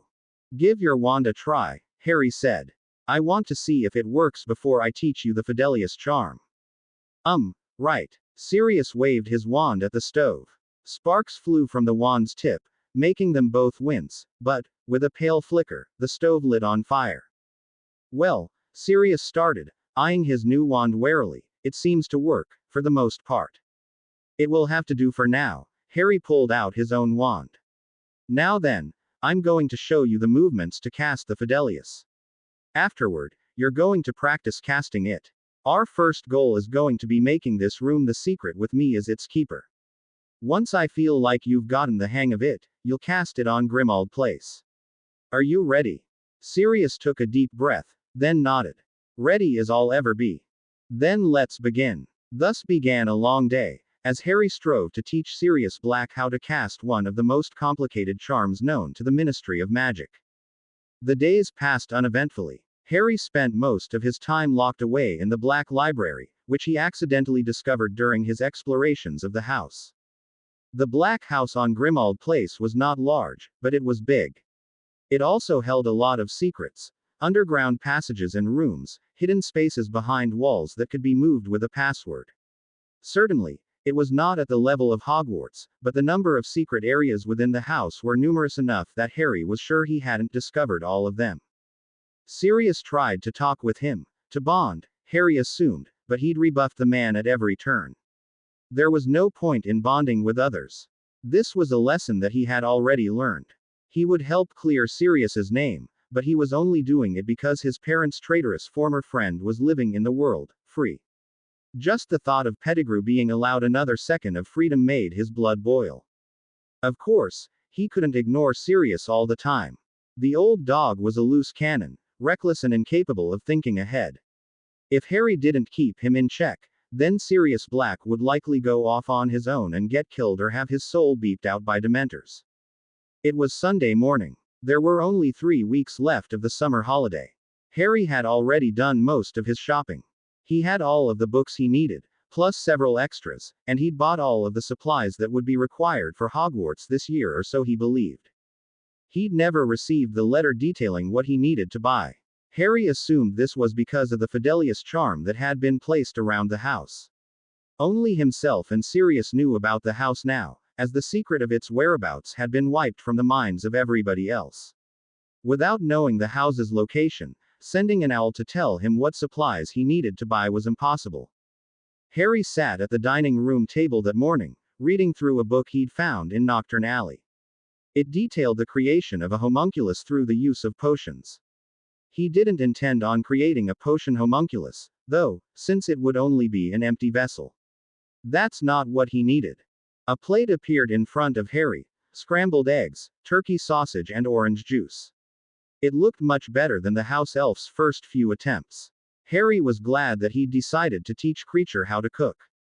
Here you are, Master. Kreacher bowed to him. Thank you. Of course, Master. Can Kreacher get you anything else? Not at the moment, no. Go and get some rest. You've been working hard. Master is too kind. With a bow, Kreacher disappeared with a pop. Harry continued to read, munching on his food. Even though he had no intention of creating a homunculus with potions, the knowledge of homunculi was still invaluable. It might even help him with his own plans. NNOOOOOOO. Just then, a loud scream echoed throughout the house. Harry looked up from his book. The yell, which contained the anguish that only came when someone lost what they cherished most, had come from Sirius Black's room. Sirius, Harry had learned, suffered from nightmares. Every night, the older man would wake up screaming. Sometimes he would scream names, but most of the time, his screaming was unintelligible. Harry wondered if this was the result of being near Dementors for so long, or if the loss of his best friend was what really shook Sirius up. The screams died down, and Harry went back to his reading. Several minutes later, however, more screaming came to him, this time from the hallway. Why can't you be more quiet, dirty mongrel? Shut up, you old hag. You're the one who needs to stop talking. How dare you, you insolent fool. This is why you were disowned. You're nothing but a disrespectful cretin. Ha! This coming from the foul-mouthed harpy who disrespects everyone who talks to her. Harry sighed as Wilburga and Sirius argued. Again. It was a near-daily occurrence, their shouting matches. It had gotten to the point where Harry often went out of the house, just so he wouldn't have to deal with their constant childish bickering. Like mother like son, I guess. Standing up, Harry placed a bookmark within his book, closed it, and wandered into the hallway, where Sirius and Wilburga were arguing. Bitch. Mutt. Whore. Traitorous swine. Their argument had devolved into childish name-calling. I hope you two finish arguing soon, Harry said. The human and the portrait froze. I was enjoying a nice book when you two started quarreling. Ah, Harry, Sirius squeaked. How are you this fine? Morning. Harry smiled, but it wasn't a very nice smile. I'm doing fine. I was reading this rather fascinating book, when I heard yelling coming from this hallway. It interrupted my reading. Sirius and Wilburga gulped. They had learned early on that Harry did not like to have his reading interrupted, or his studying, or his experiments, or anything, really. The few times their arguments had gotten really foul, Harry had punished them in the most humiliating manner possible. Not even Wilburga, who was just a portrait, had gotten away unscathed. Harry somehow managed to find a spell that affected even magical portraits. So sorry about that, Harry, Sirius apologized. Apologies, my lord. Wilburga bowed to him. It seems that, in the wake of hearing my foul son's loathsome screaming, I had forgotten myself. It won't happen again. Harry nodded, accepting their apologies. See to it that it doesn't. He paused. Wilburga, tell me, has there been any word from Nigellus? Portraits were interesting in that, so long as they were connected, those within the portraits could travel to the connected ones. Phineas Nigellus Black, whose portrait was located inside of Albus Dumbledore's office, had a connecting portrait here at Grimmauld Place, which meant all of the other portraits, including Wilburga's, were connected to his. There has, my lord. It seems that Albus Dumbledore is still searching for you in the mutt. Amelia Bones has been seen coming and going from his office several times, along with Alistair Moody. They are still heading the search. Harry had suspected that they wouldn't give up so easily. Amelia Bones had an invested interest in his safety, and Headmaster Dumbledore was the type who wouldn't let one of his students go unaided when he thought they needed help. Being the boy who lived also meant that, should he not be found, their reputation could be dragged through the mud. The Daily Prophet was already vilifying them for not finding him. People can be so stupid. As if they could really be blamed for not finding me. If everyone wants me to be found so badly, Then perhaps they should begin searching themselves. It always amazed Harry to see how the sheep responded to what was happening in the world. Whenever something went wrong, they were always quick to blame others for not being vigilant enough. They never took responsibility themselves, as if the idea of holding themselves accountable was antithesis to them. Is there anything else that I should know? Harry asked. Just one more issue, Wilburga replied. It seems there will be Dementors at Hogwarts this year. Harry raised an eyebrow. Dementors were abominable monsters that guarded Azkaban prison. They fed off the happiness of others, and were infamous for their ability to beep out the souls of humans via the Dementor's key. For them to be playing host at Hogwarts was. This does not strike me as an idea that Headmaster Dumbledore would permit. It isn't, Wilburga answered quickly. It appears to have been proposed by Minister Fudge, though I somehow doubt that idiotic fool could have thought of this on his own. More than likely, this idea came from Lucius Malfoy. That made much more sense. Lucius Malfoy, head of the Malfoy family, was a devious snake with a gilded tongue and a keen mind. An idea like this could only come from someone like him. But the question still remains, why have Dementors at Hogwarts? Is it to catch Sirius Black? The idea didn't seem plausible. Sirius Black had no reason to go to Hogwarts, at least, not any that Lucius would know about. Although, no one knew that Sirius and Harry were together. Perhaps Dementors were being sent there under the assumption that he would show up, and Sirius Black would follow him. It was possible, but still not the most viable sounding reason. That could pose a problem, Harry muttered. Harry, Sirius said. Thank you for informing me of this. Please keep me posted on anything else that you uncover. Of course, my lord. Harry, follow me, Sirius. We'll need to conceive a plan to counteract this new development. Harry wandered back to the kitchen, Sirius trailing behind him. They sat down at the dining room table, Harry in front of his meal, while Sirius chose to sit opposite of him. Despite his ashen pallor and sweaty face, the man looked much better than he had when Harry first confronted him. A meal appeared before Sirius, a traditional English breakfast, along with several potions. Sirius dug into the meal. He didn't touch the potions.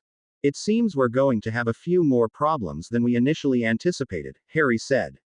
We'll need to revise our original plan to deal with this new threat. Their original plan called for Sirius Black to travel ahead of Harry and journey to Hogsmeade, a small wizarding town not too far from Hogwarts. Once there, Sirius would find a place where he could hide until Harry contacted him again. With Dementors on the loose, that was no longer a safe option. I fesh show, Sirius mumbled between mouthfuls of food. Harry wrinkled his nose. Has being in your dog form for so long made you forget about manners?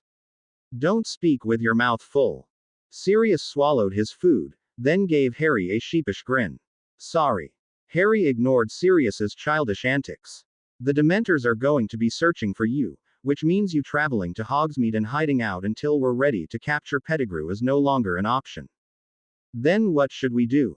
Rubbing his chin, Harry thought the problem over. He'd originally wanted to wait until Ron went to Hogsmeade, then ambush him with Sirius and capture Pettigrew. Afterward, they would bind, cage, and then send a fully human and perfectly alive Peter Pettigrew to the Department of Law Enforcement. Harry believed that if Amelia Bones was given undeniable proof of Sirius's innocence, such as a living Pettigrew, she would call off the search for him. After that, Sirius could turn himself in, and then, with Harry's influence, he would be given a fair trial and acquitted of his crime. However, with Dementors now being stationed at and around Hogwarts, they would need to come up with a new plan. Their old one wouldn't work. I'll need to think on this later, Harry thought as he glanced at the clock. It was nearing the time where he had to leave. He was about to stand up and get ready, but he paused when he saw that Sirius had yet to drink his potions. Sirius, your potions. Why haven't you drank them? The potions sitting beside Sirius's chair were ones that Harry had made for him. When they'd first met, Sirius had been so skinny that he looked like a concentration camp victim. Actually, he still looked like one. Those potions were specially made magical nutrient intake potions that were custom for Sirius. Harry judged that Sirius be back to full physical health after taking 3 months' worth of these potions. Oh, yeah, these.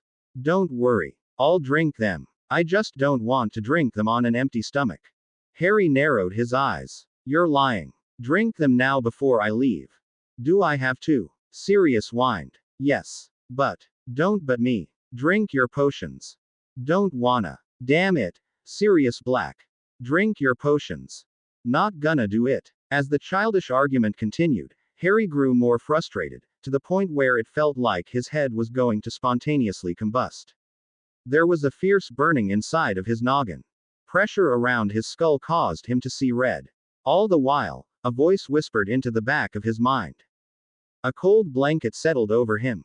Sirius Black, if you do not drink those potions right now, I am going to shove them so far down your throat you'll be crapping glass for months. Now drink those potions.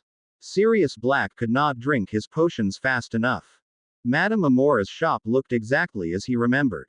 The cluttered room revealed itself to him as he pushed aside the curtain and stepped into the threshold.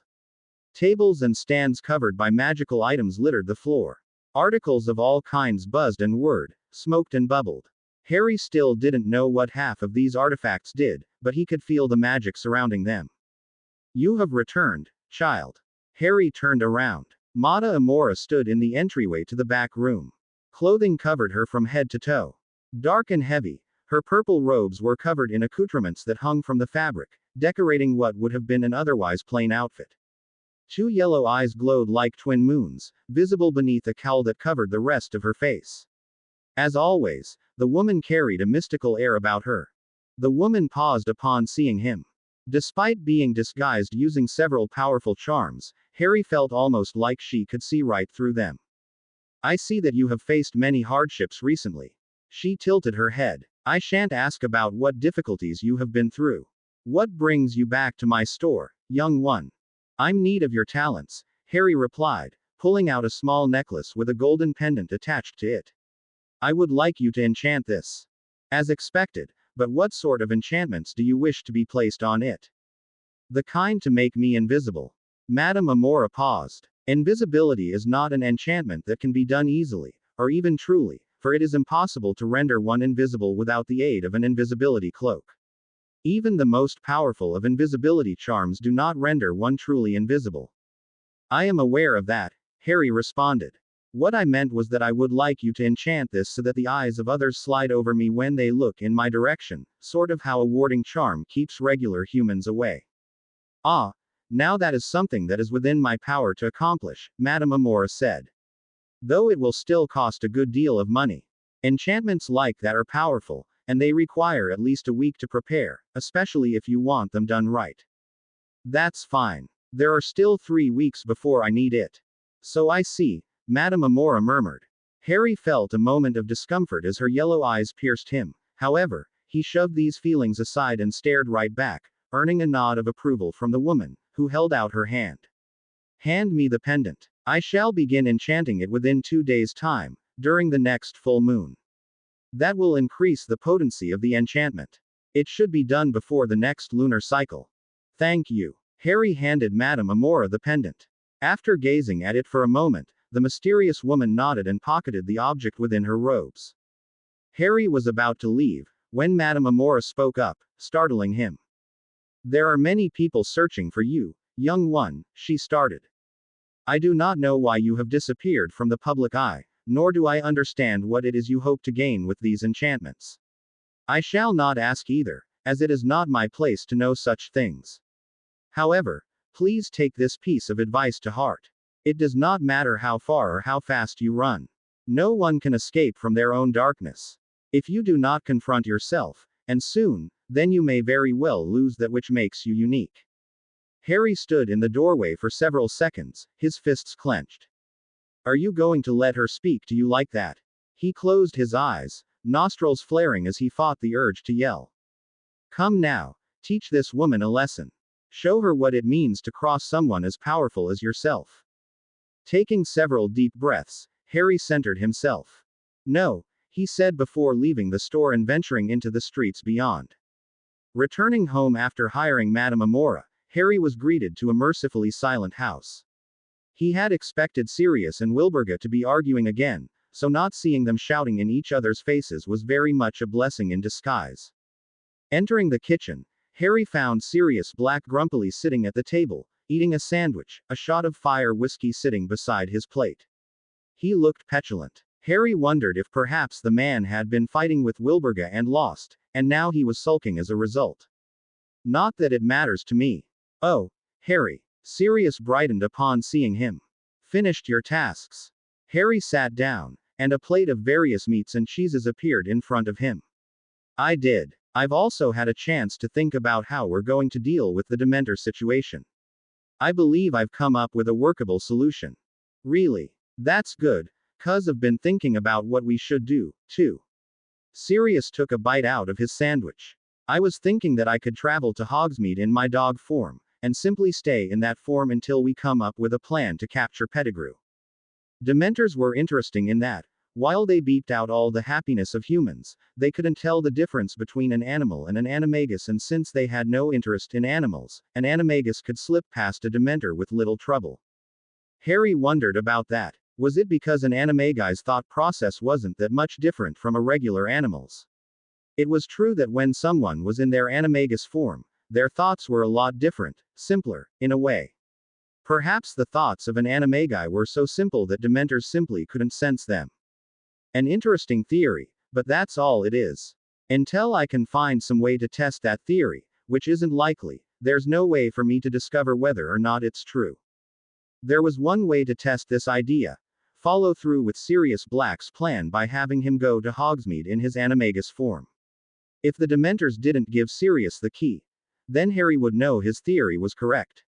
However, if Sirius did travel to Hogsmeade, and the Dementors did key him, then everything they'd done up to this point would be meaningless. No, Harry said. Sirius paused. No, you won't be going to Hogsmeade. With Dementors now on the loose, you cannot afford to be careless. You're going to stay here while I go to Hogwarts, and only after I have Pettigrew in my custody and the Dementors have been recalled to Azkaban, will you leave Grimmauld Place. Sirius looked like someone had just told him that James Potter had risen from the grave. His face was pale. You can't be serious. I am quite serious. This is going to put you in danger. I doubt it. The Dementors aren't looking for me. They're looking for you. If anything, you coming to Hogsmeade in your animal form is going to place me in more danger. I'm not talking about the Dementors. I'm talking about Pettigrew. Harry almost snorted. Is that what you're worried about? I have been going to school for 2 years now, and Pettigrew has been here ever since I started. Not once has he attacked or otherwise attempted to inflict harm upon me. This leads me to believe that he has no intentions for me one way or the other. Most likely, Pettigrew is simply disguising himself as the Weasley's family rat to keep a low profile. Weren't you the one who told me that he's a yellow-bellied coward?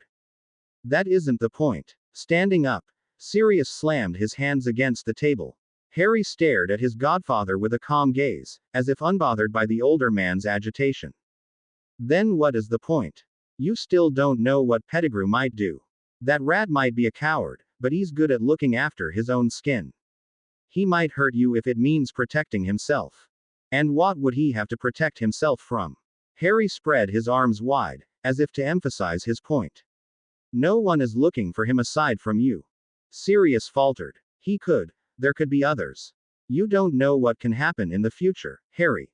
For all we know, something could happen that forces Pettigrew to act. He might be a coward, but he's really good at looking after his own hide. Which is all the more reason for you not to show up, Harry said mildly. Right now, you are the only danger to Pettigrew. If you showed up at Hogsmeade and he saw you, then he'd be liable to take drastic actions. Furthermore, Pettigrew knows about your animagus form. I'm sure that he would recognize you in it. This means that you won't be able to travel much. You'll be in more or less the same position at Hogsmeade that you're in here, except you won't have the comfort of a home. You'll be stuck somewhere outside of Hogsmeade, like in a cave or some other subterranean location. That doesn't matter. Your safety comes before my own. Harry twitched. He closed his eyes, took a deep breath, held it, then slowly let it out. I appreciate that you want to protect me, Sirius, truly. However, Harry opened his eyes, which were sharper than a pair of blades. You presume too much. I'm not some weak child who needs saving. I didn't mean. If anything, Harry continued, the person who needs protection right now is you, not me. Sirius grew silent, and Harry knew that he had the man trapped. While there were, indeed, people who were after Harry, none of them were malignant Headmaster Dumbledore, Madame Bones, the Ministry of Magic. They were worried about his safety, and once he showed up at Hogwarts, they'd have no need to detain him. He might be asked questions, but Harry already had a plan for that. Speaking of which, Kreacher. The young master calls for Kreacher. I need a calligraphy pen, a sheet of parchment, an envelope, and a seal. Kreacher snapped his fingers and all of the supplies Harry asked for appeared. Thank you. Of course, young master. Giving a bow, Kreacher disappeared with a pop. Sirius stared at the spot the house elf vacated. Why is it that he calls you young master but still calls me filth? He asked no one in particular. Because you still call him shit-eater. Harry suggested as he grabbed the calligraphy pen and began to write. Perhaps you should consider treating him with respect. Just whose side are you on here? I don't take sides. But I'm your godfather. Oh, are you? This is news to me. Aren't godfathers supposed to take care of their godchildren in the event that something happens to their parents? Sirius flinched. That was a low blow, Harry. Harry shrugged and continued writing his letter. Dear NF. Thank you for your help last year. I learned a great deal under your tutelage. I regret to ask this of you, but I was wondering if you could help me once more. I am in need of a pensieve, but have been unable to find one. I would like to know if you have any knowledge on where I could acquire one. Best regards, H.P. It was a short, simple letter, but Harry knew that Flamel wasn't one for reading long letters. The man had a short attention span for anything that wasn't alchemy or his wife. Reaching out with his mind, Harry tried to call for Hedwig. When she didn't come, he frowned, then tried again. She still didn't come. What is going on? I know that Hedwig and I haven't been on the best of terms for some reason, but she's always responded to my calls. We don't need her anyway. She's a burden, just like everybody else. It'll only hurt more when she dies. Better to let her go now before that happens. Yes, that's right. Hedwig is a burden. If something happened to her, if she died, then, perhaps it's better this way. Harry nodded several times to himself. He didn't need Hedwig. She might have been able to deliver this message, but there were other ways to acquire a pensieve that didn't involve contacting the Flamels. He'd been hoping to avoid going there, because he was sure there were guards stationed around it, but it looked like a trip to Gringotts was in order. Ragnarok was not just the personal banker for some of the most affluent citizens of the wizarding world. He was also a warrior of incredible skill. Having lived for many long years, he'd taken part in the very last Goblin Rebellion. Although they had lost that war, it was during this rebellion that he had distinguished himself, and it was thanks, in part, to his skills that goblins were granted the right of handling the wizard's money. Sitting behind his desk, Ragnarok worked diligently on his reports. He didn't understand why humans hated paperwork. It might take up a good chunk of time to complete, but filing these papers meant putting more cash in one's pockets, which was never a bad thing. A knock at the door interrupted his task. Ragnarok cast it an irritated glare, but quickly calmed himself. No one would be foolish enough to intrude on him while he was working, not unless they had a good reason. Enter. The door creaked open and Griphook entered the room. Director Ragnarok, there is someone here to see you. The way Griphook spoke, the odd inflection in his voice, made Ragnarok pause. There was something about this guest that unsettled Griphook, a rare feat indeed. While the young goblin had never been tested in combat, he had a stout heart. For something to bother him, well, it was unusual. Send them in, Ragnarok ordered. He would see what made this person disquiet Griphook for himself. Griphook nodded and left. Not even a minute later, someone else entered the room. Cloaked from head to toe in black, the figure's clothing seemed to soak in all the light around them, leaving the areas they tread gray and dull. The cowl they wore covered their face in shadows, but Ragnarok could see vivid green eyes pierce that veil. Take off your cloak, Ragnarok demanded. I won't deal with someone who hides themselves. The figure paused, then, with glacial slowness, raised their hands, grabbed the hood of their cloak, and pulled it off, revealing a head of raven hair and a lightning bolt scar. Director Ragnarok. Harry's voice was sharp, cold even. Heir apparent, Lord Harry Potter. Ragnarok studied the young man. Much had changed about him. Where once there had been a vibrancy, a life, now there was only darkness. Intelligent green eyes contained a glacial coldness they had lacked the last time they'd conversed, and a face that once seemed excited and enthusiastic appeared to have become hewn in stone. However, Ragnarok did not care for such things. He was a businessman, and though Harry Potter impressed him, he did not care about the boy's personal problems. To what do I owe the honor of your visit? I have already sent you your bi-monthly report. All of your holdings are doing well. We've managed to turn a 30% profit. I am aware, Harry said, coming to stand in front of his desk. I am here for another reason. Information. Ah, so that's what this was about. This wasn't unexpected. The goblins were a font of knowledge about certain black market activities. If someone wanted something found, or they were looking for something that couldn't be obtained through legal means, then the smart ones came to the goblins. However, and what is it you are searching for? A pensieve. Pensieves were magical devices used to store and relive memories. They were quite useful, especially when you wanted to see your own memory from an outsider's perspective, or view the memory of someone else. They were also quite rare. Being a ministry-regulated item, and something that only a few people in the entire world could make, finding one for personal use was difficult. I know of where you can get a pensieve. However, you realize that such information comes with a price, yes. The reason witches and wizards didn't come to the goblins for information was because it cost money. They didn't like the thought of paying goblins. Only the smart ones, who knew that a goblin could find anything they required, came to them. Harry nodded. I am aware, and I am willing to pay your price. Ragnarok grinned. In that case, we have an agreement. It's nice to see that you still know how business works, Lord Potter. The smile that Harry Potter gave Ragnarok was cold. That expression of his, it is almost befitting of a goblin, Ragnarok thought as they got down to business. Ragnarok did not have a pensieve that Harry could buy. However, he did know of a place where a pensieve could be acquired.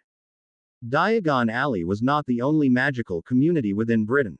While it was most certainly the largest, being smack in the center of London, there were at least a dozen other communities sparsely dotting the countryside. Some of these communities even had shops that sold items you couldn't get in a large place like Diagon Alley. Items like a pensieve. Serpents Avenue was one such place. It was a tiny place, nothing at all like Diagon Alley. There were only a dozen or so people wandering through it. The shops were nowhere near as decorative. They lacked the aesthetic appeal that Diagon Alley had, and the magic in this place was far weaker, which Harry assumed was due to a lack of witches and wizards in treading upon its cobblestone road. Harry wandered down the road, eyeing the shops. They were all old buildings, though there didn't seem to be anything wrong with them. Each building showed its age. The roofs were rickety and their colors dull, the walls had minor cracks in them as reparo charms wore off, and some buildings had mold growing along the bottom. He supposed this was what happened to smaller alleys. The lack of massive customers meant they didn't have as much money to maintain their storefronts. It wouldn't surprise him if this place went out of business eventually. It's a shame, really. Places like this can hold secrets that places like Diagon Alley could never have. He'd changed his appearance to that of a young man with blonde hair, blue eyes and an upturned nose. The robes he wore were nice, but plain. His scar was invisible, having been covered with makeup. He'd also been forced to use contacts to change his eye color, since magic didn't seem to work on them. The store that Harry was looking for didn't look much different from the other stores. It was a one-story building built in the shape of a square. The walls were made of aged brick. Shades of red gave it a multifaceted appearance.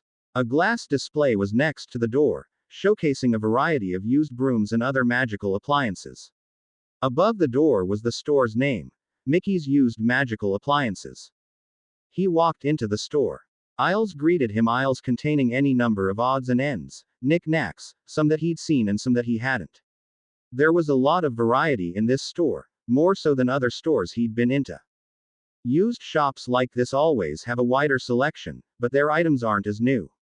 It's a trade-off, I suppose. Welcome to my shop, a man greeted as he walked in.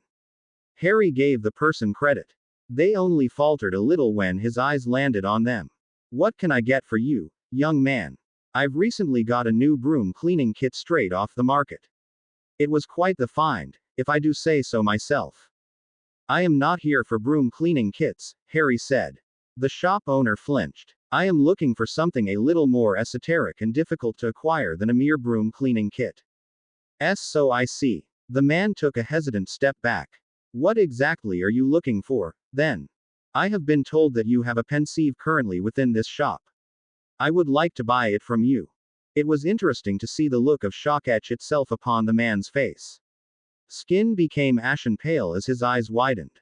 I don't. Please do not say that you don't know what I'm talking about, when you clearly do know what I'm talking about. Harry stared at the man, who'd broken out into a minor sweat. I do not enjoy being lied to. The man's shoulders slumped. How did you find out about that? Why did you try to hide that you had it? Harry returned with a smile. The man's eyes widened. Oh, dear. Could it be that you have an unregistered pensieve in your possession? You do know that's illegal, don't you? Pensieves were ministry-regulated items. To own, buy, or sell one, a person needed to get ministry approval, which required paying a fee for a certificate and signing a magically binding contract.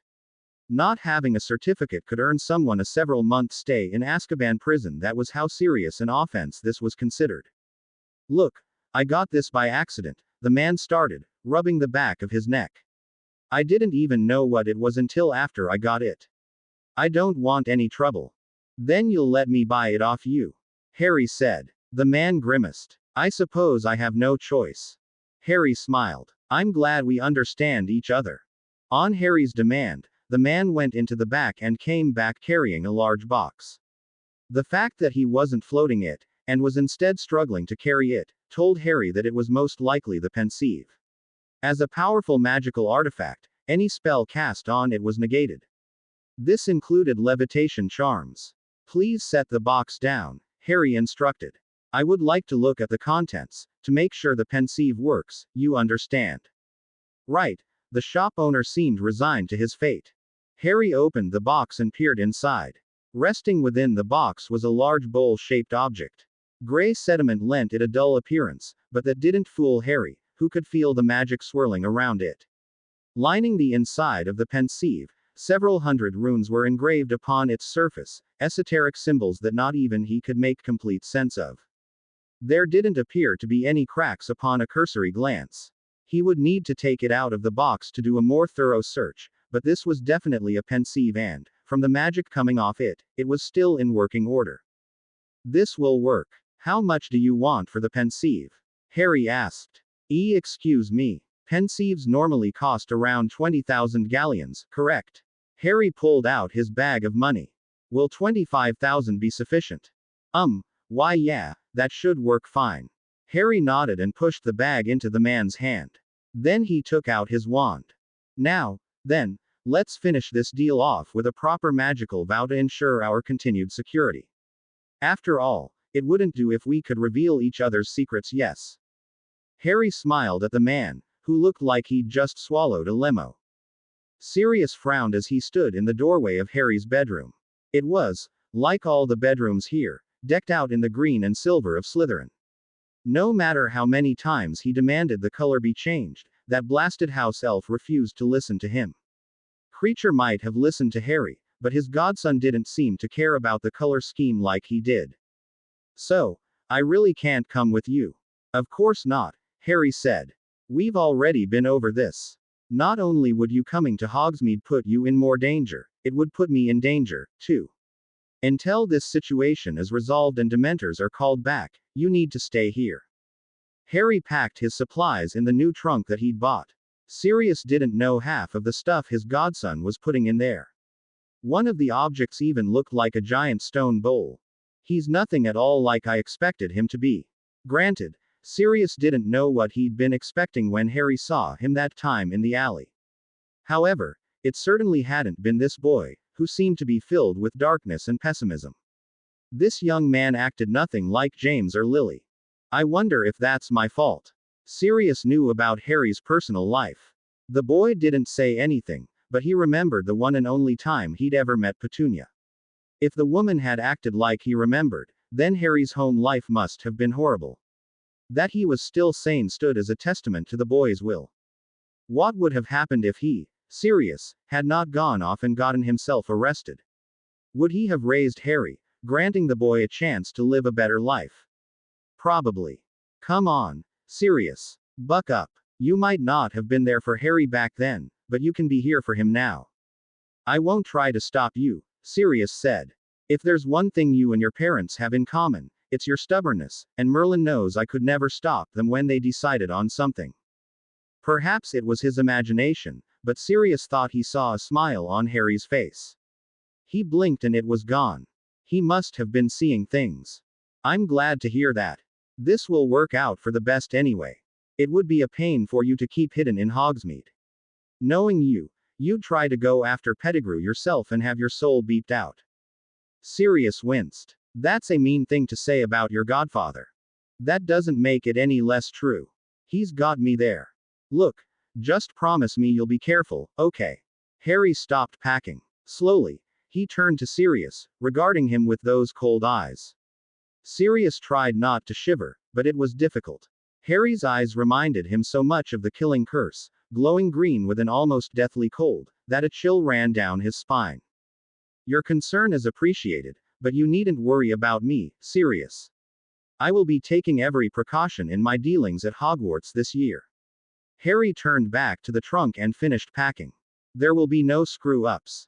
Sirius watched Harry for a little while longer, but the guilt of knowing that Harry acted like this because of him became too much, and he soon left the young man to finish his packing. I'm sorry, James, Lily. This is all my fault.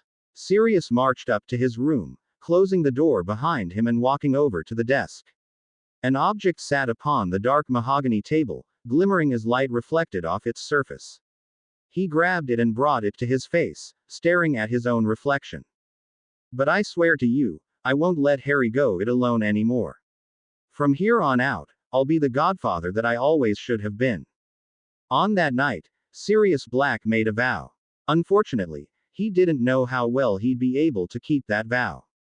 Life, after all, rarely works out as planned. That morning, Daphne and the others woke up early to get ready for the trip to Hogwarts. Fortunately, they had already packed their belongings, so after eating breakfast, they were able to leave without worrying about whether or not they had everything ready.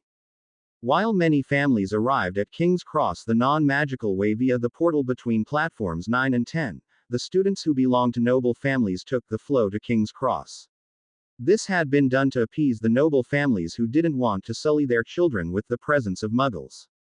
Using the flow was also much faster.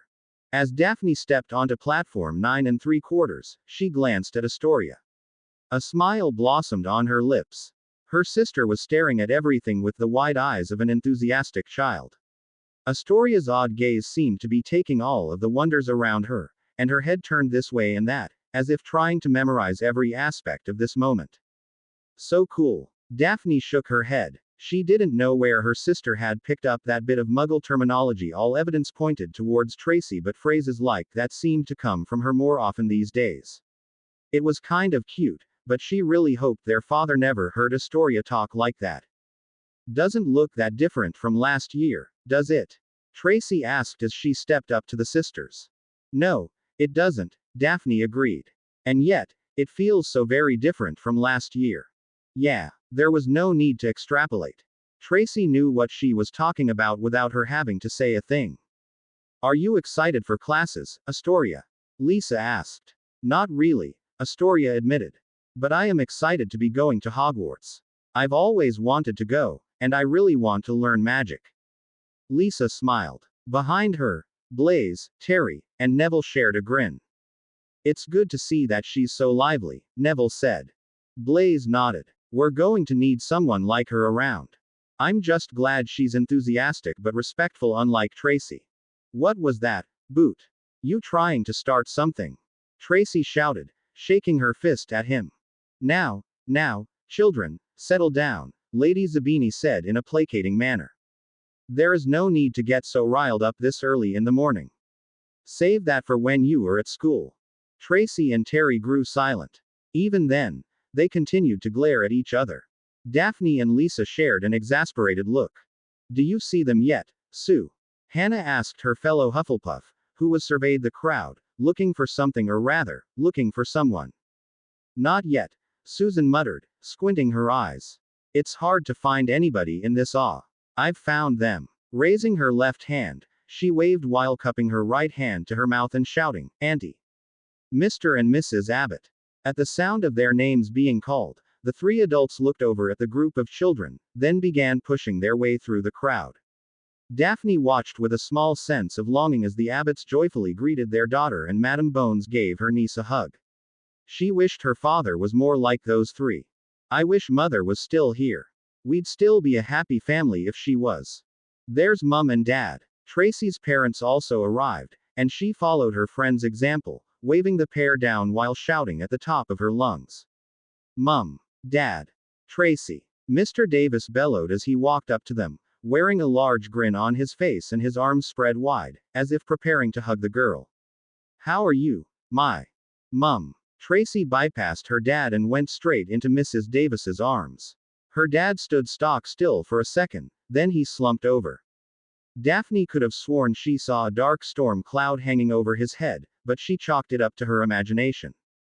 Oh, my goodness. Mrs. Davis laughed. Hello, Trace. How has your summer been? Good, I hope. It's been awesome. Tracy said with a grin. Awesome, is it? That's good to hear. I get no love, Mr. Davis complained as Tracy and her mom shared a greeting. Oh, come off it, Dad, Tracy grinned. You know that mums are supposed to get more love than dads. That's how it goes. You say that now, but I remember a time when you were a regular daddy's girl. You would always sit on my lap and tell me how much you loved me. Ah, I miss those times. Shut up. Tracy's cheeks flushed pink. I thought I told you to never talk about that. Did you? I must have forgotten. I guess that's what happens when us fathers don't get any love.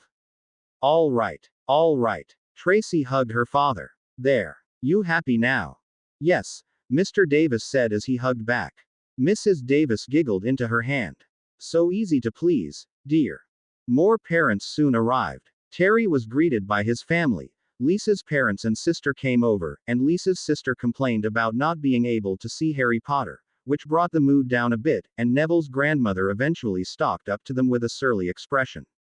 It was the Dowager Longbottom who captured Daphne's attention, mostly because of the strength of her presence, but also because of how she glared at Lady Zabini.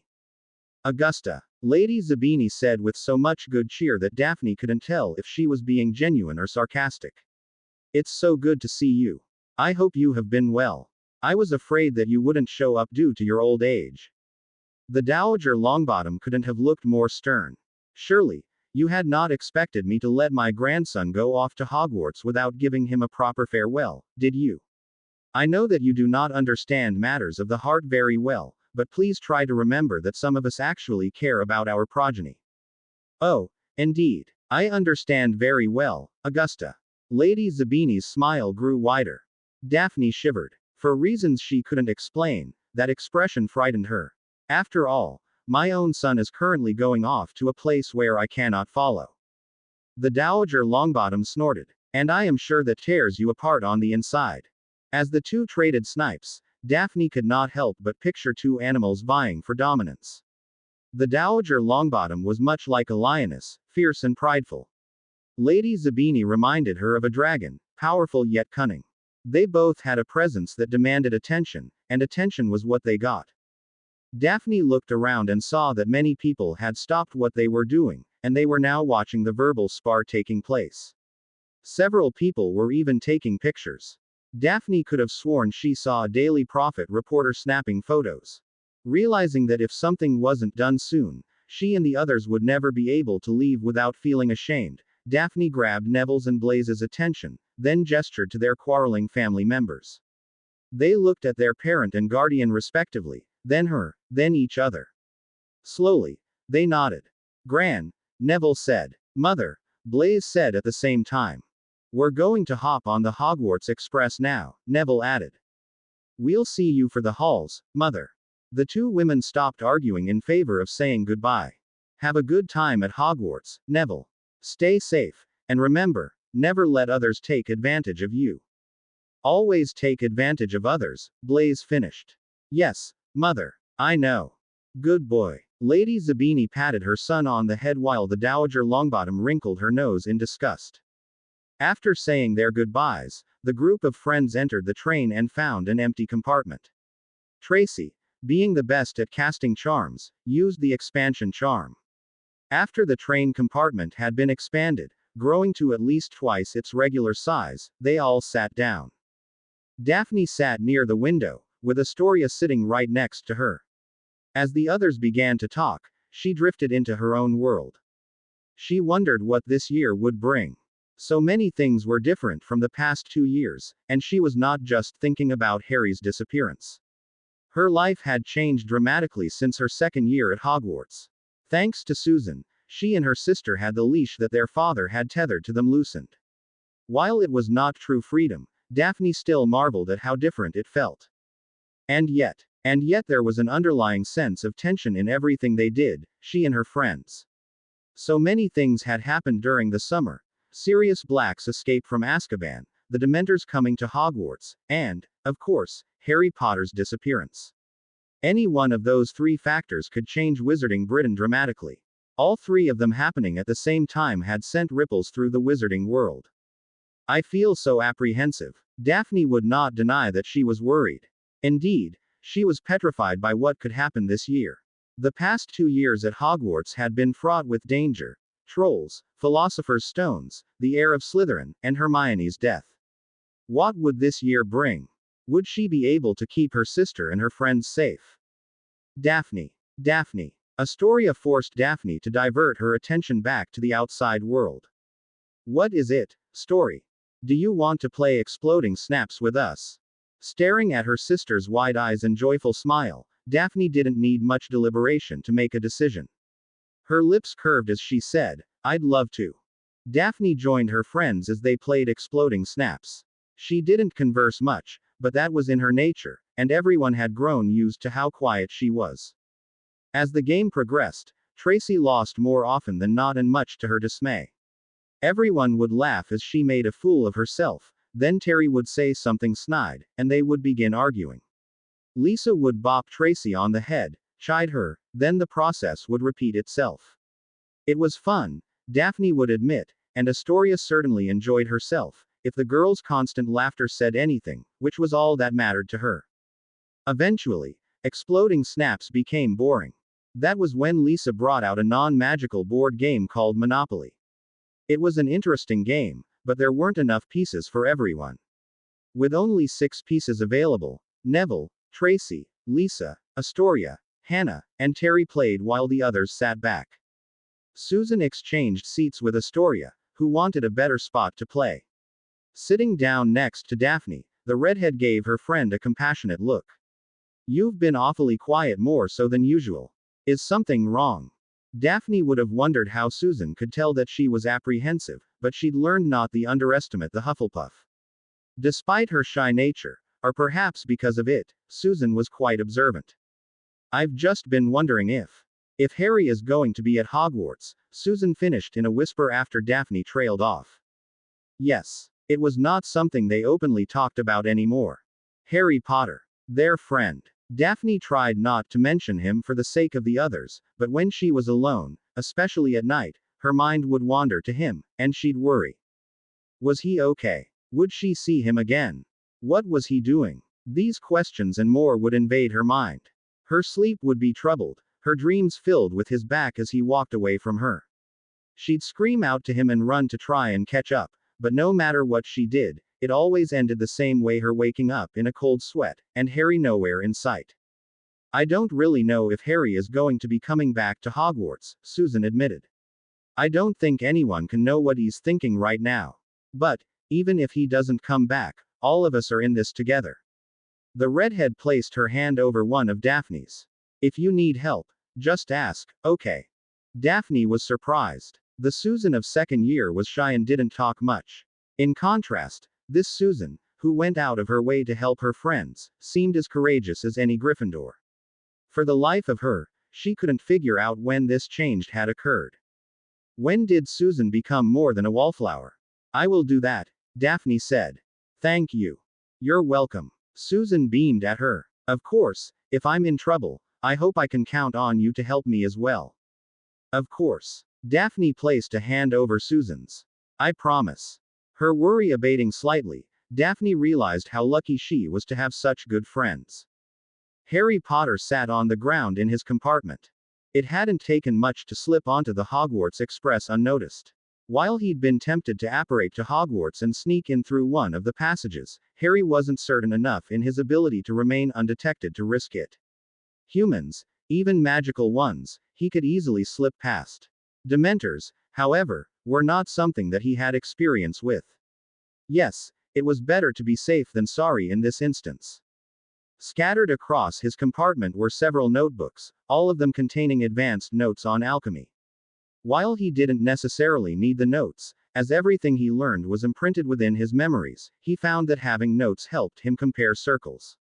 It was a way of alleviating the mental stress that came from calling up two or more informational references, thus allowing him to get work done faster. The current circles were all on the creation of a homunculus, a true homunculus, and not those defective versions that potions and spells created. Each transmutation circle was highly advanced, incredibly complex, and would require hours to properly draw. The dynamics between the lines that transmitted power and the symbols that contained power were far beyond the sum of their individual components. Most people would have never been able to understand these notes, not even many a would-be alchemist. Flamel would, but that man was scary good at alchemy. This circle would offer more stability to the homunculus, but its downside is that it would require a piece of my soul to create. Meanwhile, the one that invokes the 5 elements would only be capable of creating a homunculus that lasts for a few weeks, but it comes with less drawbacks and doesn't require a piece of my soul. The third one, which involves using the 3 essential principles, would be the easiest to create in theory, but the most difficult to do right. The problem with creating a homunculus was several-fold. The first issue was the matter of gaining the material necessary to create a human body. The average 70 kilograms adult human body contained approximately 7x1027 atoms and at least detectable traces of 60 chemical elements. About 29 of those elements were thought to play an active role in life and health in humans. The relative amounts of each element varied by individual, mainly due to differences in the proportion of fat, muscle, and bone in their body. Persons with more fat had a higher proportion of carbon and a lower proportion of most other elements. The adult human body averaged at 53% water. This varied substantially by age, say, and adiposity. In a large sample of adults of all ages and both say, the figure for water fraction by weight was found to be 48 plus or minus 6% for females and 58 plus or minus 8% water for males. Water is 11% hydrogen by mass but 67% hydrogen by atomic percent, and these numbers along with the complementary percent numbers for oxygen in water, are the largest contributors to overall mass and atomic composition figures. Because of water content, the human body contains more oxygen by mass than any other element, but more hydrogen by atom fraction than any element.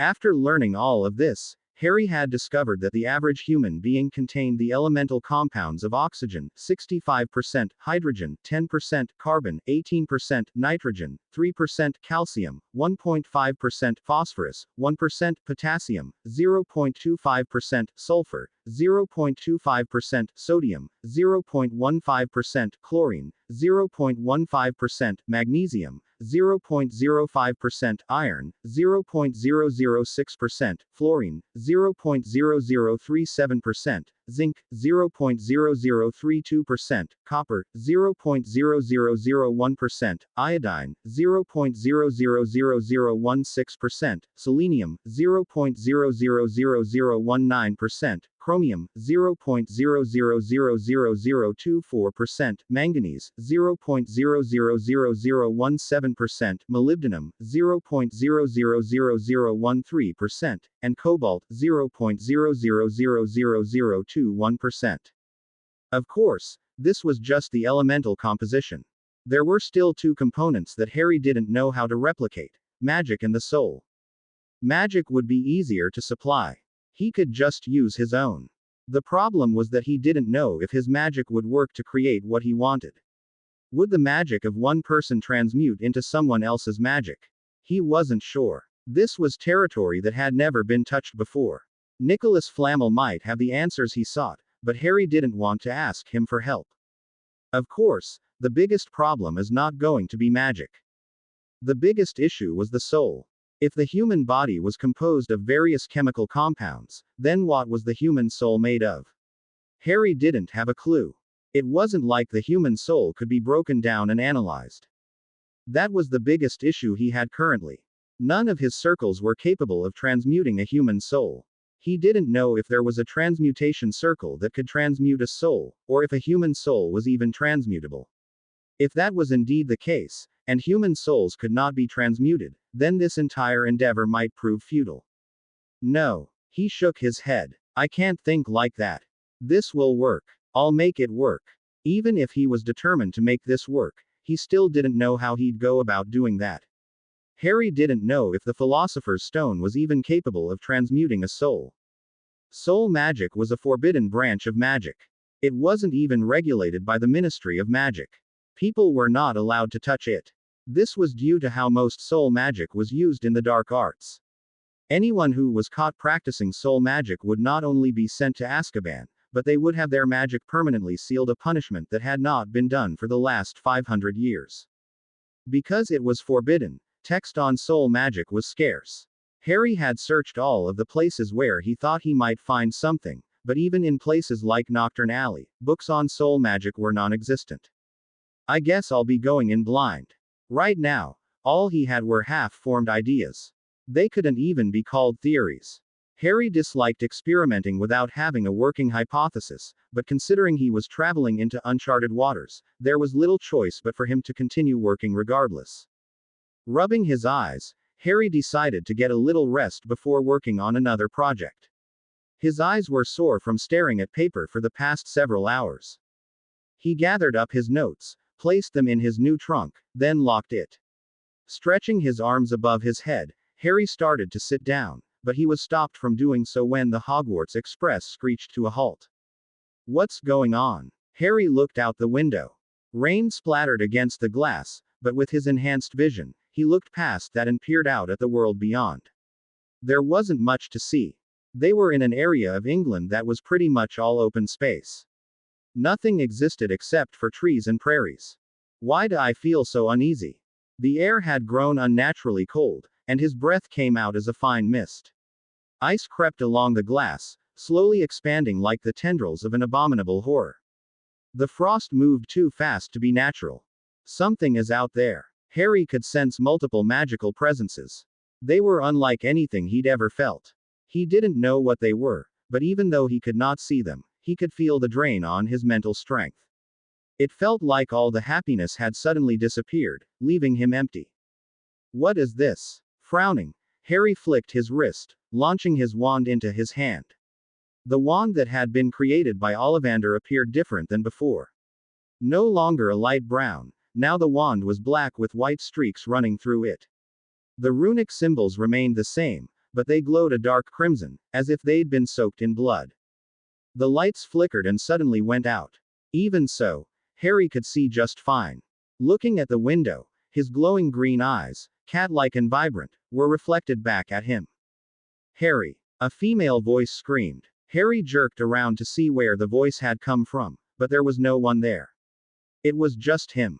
Rattling from behind him made Harry spin around. The door shook against its frame, the handle jostling like someone was trying to open it. He frowned. No one should even be able to see this door. Harry had placed a very powerful series of spells on it, including a variation of the Notice Me Not charm.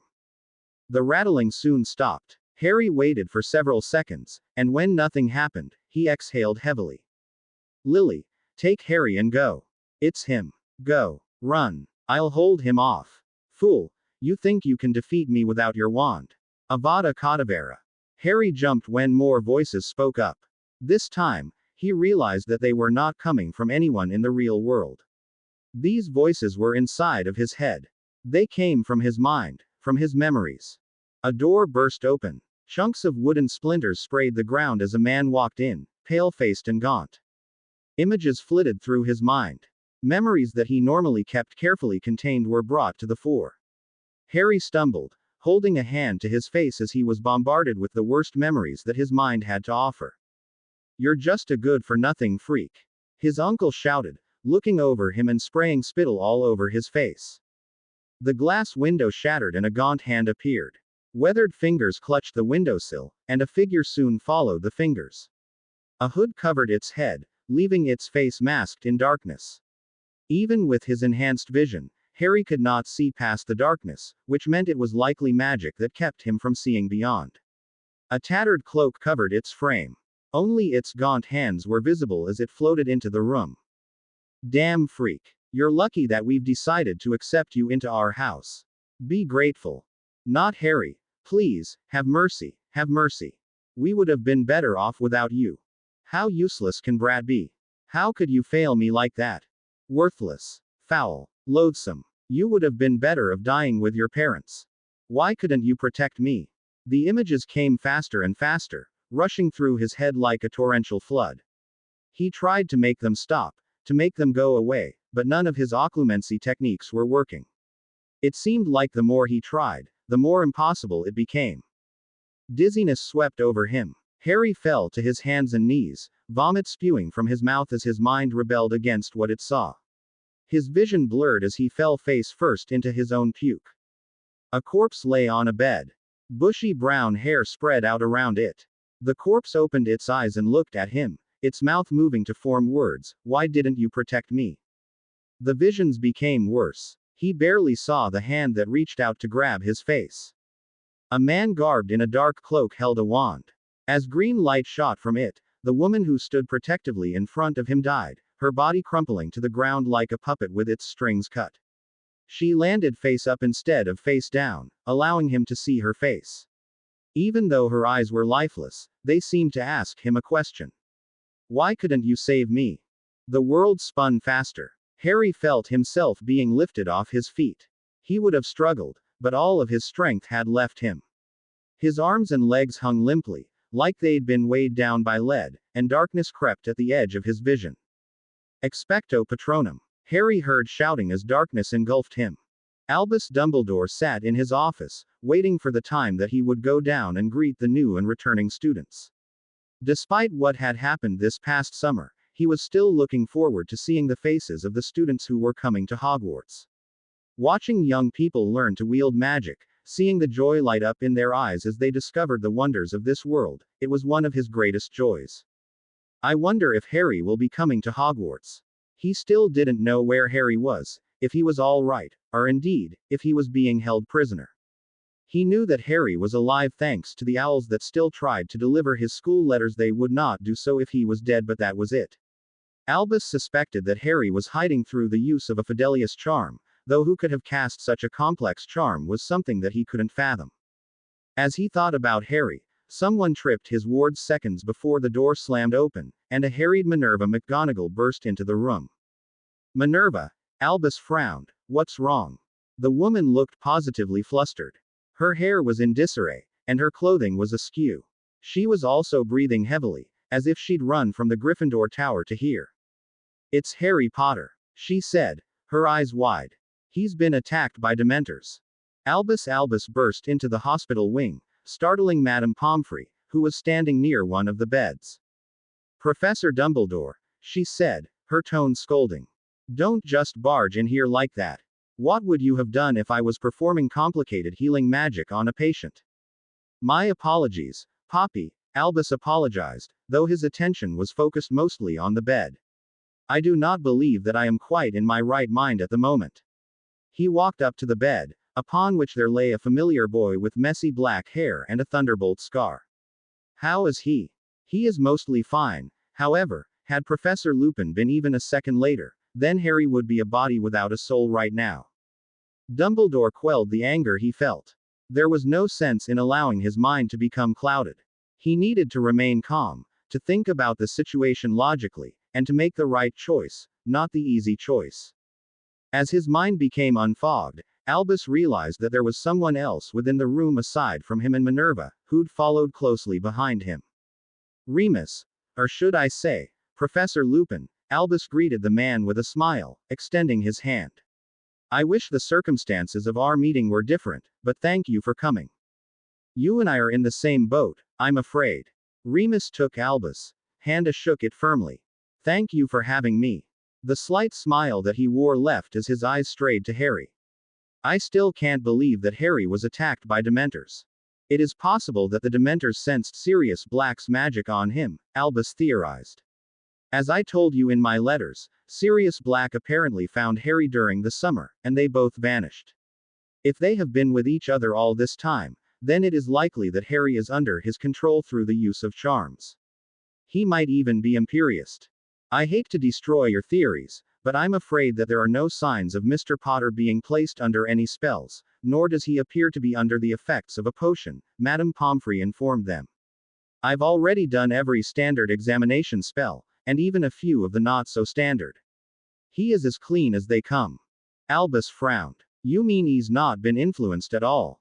Not one bit. The frown deepened. The mere fact that Harry was alive was incredible. He would have thought that Sirius would want to finish the job that he started over a decade ago and end the Potter line. When that hadn't come to pass, and the monitors that let him know if Harry was alive or not remained active, he'd assumed that Harry was going to be used for something nefarious. He'd been anticipating it. And now Madame Pomfrey was telling him that Harry was not under Black's control. I am missing something. There was a larger picture that he wasn't seeing, a piece to the puzzle that he didn't have. Albus glanced at Harry again. The boy lay there, still, unmoving. Were it not for his shallow breaths, Albus would have mistaken him for a corpse. Did he have the final piece that would help him understand this situation? Albus, McGonagall asked behind him, her voice uncertain. Let's allow young Harry to get his rest, Albus said at last. Professor Lupin, Minerva, if you two would follow me. There are many young children who are waiting to be sorted, and I am sure that the returning students are ravenous by now. Much as he would have liked to stay and wait until Harry was awake, he had other obligations. With nothing left to do here, Albus Dumbledore left the hospital wing with Minerva McGonagall and Remus Lupin in tow. It was a somber crowd who sat at the Hufflepuff table. Susan Bones, especially, was experiencing something very close to shock. She'd just witnessed her friend, Harry Potter, nearly getting his soul beeped out by a Dementor. Despite her aunt being the head of the Department of Magical Law Enforcement, Susan Bones had never seen, much less been near, a Dementor. Her auntie did not like them. She'd once told Susan that Dementors were the worst creature to have ever existed, and that just being near one was enough for normal people to lose their sanity. Having now seen one for herself, she could attest to that fact. Thank Merlin that Professor Lupin had been present to drive the Dementors off. Hey, Susan. Ernie Macmillan leaned over with an anxious and, dare she say it, excited expression on his face. Is it true that Harry Potter was attacked by Dementors on the train? While Hannah glared at Ernie for his crass question, Susan put on her best poker face and nodded. It's true. When Hannah and I found him, he was on the verge of getting the Dementor's key. Bloody hell, Justin Finch Fletchley muttered, his eyes wide. Never would have thought that the Harry Potter would be attacked by Dementors. Susan said nothing. She didn't want to talk about what happened right now, so she let the conversation die. The doors opening to admit Headmaster Dumbledore, and Professors McGonagall and Lupin, gave her the perfect excuse to turn her attention elsewhere. As the two professors moved to their seats and Dumbledore took center stage, Susan Bones turned her thoughts to the young boy sleeping in the hospital wing. Harry. The sorting ceremony had been very subdued. Daphne didn't blame anyone for this. If anything, she was grateful for the somber atmosphere. It meant that she could be as moody as she wanted and not have to worry about what other people thought. During the ceremony, Professor Dumbledore had confirmed that Harry had been attacked by Dementors, and that he was currently recuperating. This had put an end to any speculation about what had happened. Daphne was grateful for that. She didn't like hearing the things that people had to say about her friend. After his short speech about how they should all wish Harry a speedy recovery, the sorting had commenced. Daphne hadn't paid much attention to the sorting. The only person that she cared to know about was her sister. Incidentally, her sister had been sorted into, not Slytherin, but Gryffindor. Father wouldn't be pleased, but she hoped that her new friends could shield Story from whatever retribution he might try to dish out. After the sorting, dinner had commenced. Daphne barely paid attention to her meal. A glance at Tracy and Blaise revealed that they, too, were in a slump. Many conversations flowed around her, but she ignored them, especially because most of the conversation was about Harry Potter. Hearing about her friend made her moodier than she already was. When dinner ended, everyone was gathered by the prefects, who led them to their respective dorms. The Slytherin dorms were not what she would have called pleasant. Dark stone made everything feel eerie. The walls, floor, and ceiling were like obsidian, absorbing light and casting shadows. Despite this, the main room was well lit, and the dark green couches were comfortable to sit on. While the fire crackling in the fireplace somehow seemed sinister, it gave off the warmth necessary to keep the room from becoming cold. It looks like the mighty has finally fallen. Draco Malfoy's voice penetrated the fog that had clouded Daphne's mind. It's too bad it was a Dementor that did Pothead in. I would have liked to lay him low myself. You're a fool if you think a dweeb like you could ever beat Harry, Tracy said, her voice thick with scorn.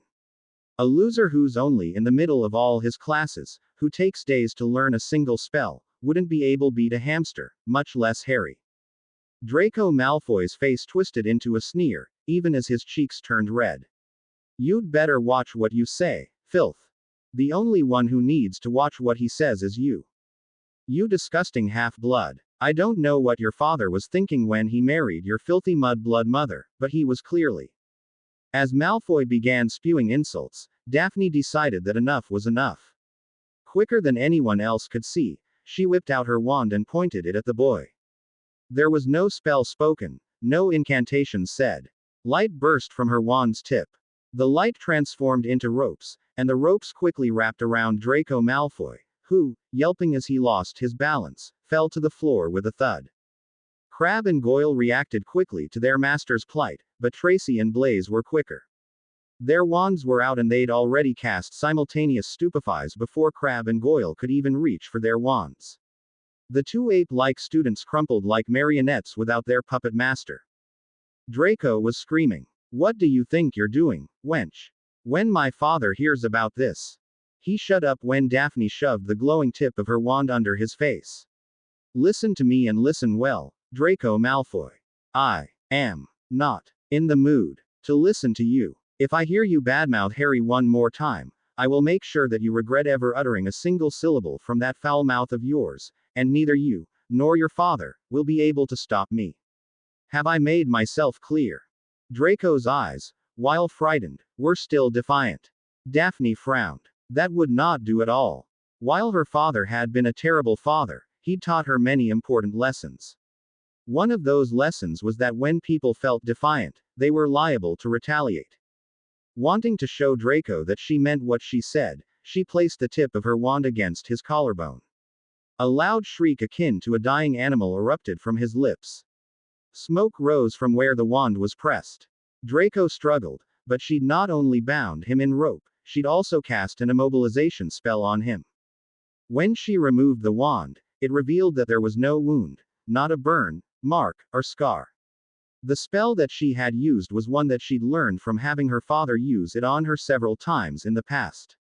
It was actually used as a method of punishment. Electricity was generated from the wand, then shoved into the victim. It was quite the shocking spell. Do I make myself clear? She asked again. Draco couldn't nod fast enough. Good. Standing up, Daphne removed the binds and immobilization spell.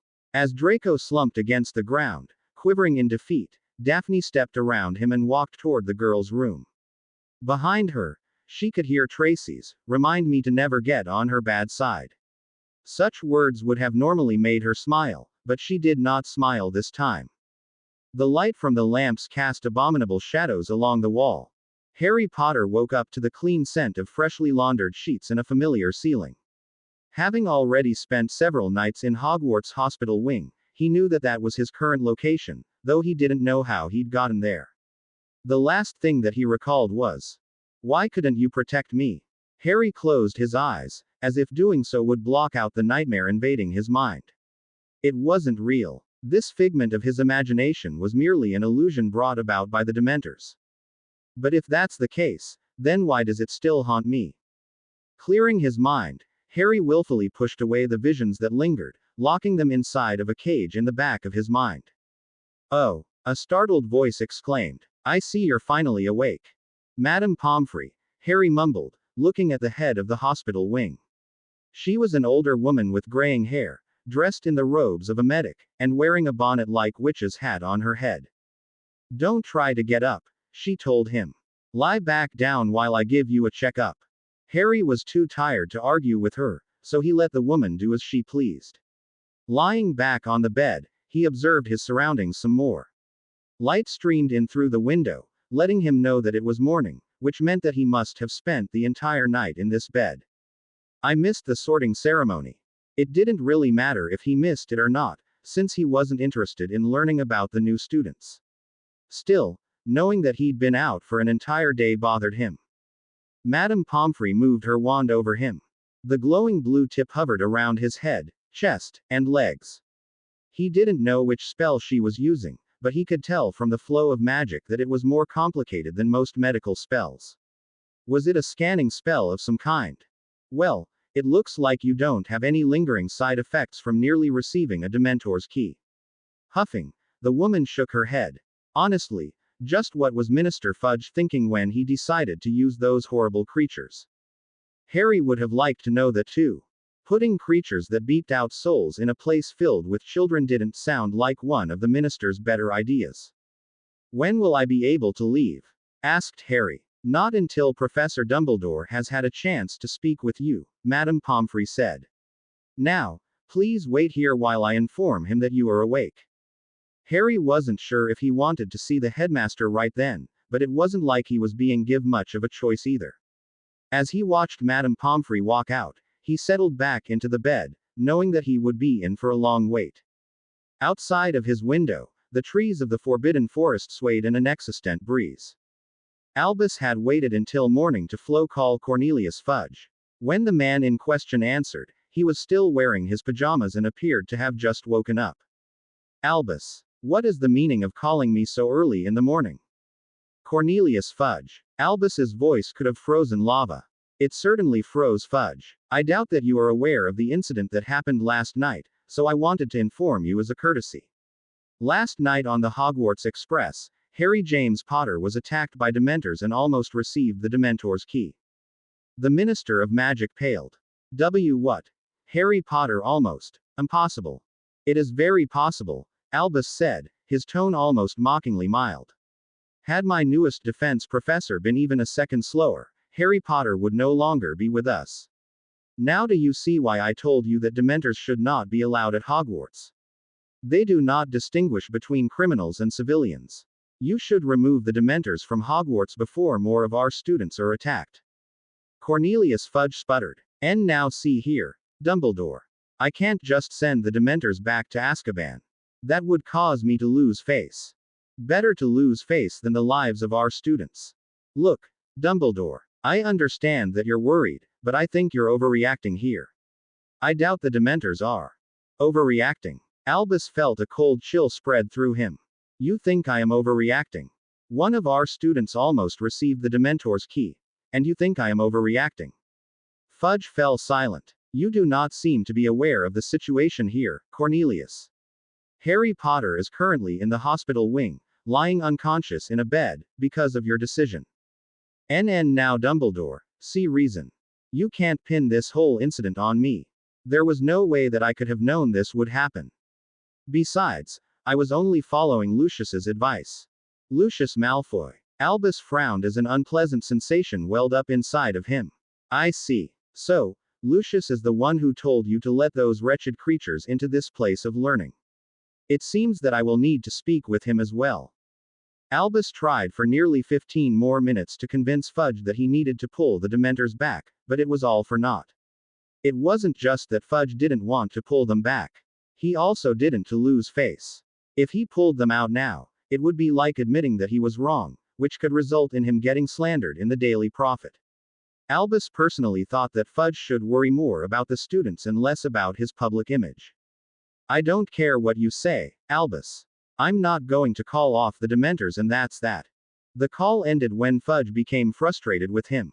Albus stared into the fireplace, which now had a normal fire merrily crackling away. He was frustrated by Fudge's inability to look past his own image, but there wasn't much he could do right now. I'll need to think of a way to get the Dementors out of Hogwarts, perhaps if I. Albus's thoughts were interrupted by his wards going off. Someone was at the door. Judging from the feel of their magic, it was. Enter, Madame Pomfrey, he said before the woman could knock. There was a moment's pause, then the door opened to reveal Hogwarts resident Medowitch. Madame Pomfrey did not enter the room. She merely stood by the doorway and said, I thought I would let you know that Harry Potter is awake, Headmaster. Albus was out of his seat and moving toward the door before the healer could even finish. He moved past the woman, who followed after him, keeping up with his longer stride by taking faster steps. How is he? He seems to be in good health, she said. There doesn't appear to be anything wrong with him. He was perfectly capable of recognition and speech upon waking up. Albus nodded as he and Madame Pomfrey entered the hospital. Harry was awake and sitting up in bed. He looked to be deep in thought. He didn't even react to them until they were standing next to his bed. Professor Dumbledore, Harry greeted, his tone absent-minded, as if he was thinking of other things. Mr. Potter, I'm glad to see that you're awake. You gave us all quite the scare. I apologize for that. No, it is nothing that you need to apologize for, Albus said easily. None of this is your fault. What happened on that train was something would have never happened under normal circumstances. I am merely glad to see that you are all right. That's kind of you to say, sir. Albus felt a sense of unease as he spoke with Harry. The young boy sitting on the bed gave no indication that anything was wrong. He was perfectly polite, just like he always was, and yet everything about him felt off somehow. It felt like Albus was looking at Harry through distorted glass. I'd like to let you get a little more rest, Albus started again, but before that, would you mind if I asked you some questions? Not at all. Ask away. What have you been up to this summer? Up to? Offering a quizzical tilt of his head, Harry sent him a confused glance. I'm not sure what you mean by that. I've not been up to anything that I know of. Nothing. Surely, you've been doing something. Harry shook his head. The last thing that I remember was coming home to Aunt Petunia's and Uncle Vernon's, then I was getting on the Hogwarts Express.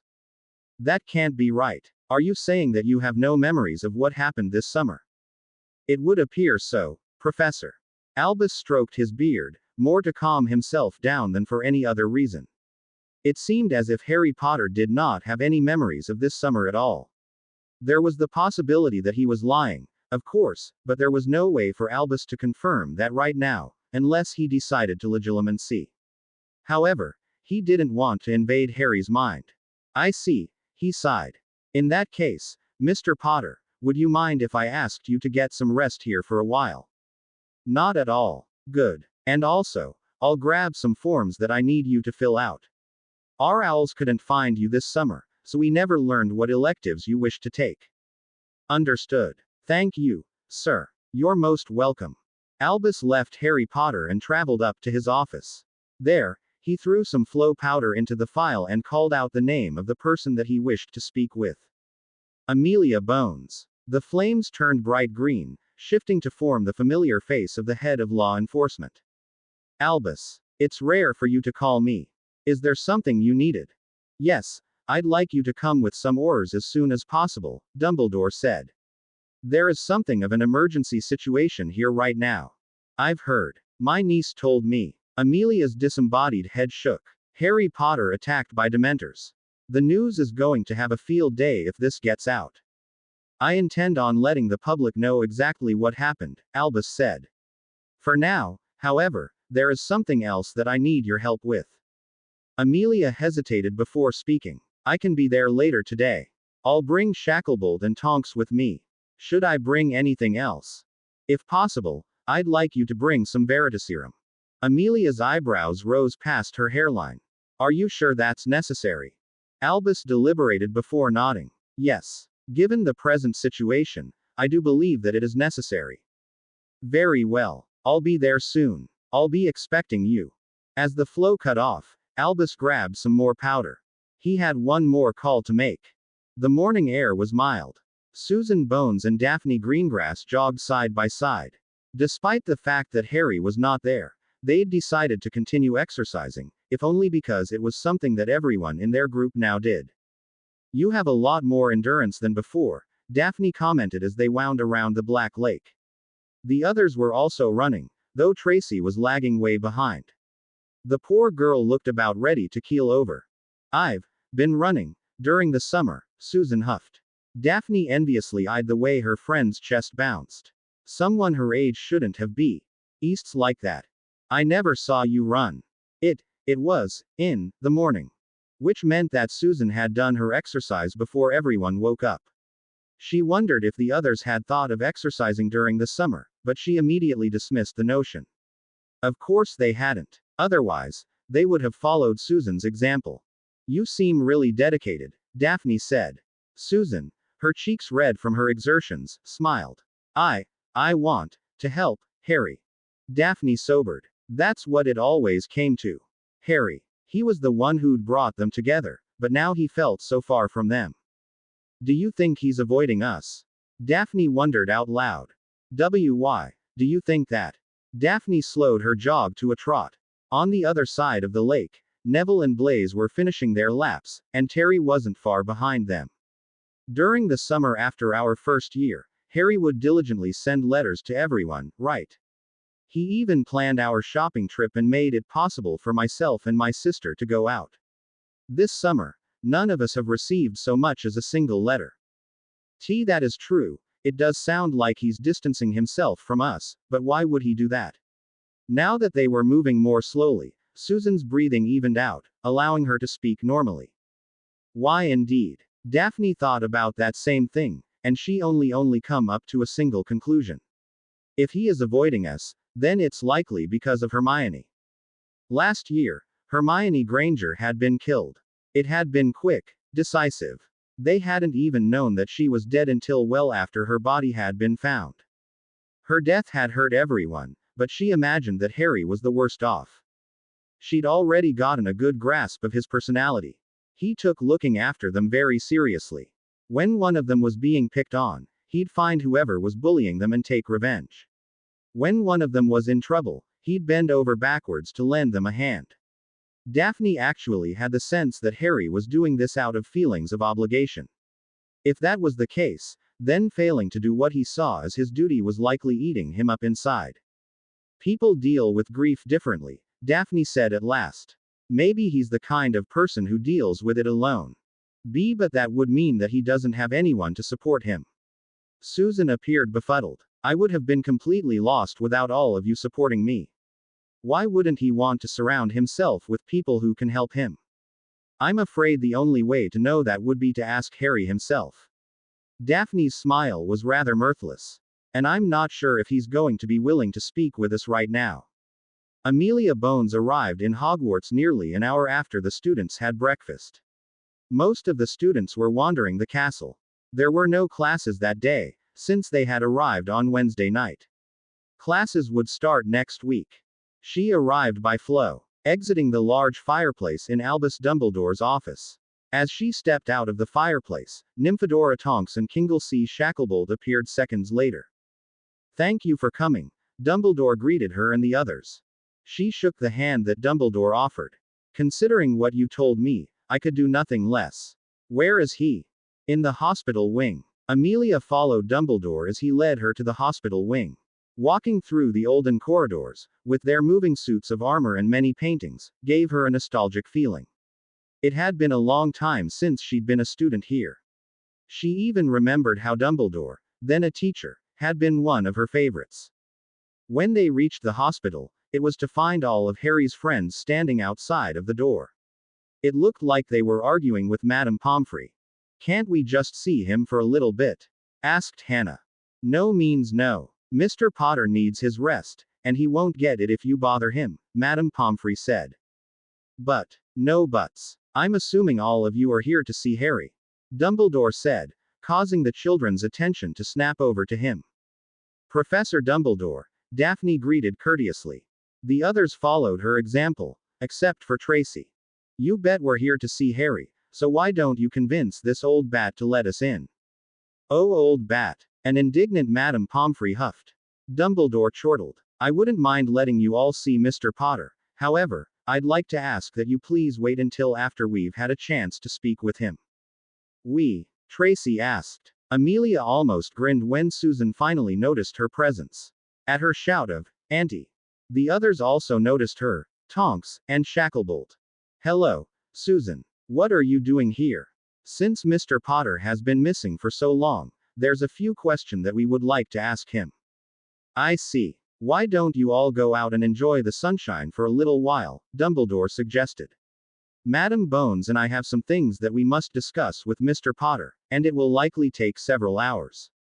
You can visit him later. The group of youngsters deliberated amongst each other. Dumbledore watched them with a sense of pride. It did his heart good to see them so worried for Harry. All right. Fine. Tracy appeared to be their spokesperson for the day. We'll leave, but we're coming back soon. Got it. Smooth moves there, Trace. Have you ever thought of being a diplomat? Daphne asked. Shut it, Daph. I'm being serious. So am I. The group of youngsters walked away. Amelia listened to their conversation, which she could hear even as they got further away. I agree with Daphne, Terry said. Can it, Boot? You really should be a little more polite. Not you too, Lisa. It's always nice to see how well they get along, Amelia said as the group disappeared around a corner.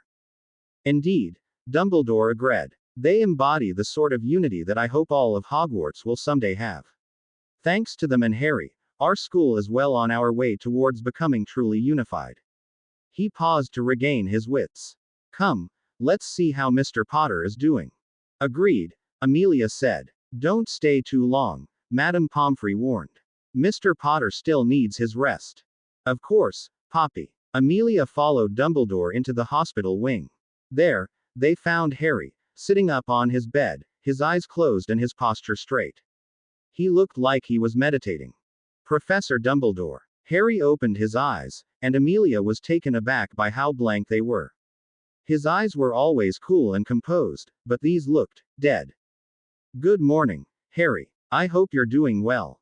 I am fine. Thank you. I see you've brought company this morning.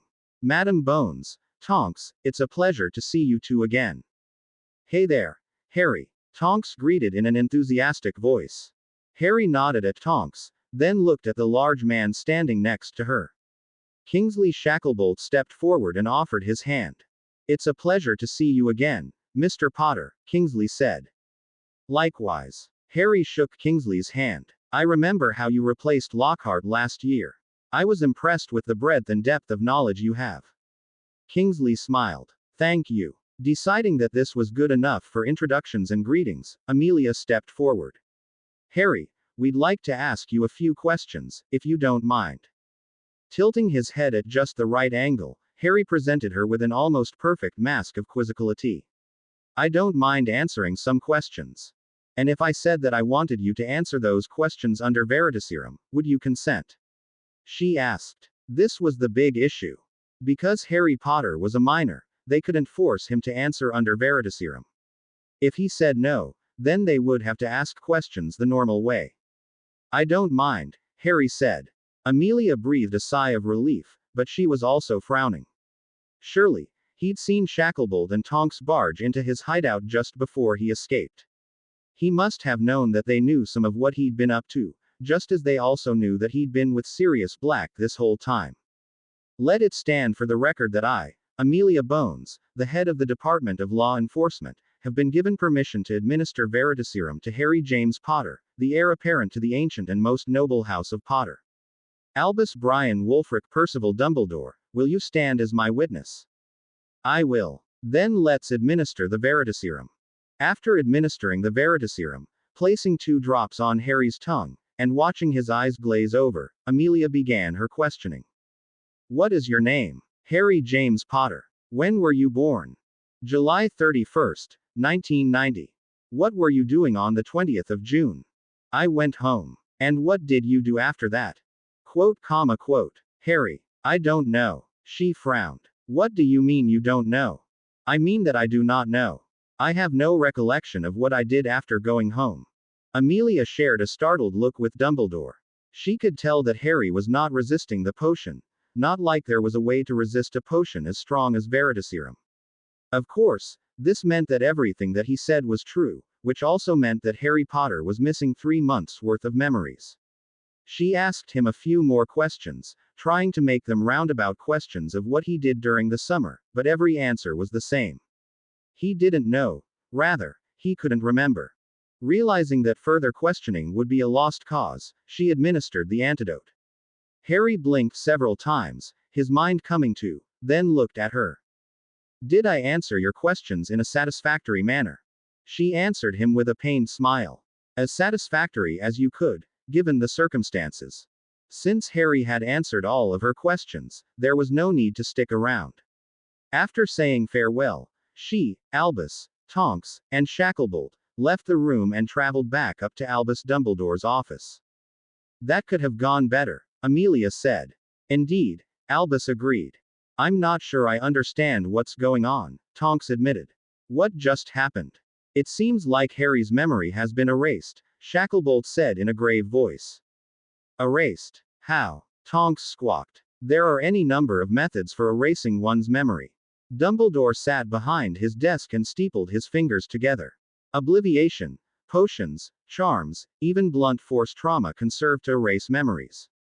Do you think Harry's memories were obliviated? Amelia asked. Madame Pomfrey did check to see if he was under the effects of magic, Dumbledore said. However, an oblivation spell does not leave any traces. I would say that it's perfectly possible that Sirius Black erased Harry's memory. Amelia could only agree, even though she did not like the implications. If Black did erase Harry's memory, then it's logical to assume that he has a reason for letting Harry live. That is my belief as well, Dumbledore confirmed. However, as of right now, we have nothing concrete to go off of. Without any evidence, we can't do anything, and Sirius Black is still missing. What do you think we should do? Dumbledore paused. Amelia assumed rightly that he was thinking. I'll inform my teachers of what's happened to Harry and ask them to keep an eye on any suspicious movements from him. That's about the only thing that we can do. Even though she agreed with Dumbledore's assessment of their situation, she still didn't like it. Not one bit. Still, she nodded. Yes, I suppose it is. Harry sighed as he finally made it to the Gryffindor Tower. After being interrogated by Amelia Bones, he'd used a subtle charm on Madame Pomfrey that made her think he was fine and let him go. After that, he'd hid from everybody with prodigious use of concealment charms. He knew that his friends had wanted to see him, but he did not want to see them. That's right. I have no friends. They're a burden. It was late at night when Harry arrived in the dorm. He'd managed to steal the password to get into the Gryffindor Tower from the mind of a wandering prefect. When entered his dorm, everyone else was already asleep. He crept over to his bed, being careful to remain silent.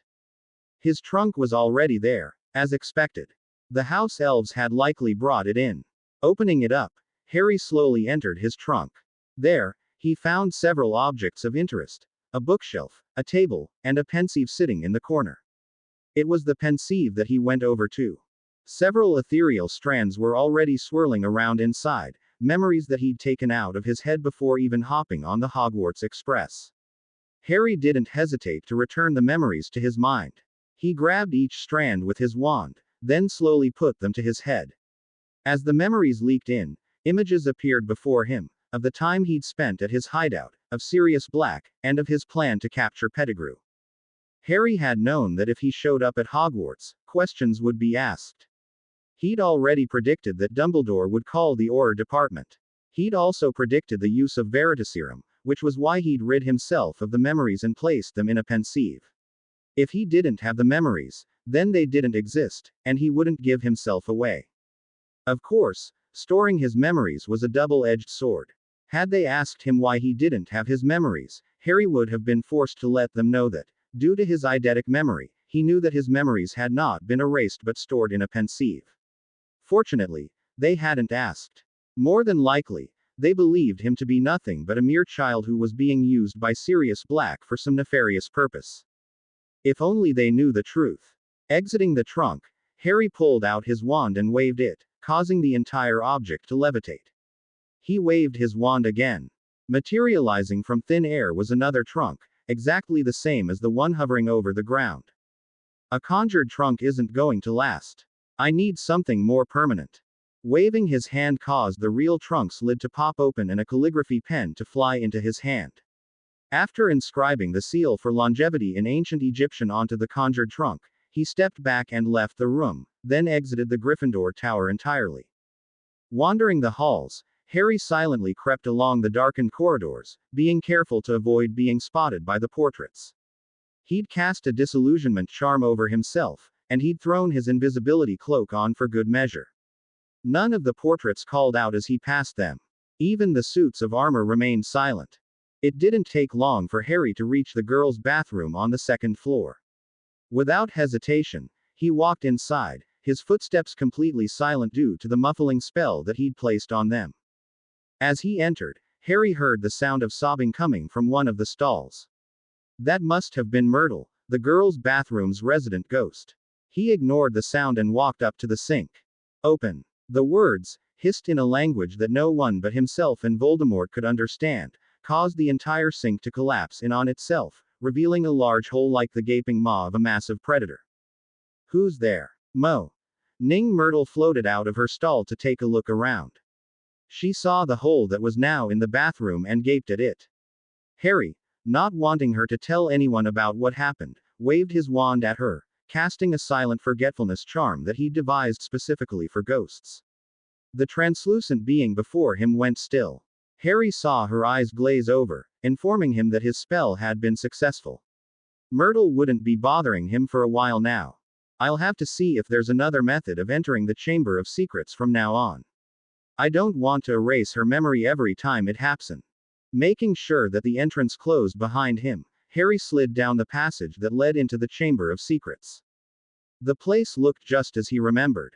The stone floor was grimy and covered in dust. The ancient walls appeared unstable. Statues of Salazar Slytherin lined either side of the chamber.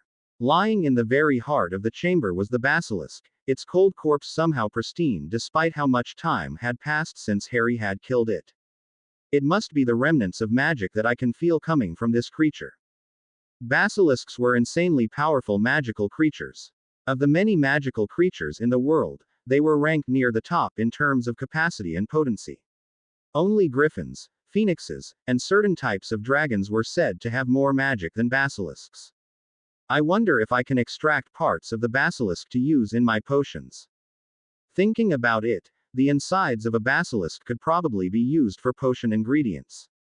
He'd never read anything about basilisks being used in a potion, but that was likely because they were so rare that no one had ever been able to use them for potion ingredients.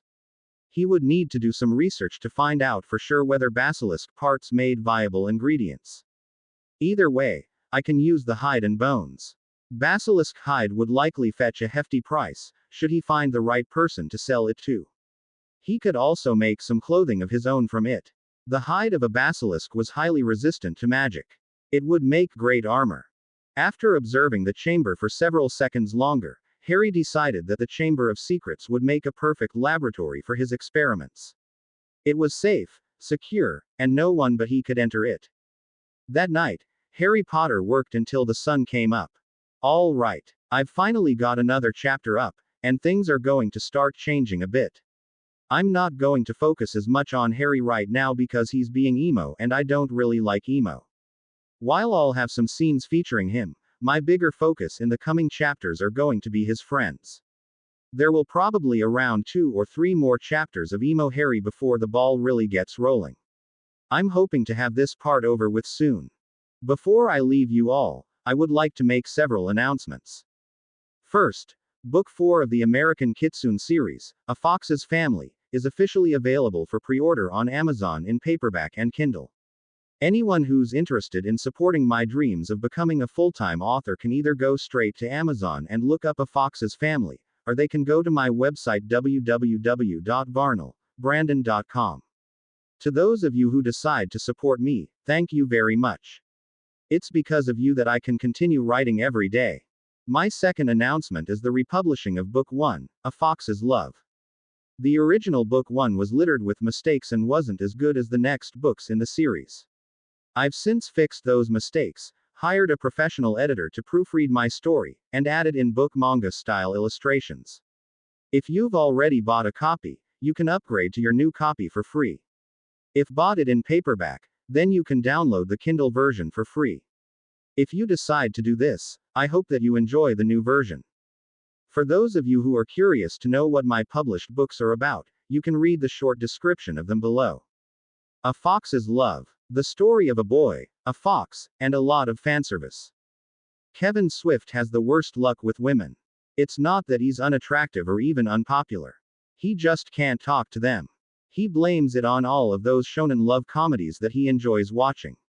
Fortunately, or unfortunately depending on who's asking, Kevin's love life is about to start looking up. After saving a fox, Kevin discovers that he actually rescued a kitsune, a shapeshifter capable of transforming into a beautiful girl who appears to have popped right out of the pages to a shonen manga. Her name is Lillian, and she's decided that he's going to be her mate whether he likes it or not.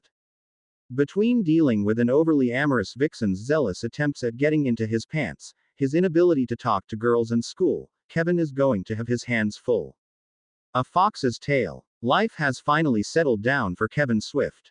Sure, he's still dealing with Lillian's zany antics, but that's alright, he's actually starting to enjoy the gorgeous kitsune's continued presence. Too bad he's in denial. Unfortunately for him, life likes to throw fastballs when you least expect it to, and his life is about to get ugly. A tsundere dressed in gothic Lolita fashion. A boy whose hair is bigger than his brain.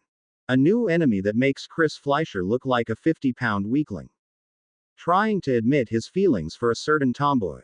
Not to mention Lillian herself. Yeah, Kevin's got problems, and life can only get more strenuous from here on out. Oh, well, at least he hasn't been turned into a harem protagonist. A Fox's Maid. The tale of a boy, a kitsune, and a maid. Kevin Swift doesn't know what to think anymore. His love for Lindsay has dwindled, he's constantly plagued by thoughts of Lillian, and now he has to deal with his housemate's maid. A kimono-clad, katana-wielding femme fatale who doesn't like him very much, and who has this weird tendency of adding Japanese suffixes to everyone's name for some reason. Go figure. Now Kevin must make an irreversible choice, to become Lillian's mate or not. It's a life-changing decision that no teenager should have to make. Unfortunately for him, Lillian's maid has basically threatened to clean out his entrails with her katana if he doesn't. He used to think being a teenager beeped. Now he's realized that being a teenager is nothing compared to being the potential mate to a kitsune whose maid holds no moral compunctions about flaying him alive. A Fox's Family. 2 weeks have passed since Kevin Swift was kidnapped by spandex-clad secret agents, rescued by Lillian, and they were both subsequently saved by Lillian's faithful maid/bodyguard.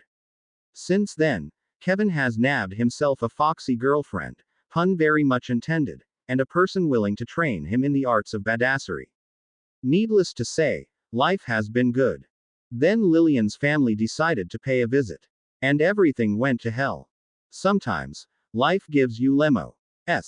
Other times, well, you get the picture. Daphne woke up early on Monday morning, the first day of classes. She didn't have any classes that morning, but she did have a second period class. Today and Wednesday would be her fullest days. After taking a shower and getting dressed, she, Tracy, and Blaze went to breakfast, where they met up with all of their friends. Good morning, Daphne, Tracy, Susan greeted them as they sat down at the Hufflepuff table. A glance around the Great Hall revealed that they were not the only ones who'd mixed tables. Ever since Harry first decided to change which table they sat at, the idea of befriending people from other houses had caught on. Harry. None of them had been able to see Harry Potter in the hospital wing. When they'd tried to see him, Harry had disappeared. According to Madame Pomfrey, Harry had been in good health and was let out of the hospital. None of them had been pleased, but they figured it just meant that they would see him later on. Not so. Harry had disappeared. None of them knew where he'd gone, not even Neville and Astoria, who shared the Gryffindor dorms with him. For all intents and purposes, Harry Potter was gone, even though he was still somewhere in Hogwarts. Daphne. Astoria called out as she ran into the Great Hall. Neville was trailing behind her. Story. Daphne greeted her sister with a hug. Did you sleep well? Astoria nodded with a big smile on her face. It's really comfortable here, and all of the girls are nice enough, though they like to ask a lot of questions. What kind of questions? Daphne asked, looking at Neville, who shrugged. They kept asking me about Harry Potter, Astoria said as she put food on her plate. What did you tell them? That I don't know anything about Harry Potter. Astoria shoved a spoonful of hot oatmeal into her mouth, moaning as she savored the flavor. This is so good. Our first class is Care of Magical Creatures, isn't it? Lisa said to Hannah. Yep. Hannah munched on some toast. I wonder how that's going to turn out. You're not taking care of magical creatures, are you, Daphne? Daphne shook her head. I didn't think there'd be much point in me taking that class, since it's not something that could help me in the future. I'm excited for Care of Magical Creatures, Neville admitted. I didn't know you liked animals, Tracy said. I thought you were a plant nerd. Thanks, Tracy, Neville said somewhat dryly. You have a real way with words, Blaise added. I'm sorry. Tracy apologized. I didn't mean it like that. Smooth, Trace, Daphne said. Real smooth. Ah, shut up. As the Great Hall became filled with more students, Professor McGonagall walked over to them. Excuse me, but have any of you seen Mr. Potter? I have been searching for him ever since he snuck out of Hospital Wing, but have not had any luck. So, even the teachers can't find him. I'm sorry, Professor, Neville started. We haven't seen or heard from him since the end of last year. I see. Professor McGonagall sighed. Well, if you see him, please tell him that I have his schedule and the device that he needs to attend them all. Daphne wondered what device she was talking about, but the Transfiguration professor left soon after receiving speaking with Neville. You know, seeing Professor McGonagall reminds me, but, where the bloody hell is Harry? Tracy asked. Daphne wanted to know the same thing. First period that day was Care of Magical Creatures, an elective class that only third years and above could take. On Mondays, Gryffindor shared that class with Slytherin. That meant that Neville and Tracy were the only ones attending, since no one else was interested in taking this class. Even Tracy seemed more interested in getting an easy O. After eating breakfast with their friends, he and Tracy parted ways and went out to Hagrid's hut, which was where the lessons were taking place. Hagrid had become the new Care of Magical Creatures professor. Neville heard rumors that the reason for this was because the old professor quit, stating that he wanted to keep all of his remaining body parts intact. What do you think we're going to be learning, Nev?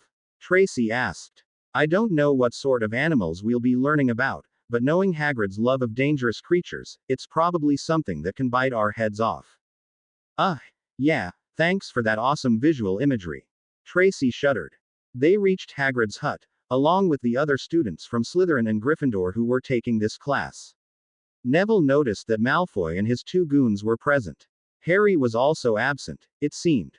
While that didn't surprise him, it was disheartening. Hagrid was waiting for them in front of his hut. While he wore his normal jolly smile, Neville thought the massive man also looked nervous.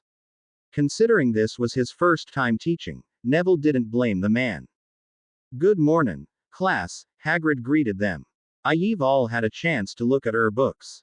Look at our books, Malfoy asked mockingly. We haven't even been able to open the stupid things.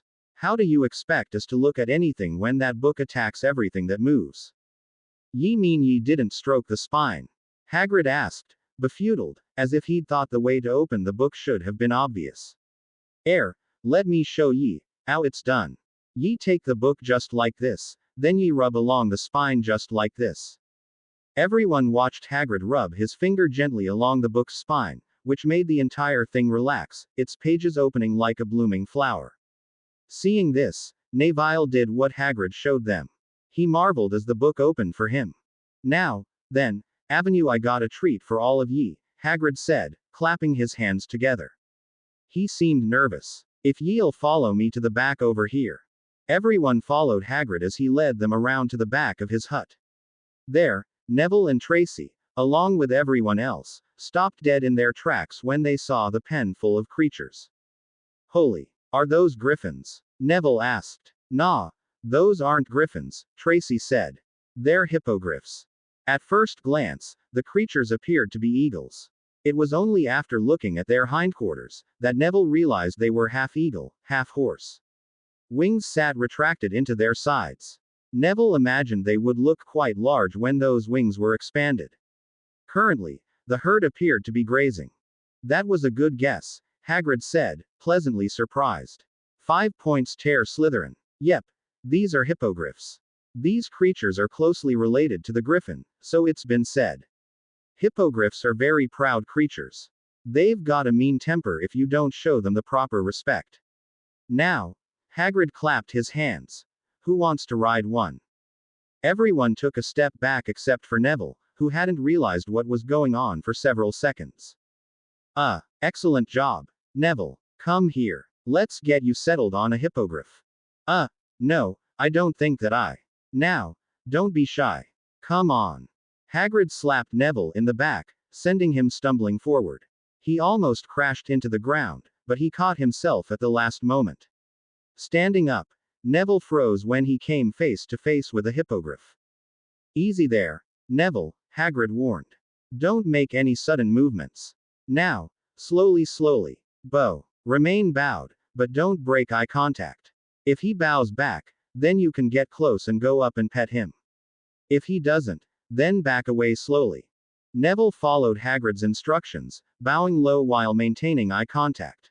Sharp yellow eyes pierced him like spears. A cold sweat broke out on Neville's forehead. What if this didn't work? What if the hippogriff got angry and decided to crush his skull in? What if? But there was no need to worry. Seconds later, the hippogriff bowed back. Ye see that? Hagrid said. He's giving ye permission to pet him. Go on. Go on. Neville tentatively stepped forward, wary of getting a pair of hooves to the face. However, as he reached out with his shaking hand, the hippogriff moved forward and allowed him to pet it. See that? Hagrid said. There's a good Buckbeak. I think he likes you. Neville felt more at ease now that the first contact had been made. He ran his hand down Buckbeak's head, enjoying the soft feel of downy feathers. Now, how about we have Buckbeak give you a ride, Hagrid suggested. What? Neville said as if he hadn't quite heard Hagrid. Unfortunately, before he could really figure out what was happening, Hagrid had lifted him onto Buckbeak's back, and slapped the creature's hindquarters. Screaming like a little girl, Neville was launched into the air as the hippogriff took flight. Okay, Tracy said to herself, that's pretty cool. She watched as Neville and the hippogriff left the ground and soared into the air. She could still hear Neville's screams echo for a few seconds before fading. While he'd sounded frightened, terrified even, she couldn't help but think that the whole thing, riding on the back of a hippogriff, looked like a lot of fun. I'm beginning to regret not offering to be the first one who did this. Several minutes after he'd left the ground, Neville returned on the back of the hippogriff. His hair was in disarray, his eyes were wide, and his cheeks looked sunburned. He was still smiling. How was it? Hagrid asked. Brilliant, said a breathless Neville. As a shell-shocked Neville stepped into the crowd of gathered students, Hagrid beamed and clapped his hands. So, who wants to try next? Whereas before, no one wanted to get near the hippogriffs, this time, he had no shortage of volunteers. It seemed as if the idea of riding on a hippogriff's back was too tempting an opportunity to pass up. While everyone else went to have their turn, Tracy hung back with Neville. So, was it fun? Yeah, you sound a little breathless. Yeah, are you only going to say, yeah? No, sorry. Neville shook his head. I'm still feeling a little out of it. That amazing, huh? Let's just say that while I've got no talent for broom riding, I can actually see myself liking this. That awesome, huh? Yep. Hearing that, Tracy wondered if maybe she should try to ride one of the hippogriffs. She didn't really enjoy the thought of not being in control of where she flew, unlike Neville, so riding something that was sentient put a damper on her desire. However, it did sound like Neville had a lot of fun. You're not so tough, are you, you stupid pigeon? Before Tracy could come to a decision, Draco Malfoy stepped up to Buckbeak with a, "I'm your better because I'm a pureblood," expression and taunted the animal. Buckbeak let out an annoyed shriek and reared onto its hind legs. Draco Malfoy only had enough time to scream in fright before the hippogriff came down and hit nothing but air. If Tracy hadn't been watching, she would have been shocked. Draco Malfoy flew several feet backwards, into the waiting hand of none other than Harry Potter, who'd appeared seemingly at random. Looking into the boy's dead green eyes, Tracy shivered. "You have a poor habit of not listening to your teacher, Draco Malfoy. The next time a professor tells you something, you should take it to heart." Harry didn't give Draco time to answer. He dropped the boy onto the ground and walked up to Buckbeak. The reaction was almost instant. Upon Harry getting closer, Buckbeak calmed down and bowed to him. Harry returned the bow with a nod and began stroking Buckbeak's feathered neck. "Well," Hagrid said, trying to get back on track. "Who wants to ride on a hippogriff next?" Susan, Daphne, Lisa, Terry, and Blaise were walking to study of ancient runes. Hannah, Neville, and Tracy would have been with them, but they'd decided to take divination. Daphne didn't know why Hannah or Neville had chosen such a crock of a class, but she knew that Tracy had chosen it because she wanted to get an easy A. "Did you hear that Harry Potter was seen in care of magical creatures?" Blaise said. "I'd heard that, too," Susan said. "Several Hufflepuffs who took the class said they saw Harry Potter rescue Draco Malfoy from an angry hippogriff. Tracy was talking about it before we left for study of ancient runes," Blaise added. "I wonder what that means," Lisa muttered. "I mean, Harry hasn't been seen since school started, and now he suddenly shows up and rescues Draco Malfoy. That sounds really suspicious. You don't think something happened to make Harry an ally of Malfoy's, do you?"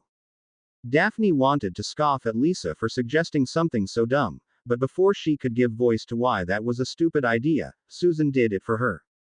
"I don't think Harry would ever become Malfoy's ally. What happened in Care of Magical Creatures sounds more like Harry acting on a whim than him becoming someone's ally." "What makes you say that?" asked Terry. "Because Harry's already spurned Malfoy once," Daphne stated. "Even if Harry decided to become an ally of Draco Malfoy's, there's no way Malfoy would accept it, especially not after everything that's happened between them." Susan nodded and continued where Daphne left off. "It also doesn't make sense for Harry to become an ally of Malfoy's anyway. He's already made allies with several light families. If he suddenly switched allegiances, it would put all of the work that went into allying himself with people like the Bones and Longbottoms worthless." Lisa grimaced. "I don't really like how that makes it sound like we're just stepping stones in Harry's attempt to gather allies." Daphne shrugged. "I'm almost positive that's what he thought of us at first. But it doesn't matter. That might have been his goal in the beginning, but it hasn't been his goal for a while." "And how do you know that?" Terry asked. "Because a greengrass can't afford to let herself be caught off guard, not even by someone she's friends with," Daphne said. They entered a large circular room with a high ceiling. Several desks were arrayed in a tertiary arrangement, meaning each desk was situated higher than the one before it. Desks seated 3 people, so Daphne sat with Susan and Lisa, while Blaise and Terry sat next to Justin Finch Fletchley. There were several other students with them, a mixture made up of mostly Ravenclaws and Slytherins. There weren't any Gryffindors around from what Daphne could see. Her eyes slid over one section of the room, and then moved to another. Disappointment set in. She'd been hoping to see Harry in this class, as it seemed like something he'd enjoy taking. A door opened on the far side of the room, opposite where they'd entered, and a woman walked in. Professor Babbling, her hair in disarray, with curly strands falling out from underneath her hat, walked down to the podium at the bottom of the classroom. Her dark blue robe swished as she moved to a sudden standstill. "The study of ancient runes is one of the most theoretical magics you will ever learn. Runes are the letters in a set of related alphabets known as runic alphabets, which were used to write various Germanic languages before the adoption of the Latin alphabet and for specialized purposes thereafter. The earliest runic inscriptions date from around 150 AD. The characters were generally replaced by the Latin alphabet as the cultures that had used runes underwent Christianization, by approximately 700 AD in Central Europe and 1100 AD in Northern Europe. The three best-known runic alphabets are the Elder Futhark, the Anglo-Saxon Futhark, and the Younger Futhark. Professor Babbling was apparently not one to get caught up in fancy introductions. From the very get-go, her introduction consisted of, not an intro, but a lecture. Daphne sat with a quill in hand, jotting down notes as quickly as she could. Beside her, Lisa and Susan were doing the same. There are, naturally, other runes that are used. However, for your third year, we'll only be focusing on these three, as they are the most commonly used runes. As the professor continued her lecture, Daphne glanced at the others out of the corner of her eyes. Sitting with a perfectly upright posture, Lisa jotted down notes efficiently with her quill. Susan was slouched somewhat, and she used a calligraphy pen instead of a quill, but her note-taking was no less swift. Anglo-Saxon runes are an extended version of Elder Futhark. They consist 33 characters. It is thought that they were used to write Old English, Anglo-Saxon and Old Frisian from about the 5th century AD. They were used in England until the 10th or 11th centuries, though after the 9th century they were mainly used in manuscripts and were of interest to antiquarians, and their use ceased after the Norman conquest in 1026. It seemed the first class was not going to be an overview of what runes were or did, but the history behind their creation. Daphne wondered if there was some purpose in that. Wouldn't it have been better to show everyone what runes could accomplish, and then begin lecturing on this? However, the class soon passed, and Daphne hadn't learned a single thing about how runes worked, though she did know plenty on their history. Now, then, your homework today is to write a 10-inch essay on one of the three runic alphabets that I just told you about, Professor Babbling said. It's due at the beginning of next class. Oh, and Harry Potter, I would like you to stay after for a moment. Harry. At her friend's name being called, murmurs broke out around the room. Daphne searched for her friend, for Harry, and she eventually found him. When did he get here? Harry was sitting on the top row, in a seat about as far from everyone else as possible. At his name being called, Harry looked up, and though his eyes were too far for her to see, a shiver still passed through her when he glanced down at the teacher. He didn't say anything. He just stood up and walked down to the teacher, who actually appeared nervous for some reason. Susan, Lisa muttered. I know. It's really Harry, Susan said. What should we do? Asked Blaise. Let's wait outside of class, Daphne suggested. Harry will have to exit that way, and when he does, we can finally confront him about why he's been ignoring us. That's a good idea, Daph, Susan agreed. Finding a place just outside of the runes classroom, the group waited until Harry was finished speaking with the professor. It took longer than expected, but he eventually emerged from the classroom. Harry. She and the others walked up to Harry, who, upon noticing them, spun around and went in the opposite direction. Daphne ran to catch up. She turned a corner and then stopped when she came upon an empty hallway. Harry Potter wasn't there. What do you mean Harry just disappeared? Tracy asked as they all sat down for lunch. Daphne sat with Susan on her left and Astoria on her right. Hannah and Terry were also on her side. Tracy was sitting opposite her, along with Neville, Blaise, and Lisa. It was lunch period. She, Tracy, and Blaise had just finished their third period class, which had been Transfiguration. Professor McGonagall had been the same as always. During class, she and the others had listened to Professor McGonagall give a lecture on animagi, and the difficulty of becoming one. She hadn't seen Harry again, but Gryffindor didn't share Transfiguration with Slytherin this year.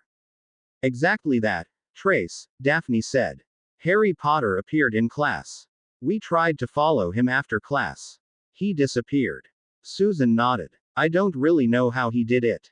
We followed him around a corner, but he'd vanished by the time we turned. What's more, he didn't have his invisibility cloak on him. He could have had it in his book bag, Lisa pointed out. No, he didn't have his book bag with him, Susan said, shaking her head. What do you think we should do? Asked Neville. I think we need to confront him, and force him into telling us why he's avoiding us. Tracy slammed her left fist into her right palm. Even if we have to beat it out of him. Everyone stared at Tracy for several seconds, until the girl squirmed underneath the attention of so many flat-looking eyes, and then they looked back at each other. Okay. So, does anyone have a feasible plan to confront Harry? Terry asked. I hate you all, Tracy grumbled. We definitely need to confront him, Blaze said. However, we'll have to do so in such a way that he can't escape. Slytherin shares 5th period with Gryffindor, Neville said. During that time, we'll have 4 people. If we can surround him before he can escape, then we can get him to talk. Yeah, Tracy cheered. And if talking doesn't work, then we can let our fists do the talking. Since when have you been so violent? Terry asked. Daphne listened to all of her friends' suggestions, and while a part of her agreed with them, another was worried. Somehow, she didn't think this would turn out the way that any of them expected. The defense against the dark arts classroom looked a lot different than it had last year. Last year, the Dada classroom had been pomp and decorative, filled with moving portraits of curly blonde hair and the dazzling smile of an idiot. This year, it looked more like a plain classroom except all of the desks had been placed against the walls and only a single armoire stood in the center of the room. Standing behind a desk as Daphne and the others walked in, Professor Lupin looked the picturesque image of a professor even if he was shoddily dressed. I would like to welcome all of you to your 3rd year of Defense Against the Dark Arts, Professor Lupin said. My name is Remus Lupin, and I'll be your instructor for the foreseeable future. I think Professor Lupin might be the most normal teacher we've had for this class, Daphne thought to herself, frowning as she looked around the room. Harry's not here. Before we start the lesson, allow me to give you a brief overview of what we're going to learn, Professor Lupin continued. During this year, half of our focus is going to be on learning more about dangerous creatures, dark creatures such as werewolves, Grindylow, and vampires. The other half is going to be spent learning defensive spells that can be used to defend yourself against these dark creatures. At the end of the year, I plan on giving all of you a practical test, which will show me how well you've learned everything that I've taught you. Daphne didn't show it, but she was impressed by Professor Lupin's professional demeanor as he spoke. She'd never heard of him before. That meant he was a new teacher.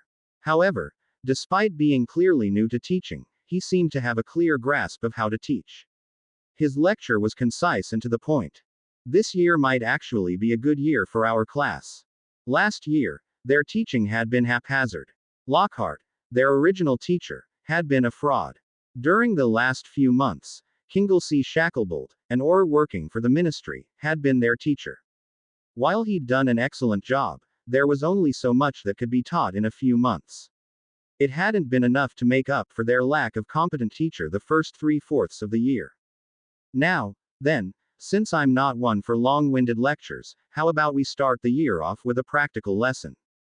As if his words had been a K, the armoire shook, startling the students closest to it. Can anyone tell me what's in there? No one spoke. Daphne studied the armoire curiously. There didn't seem to be anything special about it.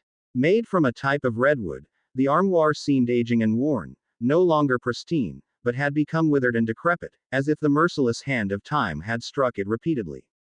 It shook again, and Daphne frowned in thought. Something was inside of that armoire, a creature of some kind. But what sort of creature would hide inside of an armoire? There were only a few that she could think of.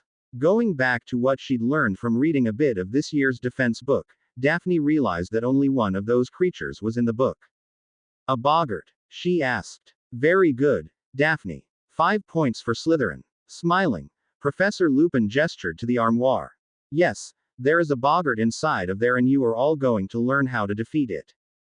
A boggart is an immortal shape-shifting non-being that takes on the form of the viewer's worst fear. When facing a boggart, it is best to have someone else along, to try to confuse it, since facing more than one person at once would make it indecisive as to what form it must take, usually a mixed-up amalgam of the victim's fears. Because of their shape-shifting ability, no one knows what a boggart looks like when it is alone, as it instantly changes into one's worst fears when one first see it. Daphne felt a slight shiver crawl down her spine. Perhaps it was because of what she feared the most, but the idea of something that could change into what she feared gave her chills. Now, before all of you become too fearful, a boggart does have one major weakness: laughter. While several people snorted, Professor Lupin smiled wryly. You might think I am joking, but I'm really not. Laughter is the ultimate defense against a boggart. And why? Because boggarts, like most dark creatures, thrive on fear, and laughter is the antithesis of fear.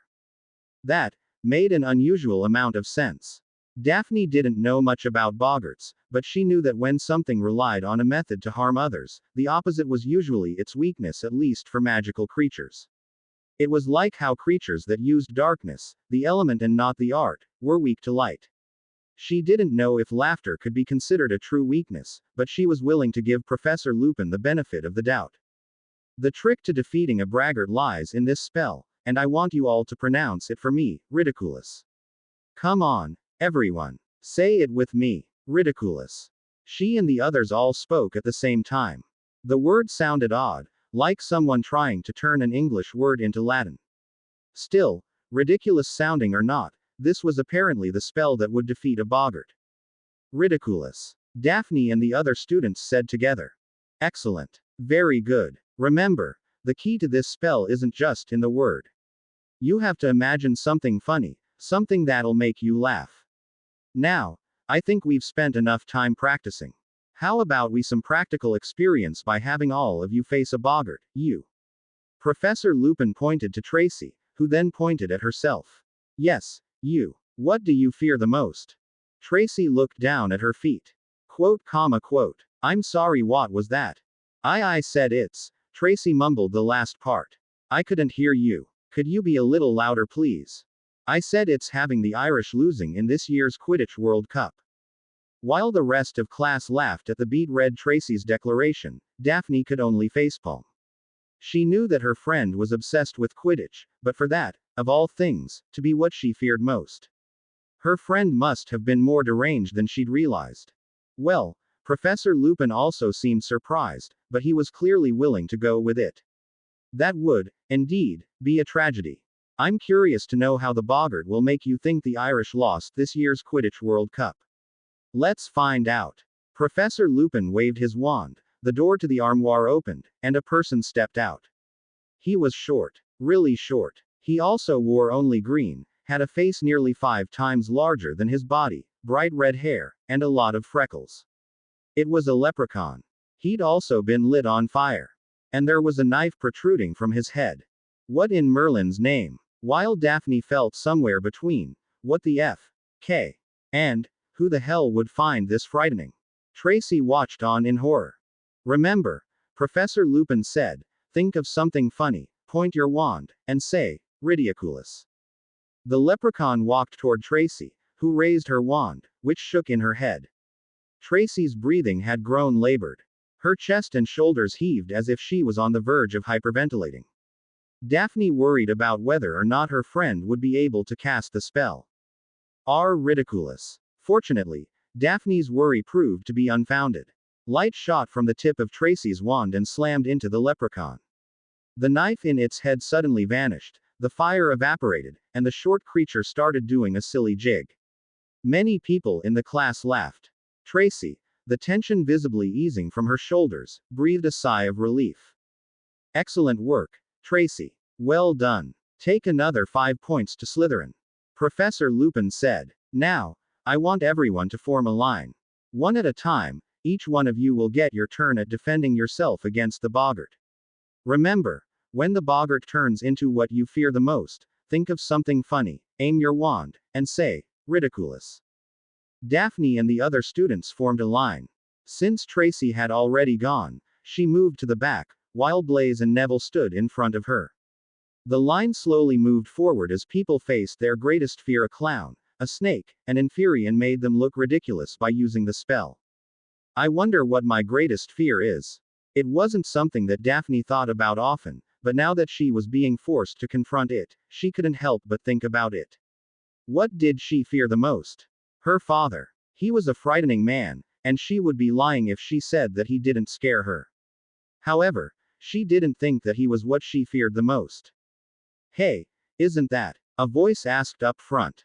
It is. It's him. Harry Potter. Harry. It's the boy who lived. Daphne stopped her ruminations and looked up. Indeed, standing at the front of the line, having appeared out of nowhere, was Harry Potter. Harry realized that what he was doing wasn't something that he should have been doing. His goal had been to keep to the shadows, avoid others, and especially avoid his friends. He couldn't afford to have people look at him too closely. Beyond that, he also didn't want the people that he used to call friends to confront him. However, he was curious. A creature that allowed one to confront their darkest fears. How could he not be curious? What sort of thing did he fear? Harry couldn't think of anything off the top of his head. He didn't fear death. All people died. He didn't fear Voldemort. That man wasn't worth fearing. What about those Dementors? They were frightening, but it wasn't what they were that scared him. It was what they did. Was that the same thing? So, he stepped up to the boggart, curious to see what it would transform into. What it became was not something that he had ever expected, nor was it something that he wanted. Daphne gaped with the others at the three people who'd appeared before Harry. She recognized them, even she'd never seen two of the people in real life. The first one, and most easily recognizable, stood at the front of the other two. Long bushy hair cascaded down her head. She wore the standard robes of a Hogwarts student, and sitting on her chest, the Hogwarts motto was firmly displayed. It was Hermione Granger. She didn't know the other two people, but Daphne had seen enough moving portraits to know who they were: James and Lily Potter. Harry's parents. Lily, with her long red hair and pale skin, was really beautiful. James, standing with his shoulders slumped, hands in his pockets, looking for all the world like he'd just woken up. However, whereas, in all of those pictures, James and Lily wore the brightest smiles that anyone would ever see, here, those smiles were absent. And in place of those smiles were the deadest, most expressionless faces that Daphne had ever seen. For the first time in a long time, Harry felt scared. As he stared at Hermione and his long-dead parents, fear coursed through him. He took a step back. Why? Their eyes questioned himself, accused him. He tried not to look at their faces, at their eyes, which demanded an explanation, an answer that he could not give. Why didn't you save me? Why? Why? Though they did not speak, their dead eyes spoke for them, demanding to know why he couldn't save them, why he'd let them die. His parents, who'd sacrificed themselves to protect him. That wasn't how it should have gone. Harry was the chosen one, the boy who was prophesied to slay the Dark Lord. Killing Voldemort had been his responsibility. Yet he hadn't killed Voldemort, and his parents had died because he'd not been able to uphold his duty. Why did you let me die? Hermione. Her eyes stared at him, calling him a fraud and a phony, demanding that he explain why he hadn't saved her. Had she not been his friend? From the moment that he'd taken Hermione under his wing, he'd become responsible for her. It had been his duty to protect her, to keep her safe, but he'd failed. He was a failure. Fail. You failed to protect us. And no, Harry tried to defend himself with words, but the words stuck in his throat. There was nothing he could say to them. He was a failure. You're a failure. I'm not. Don't look at me like that. You've failed. I didn't. You failed. Stop it. Harry fell onto his knees. Cradling his head in his hands, he tried to block out the accusation, but they would not be blocked. They could not be blocked. They were inside of his head, taunting him, punishing him, forcing him to remember how he'd failed, that he was a failure who couldn't live up to the expectations placed on him. Shut up. Something inside of Harry Potter broke. Everyone stared in shocked silence at the scene unfolding before them. Harry Potter was lying on the floor, holding his hands to his head as he screamed himself hoarse. Even the teacher, Professor Lupin, appeared to have been frozen solid. I need to do something. The thought flashed through Daphne's mind, but much like the others, she, too, was paralyzed. It wasn't fear that stayed her hand. She wasn't afraid, but her joints had locked up all the same. Come on, Daphne. Move. In the end, it was not Daphne who moved. It was Neville, Riddikulus. Standing in front of Harry, the boggart changed into Professor Snape. With a flick of his wrists and a spell, Professor Snape was suddenly not wearing his robes. Instead, He was wearing the clothing of Neville's Gran, complete with ugly magenta handbag and vulture hat. Murmurs broke out amongst the students. Questions were asked. What had just happened? What was wrong with Harry? Why was he lying on the floor like that? Daphne had those same questions running through her mind. However, her greater concern was for Harry, who was still lying on the ground, quivering. Harry, Neville said, kneeling down and placing a hand on Harry's shoulder. Harry, are you all right? What happened next startled everyone. Neville was suddenly lifted off the ground as if someone had stuck him with a bludgeon. He flew through the air and hit the ground hard. In that time, Harry leapt to his feet and ran out of the room. As Professor Lupin snapped out of his shock, his face pale and drawn, and tried to restore order, Daphne felt her heart go out to the boy who was suffering alone. Harry. Professor Lupin had dismissed class early that day and gone to report what happened to Headmaster Dumbledore. Susan had found out about what happened from Daphne and the others. Even now, hours after being told of the event, she still felt shocked by what happened. Albus Dumbledore had personally questioned each student that had been present during the event, though Susan didn't know if anything had come of it. The staff had also been sent on an area-wide search, and many students had been tasked with helping. However, no matter where they looked, they never found Harry Potter. The time after dinner was free for all third years. Susan had asked everyone to follow her to the All Commons room. During his second year, Harry Potter had created a common room where all houses could gather. It was a large space filled with comfortable armchairs, tables, bookshelves, and a variety of games both magical and non-magical. There were already several people when they arrived. A couple of older students sat at the tables, a mixture of all four houses. It sounded like they were discussing their homework. Sitting on the floor several meters from the tables was a Slytherin and a Gryffindor. They were playing a board game. Susan and the others wandered over to the armchairs, which sat next to a fireplace. Lisa cast a silencing charm over the area at her behest. She didn't want anyone else to overhear their conversation. We need to help Harry Potter. Her statement was met with a moment of silence. That goes without saying, Tracy said. But that's easier said than done. Tracy's right, much as I hate to admit it, Terry said. What's that supposed to mean? The biggest problem with helping Harry is that I don't think any of us even know how to help him, Lisa added. We don't even know what the problem is. I know what the problem is, Daphne said softly.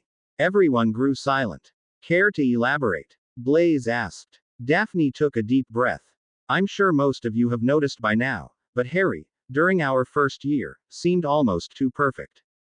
Perfect grades. Perfect track record. Perfectly amiable. Second year was a little different, however, even though Harry let himself relax, he still did everything he could to show other people that he was perfect.